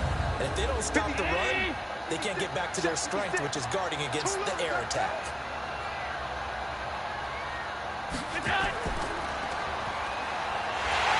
And he's got the first down yardage before he's brought down at the 42. It'll be a pickup of 4, good enough to earn him yet another first down. Looking back to Cooper's numbers from last year after that trade, he ended up playing 9 games with the Cowboys in 2018. 725 yards, 6 scores. Also had the 100-yard game in the playoffs against the Rams. And if you add up the numbers between the two teams last year, he was over 1,000 for the 3rd time in 4 NFL seasons. Allen's throw is complete. That throw good for 4. It's 2nd down. 4 yards on that last completion, so that sets up 2nd and 6. Allen going to throw. And brought in by the tight end Cook. And he's going to get this inside the 30. And they're going to have another first down as he's going to be tackled at the Browns' 26. As far as tight ends go, this guy's not a speed burner. He's much more of an inline blocking type of a tight end. But how about this last play? Made a nice catch and picked up a first down. That's what impresses me about him. When he's called upon, he usually gets it done. Back to the air on 2nd down. It's Allen. He's got the connection to Cooper. And they've got it inside the 10 at the 8. Cooper's first catch, and good for a first down. It's funny when I go back to our pregame meeting with Amari Cooper, and we mentioned, what if they play man coverage against you? He almost seemed offended by it, didn't he? I'll beat it. That's basically what it said, right?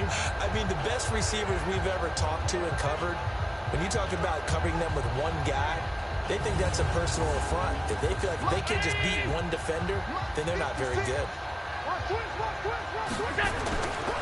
They'll try and run for it on 1st and goal. And he's going to ball his way down to about the 1-yard line. That's a gain of 7, and we'll leave them with 2nd and goal coming up. 2nd down and goal. Allen.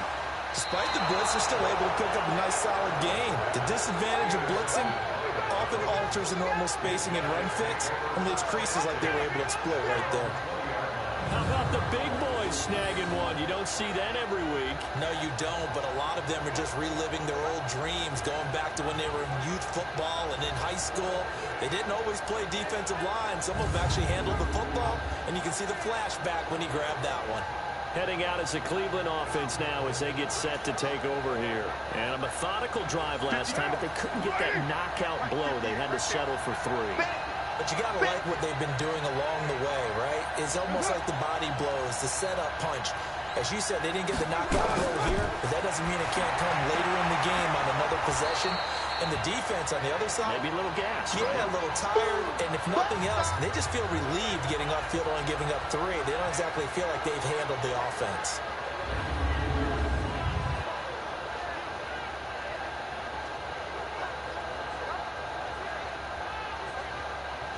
Here's a 2nd and 5 now from the 25. On the counter, here's Bell. And not much to speak of. Call it a 1-yard gain up to the 26.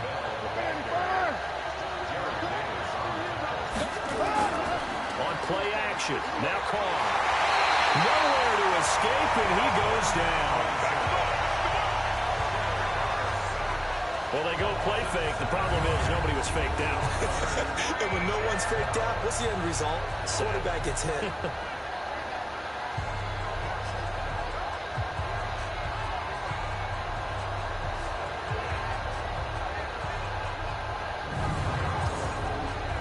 On 4th down, Matt Hawk is on to punt. Back deep, Jarvis Landry. And he was called on 3 times in the win last week as his first one here's away. That'll be a 43-yard punt, just a single yard on the return. And the Niners will go on offense, 1st and 10. Josh Allen leads the offense out for their next possession. And he had to be pleased at the start of the last drive. The offense was moving, but certainly not pleased at the end result, an interception. And every team we ever talk to, at some point in the conversation, the coach, player, someone talks about, you know, we've got to finish. We've got to finish off drives, finish off the game. There's an example there of not finishing, doing everything right, but not getting the result that you need. On 2nd and very short, Allen. His throw here's incomplete. Jared Cook, the tight end, was the target. And it's 3rd down. An incomplete pass on 2nd down leads us to 3rd and inches. Here's Freeman. And he'll be taken down, but not before he works it past the 50. A gain of 10 and a 49er first down.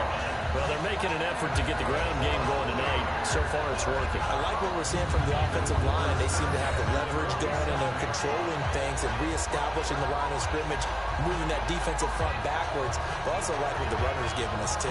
It appears that he's been waiting all day long to get out here and take off. 56. 319. 56. I got it.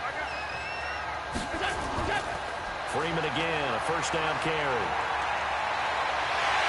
And he's going to get this inside the 30.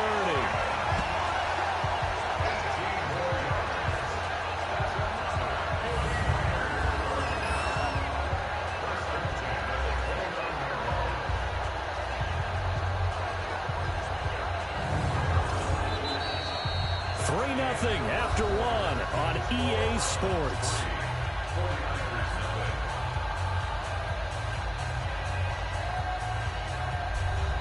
This offense finding its legs now. Here's another 1st and 10. Allen now looks to throw. And this is caught. I think he got that with one hand. 2nd and 5 after the 5-yard completion on 1st down. On play action, Allen. And this is caught. A spectacular one-handed grab there. 18 yards there, and it'll be a 1st and goal. What a catch and one-handed, and I'm starting to lose my awe about the play, and maybe I shouldn't. How much of this is the player? How much of it is the glove? Well, those gloves, they do have a little grip to them. They got a little extra tackiness to them now, and I know the guys in the NFL, the competition committee, some other places, they're talking about examining those gloves to see if they're having too much of an effect on the game. And he'll be stopped up after only a couple of yards as he gets it down to the 5. And the ball smacked down on the 5-yard line. Here's 2nd and goal. And he'll get this one back to the 5-yard line, but no further than that. No gain on the play there. They're going to need to come up with something better here on 3rd and goal. 2 straight shots on the ground now on 3rd. And he hauls it in the end zone. Touchdown, San Francisco. Jarvis Landry, his 3rd touchdown now on the year. And the 49ers have now taken the lead. A nice throw there by the 2nd-year quarterback. And I don't believe that was the kind of play he would have made as a rookie, because usually your rookie season is a continuation of your college days. A lot of one read, and if you don't have it, you just take off and go. Now he's settled in the pocket a little bit more, reading the field and getting to his second and sometimes third progression. That was a nice play. Here's Phil Dawson now for the point after. And this is up and good to make it 7-3. That time, a 9-play drive. And the end result for the 49ers, a touchdown.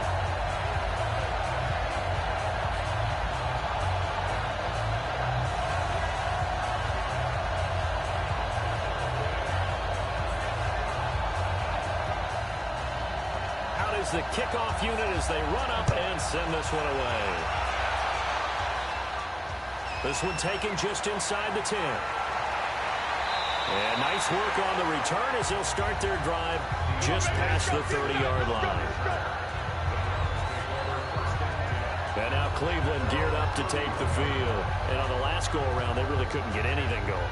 They had to punt from deep inside their own territory, which means they're going to lose the field position battle as a general rule.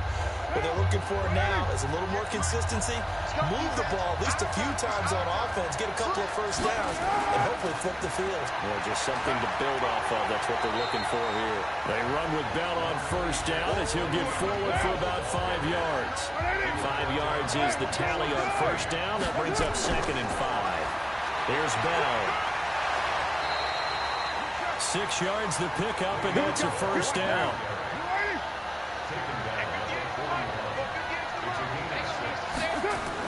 Now a first down carry by Bell. And he'll be taken down, but not before he works it past the 50. 13 yards to pick up there. Good for a Cleveland first. I know every time we watch Le'Veon Bell play, we think about him making people miss the hesitation move. But you remember, he came out of Michigan State as a bruiser and a thumper, and he still has those capabilities. At 225 pounds, an underrated part of his game.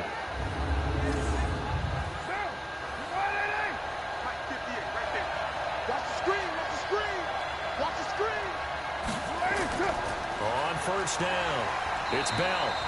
So he got free of one tackle, but couldn't do a whole lot else. The tackle made there by Jared Davis. On play action, it's Carr. Gets this one to Le'Veon Bell. And this will move the chains again as the tackle's going to be made at the 49ers' 31-yard line.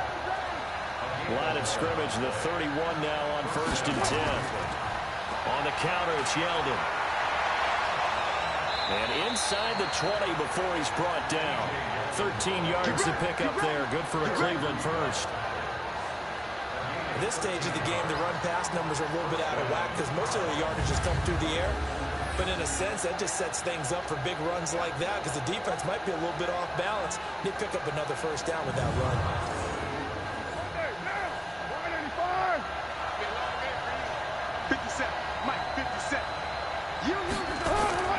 Into the red zone, it's Carr. And this one's incomplete. David Moore, the intended target, but it's going to be 2nd down. Now Carr, after the incomplete pass, brings him up 2nd and 10. Now T.J. Yeldon. And he'll get this down only to the 18. The 2nd down play, not much better than the first, just a gain of 1 there. On 3rd down, Carr. Hard throw, incomplete.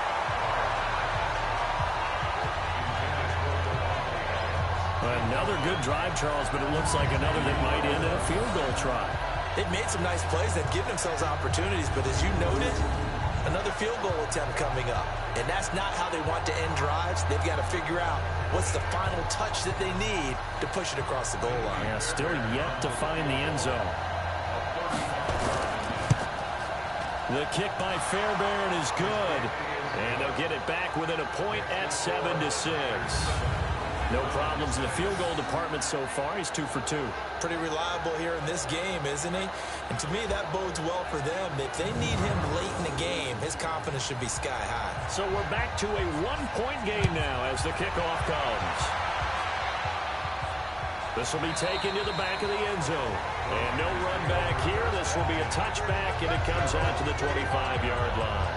The offense trots back onto the field, and we take an in-depth look at Royce Freeman. And it may just be the second quarter, but he's in his zone, well on his way to eclipsing that 100-yard mark. And when a back has a game, as we're witnessing right now, his name's going to be in the books, but it's really a collective deal, isn't it? Because that means he's getting plenty of blocking, a lot of help from his teammates, but he's making the most of it. Yeah, he's made the most of it to this point. That's going to go as a loss of a yard, and it'll be second down.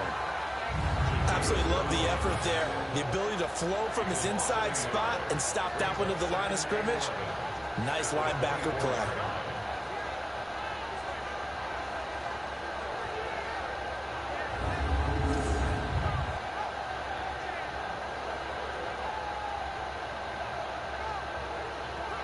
A loss of a yard there to start out. That leads to a 2nd and 11. It's a give to Freeman running right. 4 yards on the pickup there as they get it back to a more manageable 3rd and 7. The Niners on 3rd down. They've been good. 3 for 4 thus far. This is 3rd and 7. And this is Cook with a grab. And they're going to get him down well short of the first as he can only get this to the 30. 2 yards is all they'll get on the completion. It's 4th down. Well, the strategy was evident there. Get it to your tight end and make it a one-on-one play with a cornerback. Who's usually going to win that one? The tight end, but not there. Not in this situation. How about the corner defeating that logic and making a really nice tackle? Here's Brett Kern now as he'll punt it away for the second time.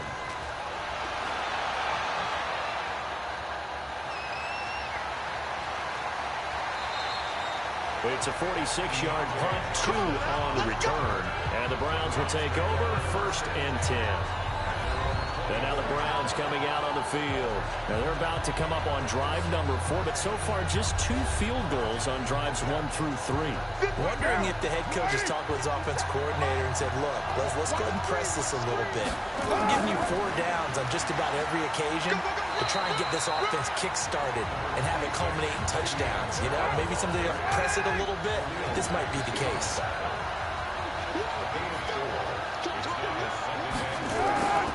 To throw on 2nd and 6. Carr. That's complete. It's Bell. And he gets this up to the 34 out of bounds there. 6 yards the pickup, and that's a 1st down. From the 34 now, here's 1st and 10. They'll run on 1st down. It's Bell. And this defense not giving him anything there. Maybe a yard up to the 36. On 2nd down, it's Bell. And he is swallowed up right at the line of scrimmage. No gain on the play there, so that doesn't help. Now they're looking up at a 3rd and 9 situation. To throw on 3rd down. Carr. This is Bell on the dump off. And he'll get up near the 45. They'll spot it at the 44. Second quarter action with 1:59 remaining. A reminder coming up just a few minutes from now. We'll send you to Jonathan Coachman and our crew in Orlando. Coach will have a look back at some of the stats and scores from yesterday's action.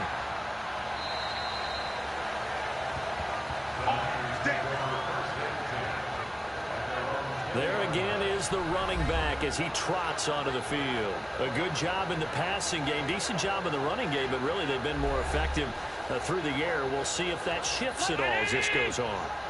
Thus far, it feels like they're calling this game in reverse. Normally you run to set up the pass. Here it feels like they're passing, hoping to set up the run and be more effective later on in the game. Yeah, you can do it both ways. We usually talk about it in the reverse, however. No doubt about it. On the draw, this will be Freeman. And they see right through that defensively as he'll be hit and taken down to the backfield. 53-19. Check 56. I got you. I got you. Shoot. Throwing is Allen on 3rd. He goes underneath to Freeman. And they will stop him short. They get him to the ground at the 27. No 1st down. Here's Brett Kern now as he's on to punt for San Francisco. His first punt, 48 yards. This one looks equally as good. Just a 2-yard return there following a punt of 48. And we put our focus now on Le'Veon Bell. He's been good. They've utilized him well, but they're losing here in the second quarter. What might they change offensively? I think that what you try and do is expand how you get the ball to him a little bit. Get him out in open space, maybe swing the ball to him. What's that they used to call in the West Coast offense, the long handoff? Serve as your running play that way, as well as continue to feed him the football. Some of these runs now may pop bigger later in the game because of the effects of running it. Sometimes people after a while, they don't want to tackle him anymore. Or they get tired, or they get out of position, or he runs through tackles. Continue to feed him the ball. He's having that kind of game. Yeah, might they get him the ball in some space in some different ways here. Play action. Now it's Carr. Nowhere to escape, and he goes down. Khalil Mack in there to get him, and on the season now, that is 9 sacks for him. Goes underneath for Bell.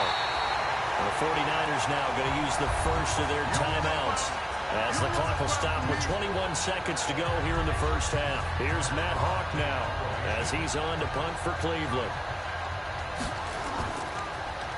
And this is away. It's a high kick, and he got all of it. And a bit of a mistake there. This is well into the end zone for a touchback. The clock showing just 16 seconds till the half as they line up 1st and 10. And they're just going to run it here up the middle. And defensively, they're just looking to keep him contained as they're able to get him down. Operating from the 27 now. Here's 2nd and 3. So a very tight first half. We had to break in a 1-point game.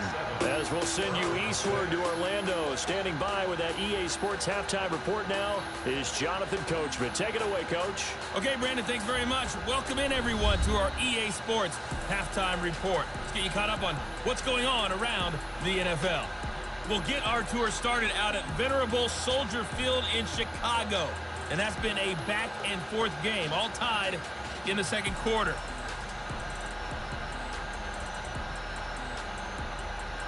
From there, we're off to check out another game.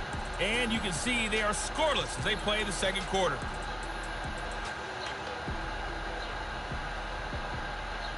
Lastly, let's check on one final game for you. And you can see they are scoreless as they play the second quarter.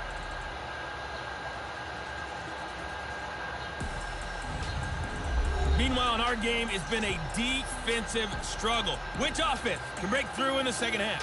Find out. Let's hand it over to our broadcast team of Brandon Gaudin and Charles Davis. All right, Coach, thank you, and we welcome everyone back for quarter number 3. It's the 49ers out in front, and they will get the football first as well as we are back and started in the second half. Let's go, boys. Bring it up. Here's the Browns offense now getting set to start off this third quarter. They're down here, but very much in this game. What's the tonality of a coach's talk when a game is within striking distance like this at intermission? Typically, what they're doing is emphasizing the things that went well in the first half and wanting more of that. Sure, you've got to go over some of the errors and clean up some things because there's a reason you're down. But overall, I think they want to stay positive, stay up with this team. We're just starting the second half, and we've got the football. Let's go ahead and punch it in, and then we'll take it from there. See how that recipe works. On 2nd and 7, Carr, incomplete, almost intercepted. They haven't picked him off yet. Would have been a great time for the first, but instead it's third down. Throwing now is Carr. He's got Herndon, his tight end. Good defense holds him to only a yard, and it'll be 4th down. One of the money routes for any offense, the drag route. So tough to defend because the receiver can stop at any point and make himself available to the quarterback and get a completion. But I love the communication we saw there. All the defenders pointing out the receiver, where he was going, and then they're able to rally to the ball after the catch and stop him short of a first down.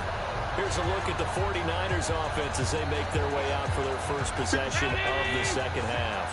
They were able to get the ball back here, didn't surrender any points. Now they'll look to add to that lead. Now how about the boost the defense gave them? Going right out on the field, shutting them down, not giving up any points, and turning the ball back over. They want to do their part now and show them a little respect and some gratitude by scoring some points. And to get a little more cushion.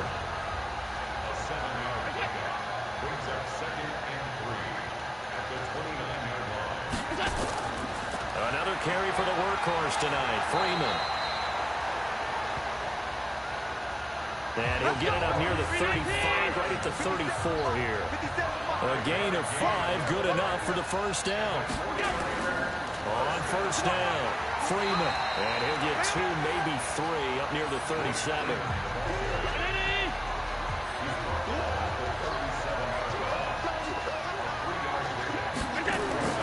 Play action. Now it's Allen.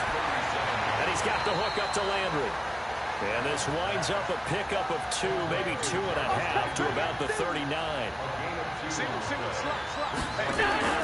Allen from the gun on third down. He's able to find Inman.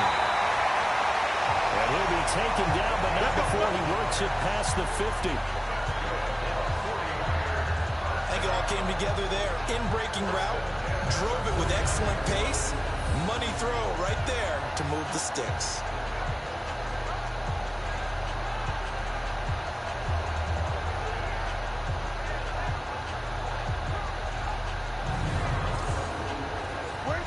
First and 10 upcoming from Browns territory now at the 49-yard line.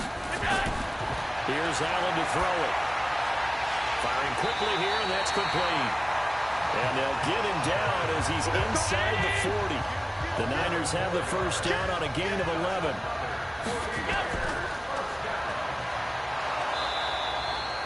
No gain on the dump off. It's second down.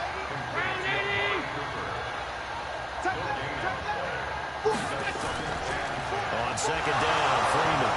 And Freeman lost the football. And this is picked up by the Browns. And they will take over possession of the football at their 42-yard line. They may have the edge on the scoreboard, but that hasn't made them passive, has it? I mean, they've dialed up a pretty good run blitz there. And Brandon, you know that all blitzes aren't just designed to get to the quarterback in the passer. Sometimes you're just trying to take away every gap, every hole that might be created in the running game, and they did it to perfection and caused a fumble there. Took away the gaps, took away the holes, took away the football. For the Browns, good starting field position as they have it first and 10 at their own 42. They'll start the drive with a carry by Bell. And now they're going to get him down right at the line of scrimmage. Call it no gain on the play, and it'll be second down. Looking to throw on second down. Carr, and he'll hit his tight end, Walker. Yeah, baby, boom! The reception good for 7. It's third down. These guys have punted 4 times already, and they're staring at a 5th, barring a conversion here on third down. A screen to Bell. And he's taken down at the 43, but not before picking up the first. And that gain of 9 buys them a new set of downs. Let's give a little credit there. The offensive play caller sensed that the screen pass was available. Whenever you're getting a lot of heavy pressure towards your quarterback, that's when you're thinking about running the screen and using that pressure against the defense. And it worked very well there for a first down. Carr now 5 straight completions here in this second half. First and 10. Carr completes it. It's an 8-yard pickup, and it'll be second down. Facing a 2nd and 2 after that last catch, good for 8 yards. Carr to throw again. It's caught here by Adams. And this will move the chains again as the tackle's going to be made at the 49ers' 23. Carr will come up here with a first and 10. And he's 4 for 4 now, throwing the ball to start the drive. A quick throw out to Adams on the perimeter. It's a loss of a yard there, and it's second down. Well, that was well defended, and as a cornerback, what you're taught when you see a wide receiver screen, either you get underneath the play before the blocking forms, or you're going to have to fight your way through it by getting through some blocking. That was a really nice play there.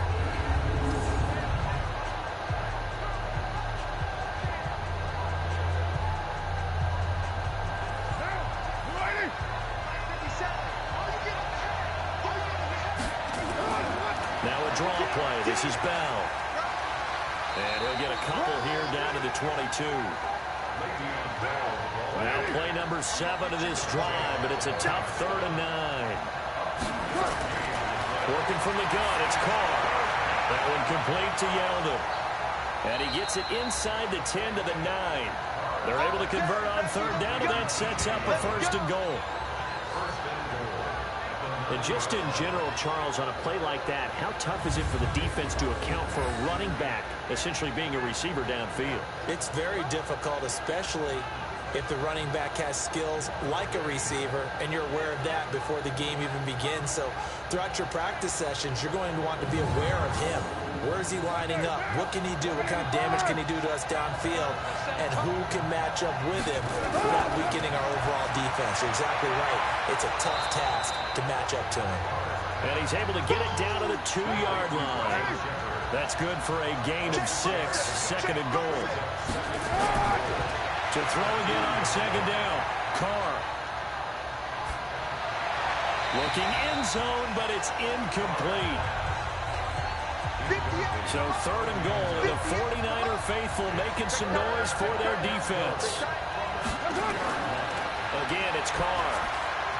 And this is caught. Touchdown, Cleveland. Davante Adams, his first touchdown on the year. And once again, the Browns are back in front. Well, they had their chances in the first half, you remember, but had to settle for 2 field goals. This time they come away with 6. I think they actually got affirmation about what they were doing by getting a touchdown, because the field goals means they got in range but couldn't quite finish it off. This time they broke through, and that's great for the old confidence. And on the sideline, difference of a feeling between 3 and 6, is it astronomical or no? It can be at times, that's for sure. A lot of times the field goal feels like a disappointment. The touchdown, well, that tells you you're getting it done.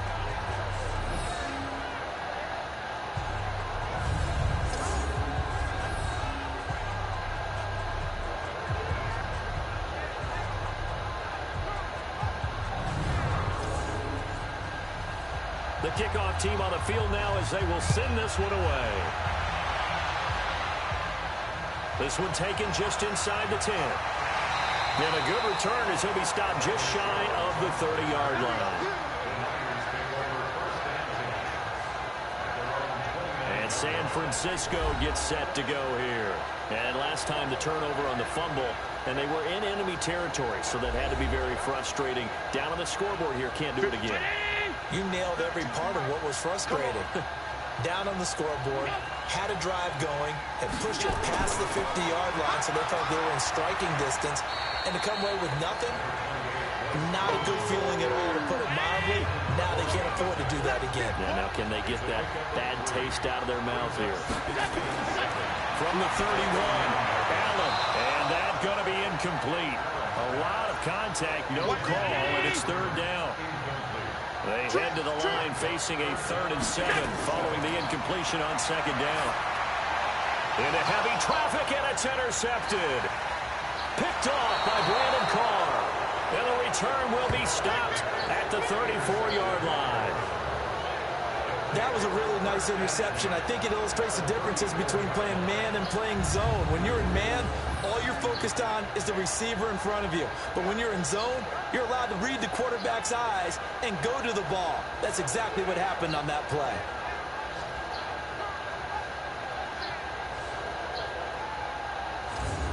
So here are the Browns to take over.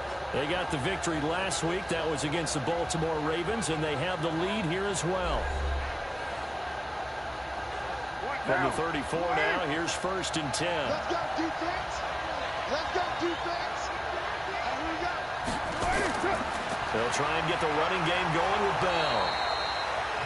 Dante Hightower on the stop. After the pickup of 5, here's 2nd and 5.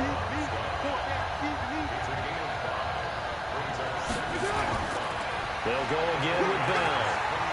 And they'll be inside the 25 now at the 24. A gain of 5, good enough for the first down.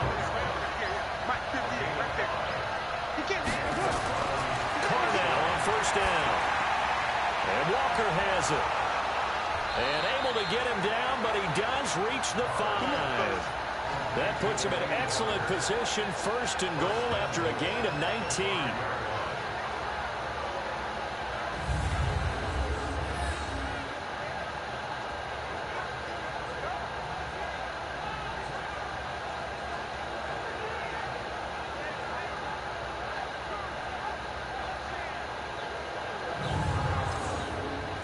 This will probably be the last play of the quarter. They'll try and run for it on 1st and goal. Fighting for the end zone. He lost the football. It's out. And now it's scooped up by the 49ers. And it's a big turnover there on the final play of the quarter. Back now here in Santa Clara. It's 49er football, but some ground to cover. They find themselves behind as we hit the 4th and final quarter.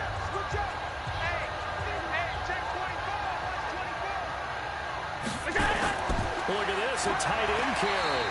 And he'll get this up to the 4 right about there, and that's about it. It's a pickup of 4, and it'll bring up 2nd down. On 2nd down now, it's Freeman. And he is going to be stopped cold behind the line of scrimmage. It'll be a loss of a yard, and that'll bring up a 3rd down. Continues to be a struggle for this offense and this home crowd. They're growing a little restless here in the second half. And I think they've just got to look at how they're trying to move the football. Yeah, you want to run it, but maybe you spread it out, maybe some swing passes that can take the place of runs and give you a little more space. The Niners on 3rd down. They're at 50%, 4 for 8. This is 3rd and 7. Freeman again. And he won't be close to a 1st down as he runs into a wall right around the line of scrimmage. No gain there on the play, and that's going to leave him with a 4th down. His carries tonight, they're getting up there, so maybe one of those every now and then is understandable. I would agree with that. Understandable every now and then. Sometimes you come back and you fake it to him and go play action. But other times you say, okay, they got him on that one. We'll come back to him in another carry. Here's Brett Kern now as he's on to punt for the 4th time tonight. And he's able to get it out quickly, and this is not a bad kick here.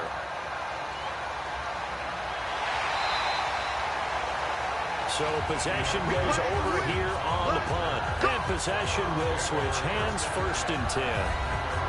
Heading out as the Cleveland offense now as they get set to take over here. And so close to hitting pay dirt last time. Fumbling down near the goal line. Now, how does that affect their psyche this time around? It's a tester, that's for sure, because to be that close and come away with no points is really disappointing, not just for the guys on offense, but the defensive players, too, who thought, hey, we're going to put some points up and have a little momentum going. They've got to find a way to just get it out of their minds, let it go, short-term memory, and move on to the next series. Officially nothing on that last run. They'll try again, 2nd and 10. From the gun, it's Carr. And he rifles one incomplete. The Browns on 3rd down. They've converted 5 times in their many chances thus far. This is 3rd and 10. Here's Carr. And Walker with it over the middle. And he'll work it across midfield inside the 45. 13 yards to pick up there. Good for a Cleveland first. Couldn't just sit on it here, could they? Had to throw the ball on 3rd down. Got the big completion in the pickup. Fresh set of downs now. They've got to feel great. And defensively a backbreaker.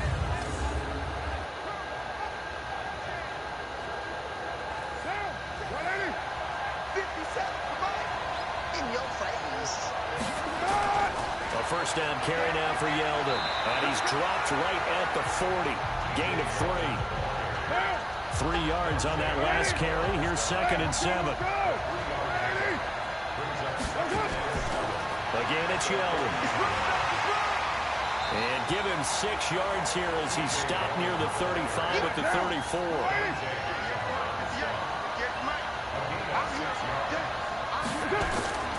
They'll try to run for it with Yeldon. And he's able to get it to the 33. Good enough for a 1st down. How about this offensive line? They're really starting to establish themselves, take over this game. And before the series began, I know exactly what we said in the defensive huddle. Guys, we got to get no less than a 3 and out. Let's get off the field. Instead, they can't find any traction towards doing that. Right now, they're just getting muscled all over the field and getting pushed down it. So they'll come up 1st and 10 now from the 33. Now they'll throw with Carr. Over the middle, complete. That's Walker. 10 yards on the pickup there, and it'll be 2nd down. And after that completion, you can understand why so many teams in the league are emphasizing speed on defense at every position. The tight ends have created so many tough matchups now. If you can't run with a tight end as a linebacker, this is going to be the result every time. An ideal spot here to get a 1st down and try to run some more clock, and this is 2nd and less than a yard. To throw, it's Carr.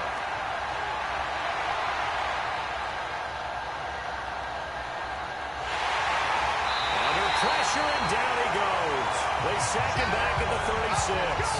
Dalvin Tomlinson able to drop him that time for his 2nd sack of the evening. Enough takes to start to have a good drive, quite like a big loss on a sack, does it? Now they're looking at a 3rd and long, and suddenly the momentum shifted to the other side of the football. And Old Mo is a very, very fickle man.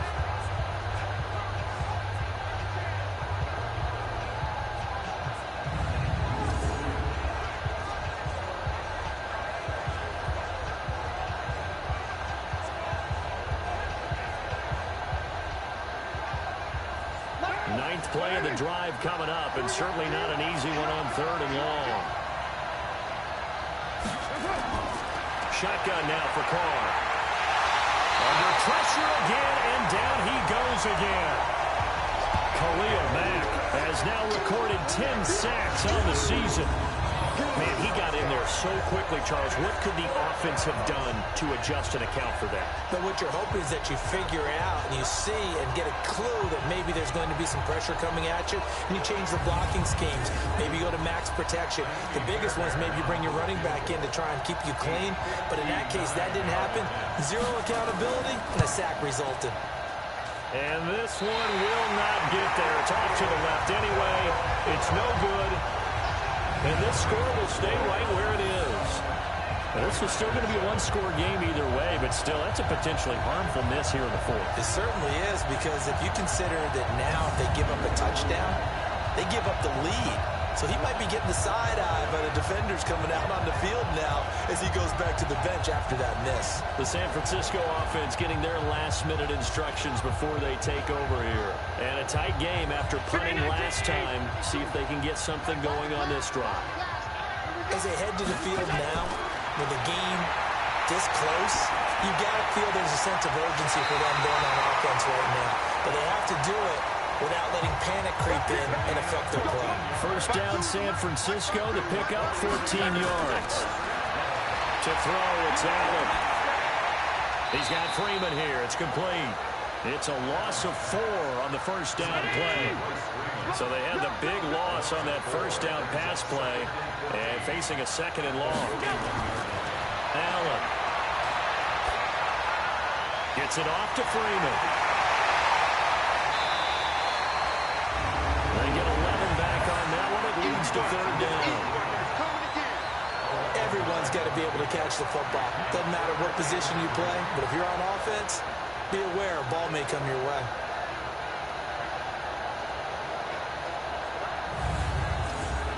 The Niners on 3rd down. Not quite 50%. 4 for 9. This time it's 3rd and 3. And again it's Allen. And he finds Cook. And he's going to get the 1st down here as he's taken down at the 22. 7 catches for him now, and this last one, a 1st down. Many different ways to create space, but on that play, he did it with that big, wide body of his. Didn't get a whole lot of yardage on the play, but it did what it was supposed to. Pick up a 1st down. Allen going to come to the line here, 1st and 10. And he's 4 for 4 now, throwing the ball to start the drive. Again, they'll throw with Allen. That'll be complete to Cook. This will be stopped about 2 yards shy of the marker. 8-yard gain, 2nd and 2. Facing a 2nd and 2 after that last catch, good for 8 yards. Now Allen again. This one complete to Gresham. And here he'll get it down to the 7. Only way to get the lead here, of course, with a touchdown, and that's what they're gunning for on 1st and goal. They'll run here with Freeman. And across the chalk, into the end zone, it's a 49er touchdown. Royce Freeman, his first touchdown on the year. And the 49ers have retaken the lead. Solid job up front, really just a solid job all the way around to get that one in. Yeah, that was well executed, wasn't it? Well blocked, well run, end result, 6 points. Touchdown. So now an extra point doesn't help much. They'll try to go for 2 to make the difference a field goal, and they can lead it by 3. Working out of the shotgun. Here's Allen, and he's got it. So the 2-point conversion is good, and they add on to their 4th quarter lead. So that effort gives them a 3-point cushion and guarantees that a field goal going forward won't beat them. Yeah, that's really good strategy because that's all you care about. Not getting beat at this stage. At least give your team a fighting chance. Set now to kick this one away, and off it goes. This one taken from the 7. And a pretty good return here. He'll be stopped just shy of the 25 at the 24-yard line. Derek Carr getting ready to go again on offense. Certainly they want to win this game, but down 3, they know what they need to do. Get in field goal range, at least have a chance to tie. And if you approach it the right way, you almost have a safety net. Knowing just a field goal gets it done. You don't press for the touchdown. But and he will not get away from the pressure here. Carr taken down. Khalil Mack in there to drop him for his 11th sack of the year. My man, it's been a rough night for that offensive line, and it's only getting rougher. 5 sacks now that they've given up in this contest so far.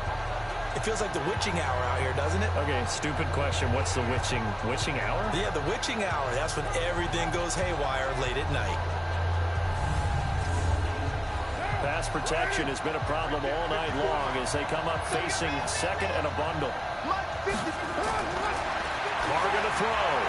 Walker with a grab, left side. This a big play for both sides. What will we see here? 3rd and 4. From the gun, Carr. It's caught by Herndon. And he'll have it past midfield almost to the 40 before being taken down. A big 3rd down conversion with a gain of 28.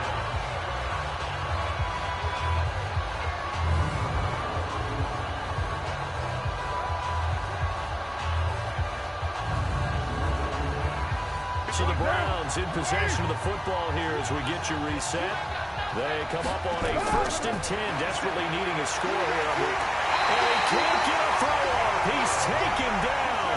What a huge play at this point in the game. They'll look to throw. And he's got the hook up to Moore. They get 14 back, but it leads now to a 3rd down. They'll get to the line here, but remember, it's also 3rd down. He'll look to throw, and he can't get a throw away. He's taken down. Now the Browns will use the first of their 3 timeouts as they stop it prior to what will be an important 4th down. Now on 4th down here, that pass knocked away and incomplete. So now let's reset here, Charles. They do have 2 timeouts left, so they can stop the clock twice. This one's not quite over yet. No, and what you're doing on defense, you're going to use both timeouts, obviously. But you've got to call defenses that are going to force the issue early, meaning you want that play over fast. You don't want to give them time to dance around in the backfield or run a wide sweep that'll take off time. Blitz them, put pressure on them, make sure that play ends quickly so that you can go ahead and keep moving. Some pretty good games all weekend. We may have saved the best for last. This Monday night game has been a dandy. They'll run with Freeman here to begin the drive. Now the Browns signal for the 2nd of their timeouts as they get the stoppage with just over a minute to go in the game. So 2nd and 9, and you'd have to figure just about all 11 probably crashing the line here. Again, they'll run with Freeman. And he's going to take this across the 50 into Browns territory. The Browns will quickly use their 3rd and final timeout as they get it with under a minute to go now in the football game. And they take a knee.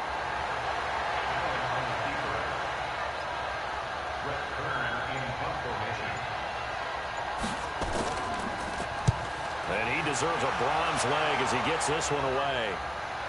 The call for a fair catch, and it's made at about the 23-yard line. That'll go down as just a 20-yard punt. And control of the football switching hands here with very little time remaining in this contest. Here comes the Browns offense back onto the field. So you're right there, but obviously the clock is not your friend. How do you handle this situation? You're thinking 2 plays. One, to get yourself in position for the second one, whether you're able to get into field goal range or you have to try another deep pass, another Hail Mary. But you're trying to get the first one to a receiver, get out of bounds, and give yourself a chance to set things up for an easier shot at it. We'll see if they can do it. Might be easier said than done. Well, going into the final play of this game, they knew that they needed some type of a miracle there at the very end, but they couldn't get it done. However, we were treated to really a spectacular affair. Even though they didn't finish it off, you're exactly right. They took us down to the last play.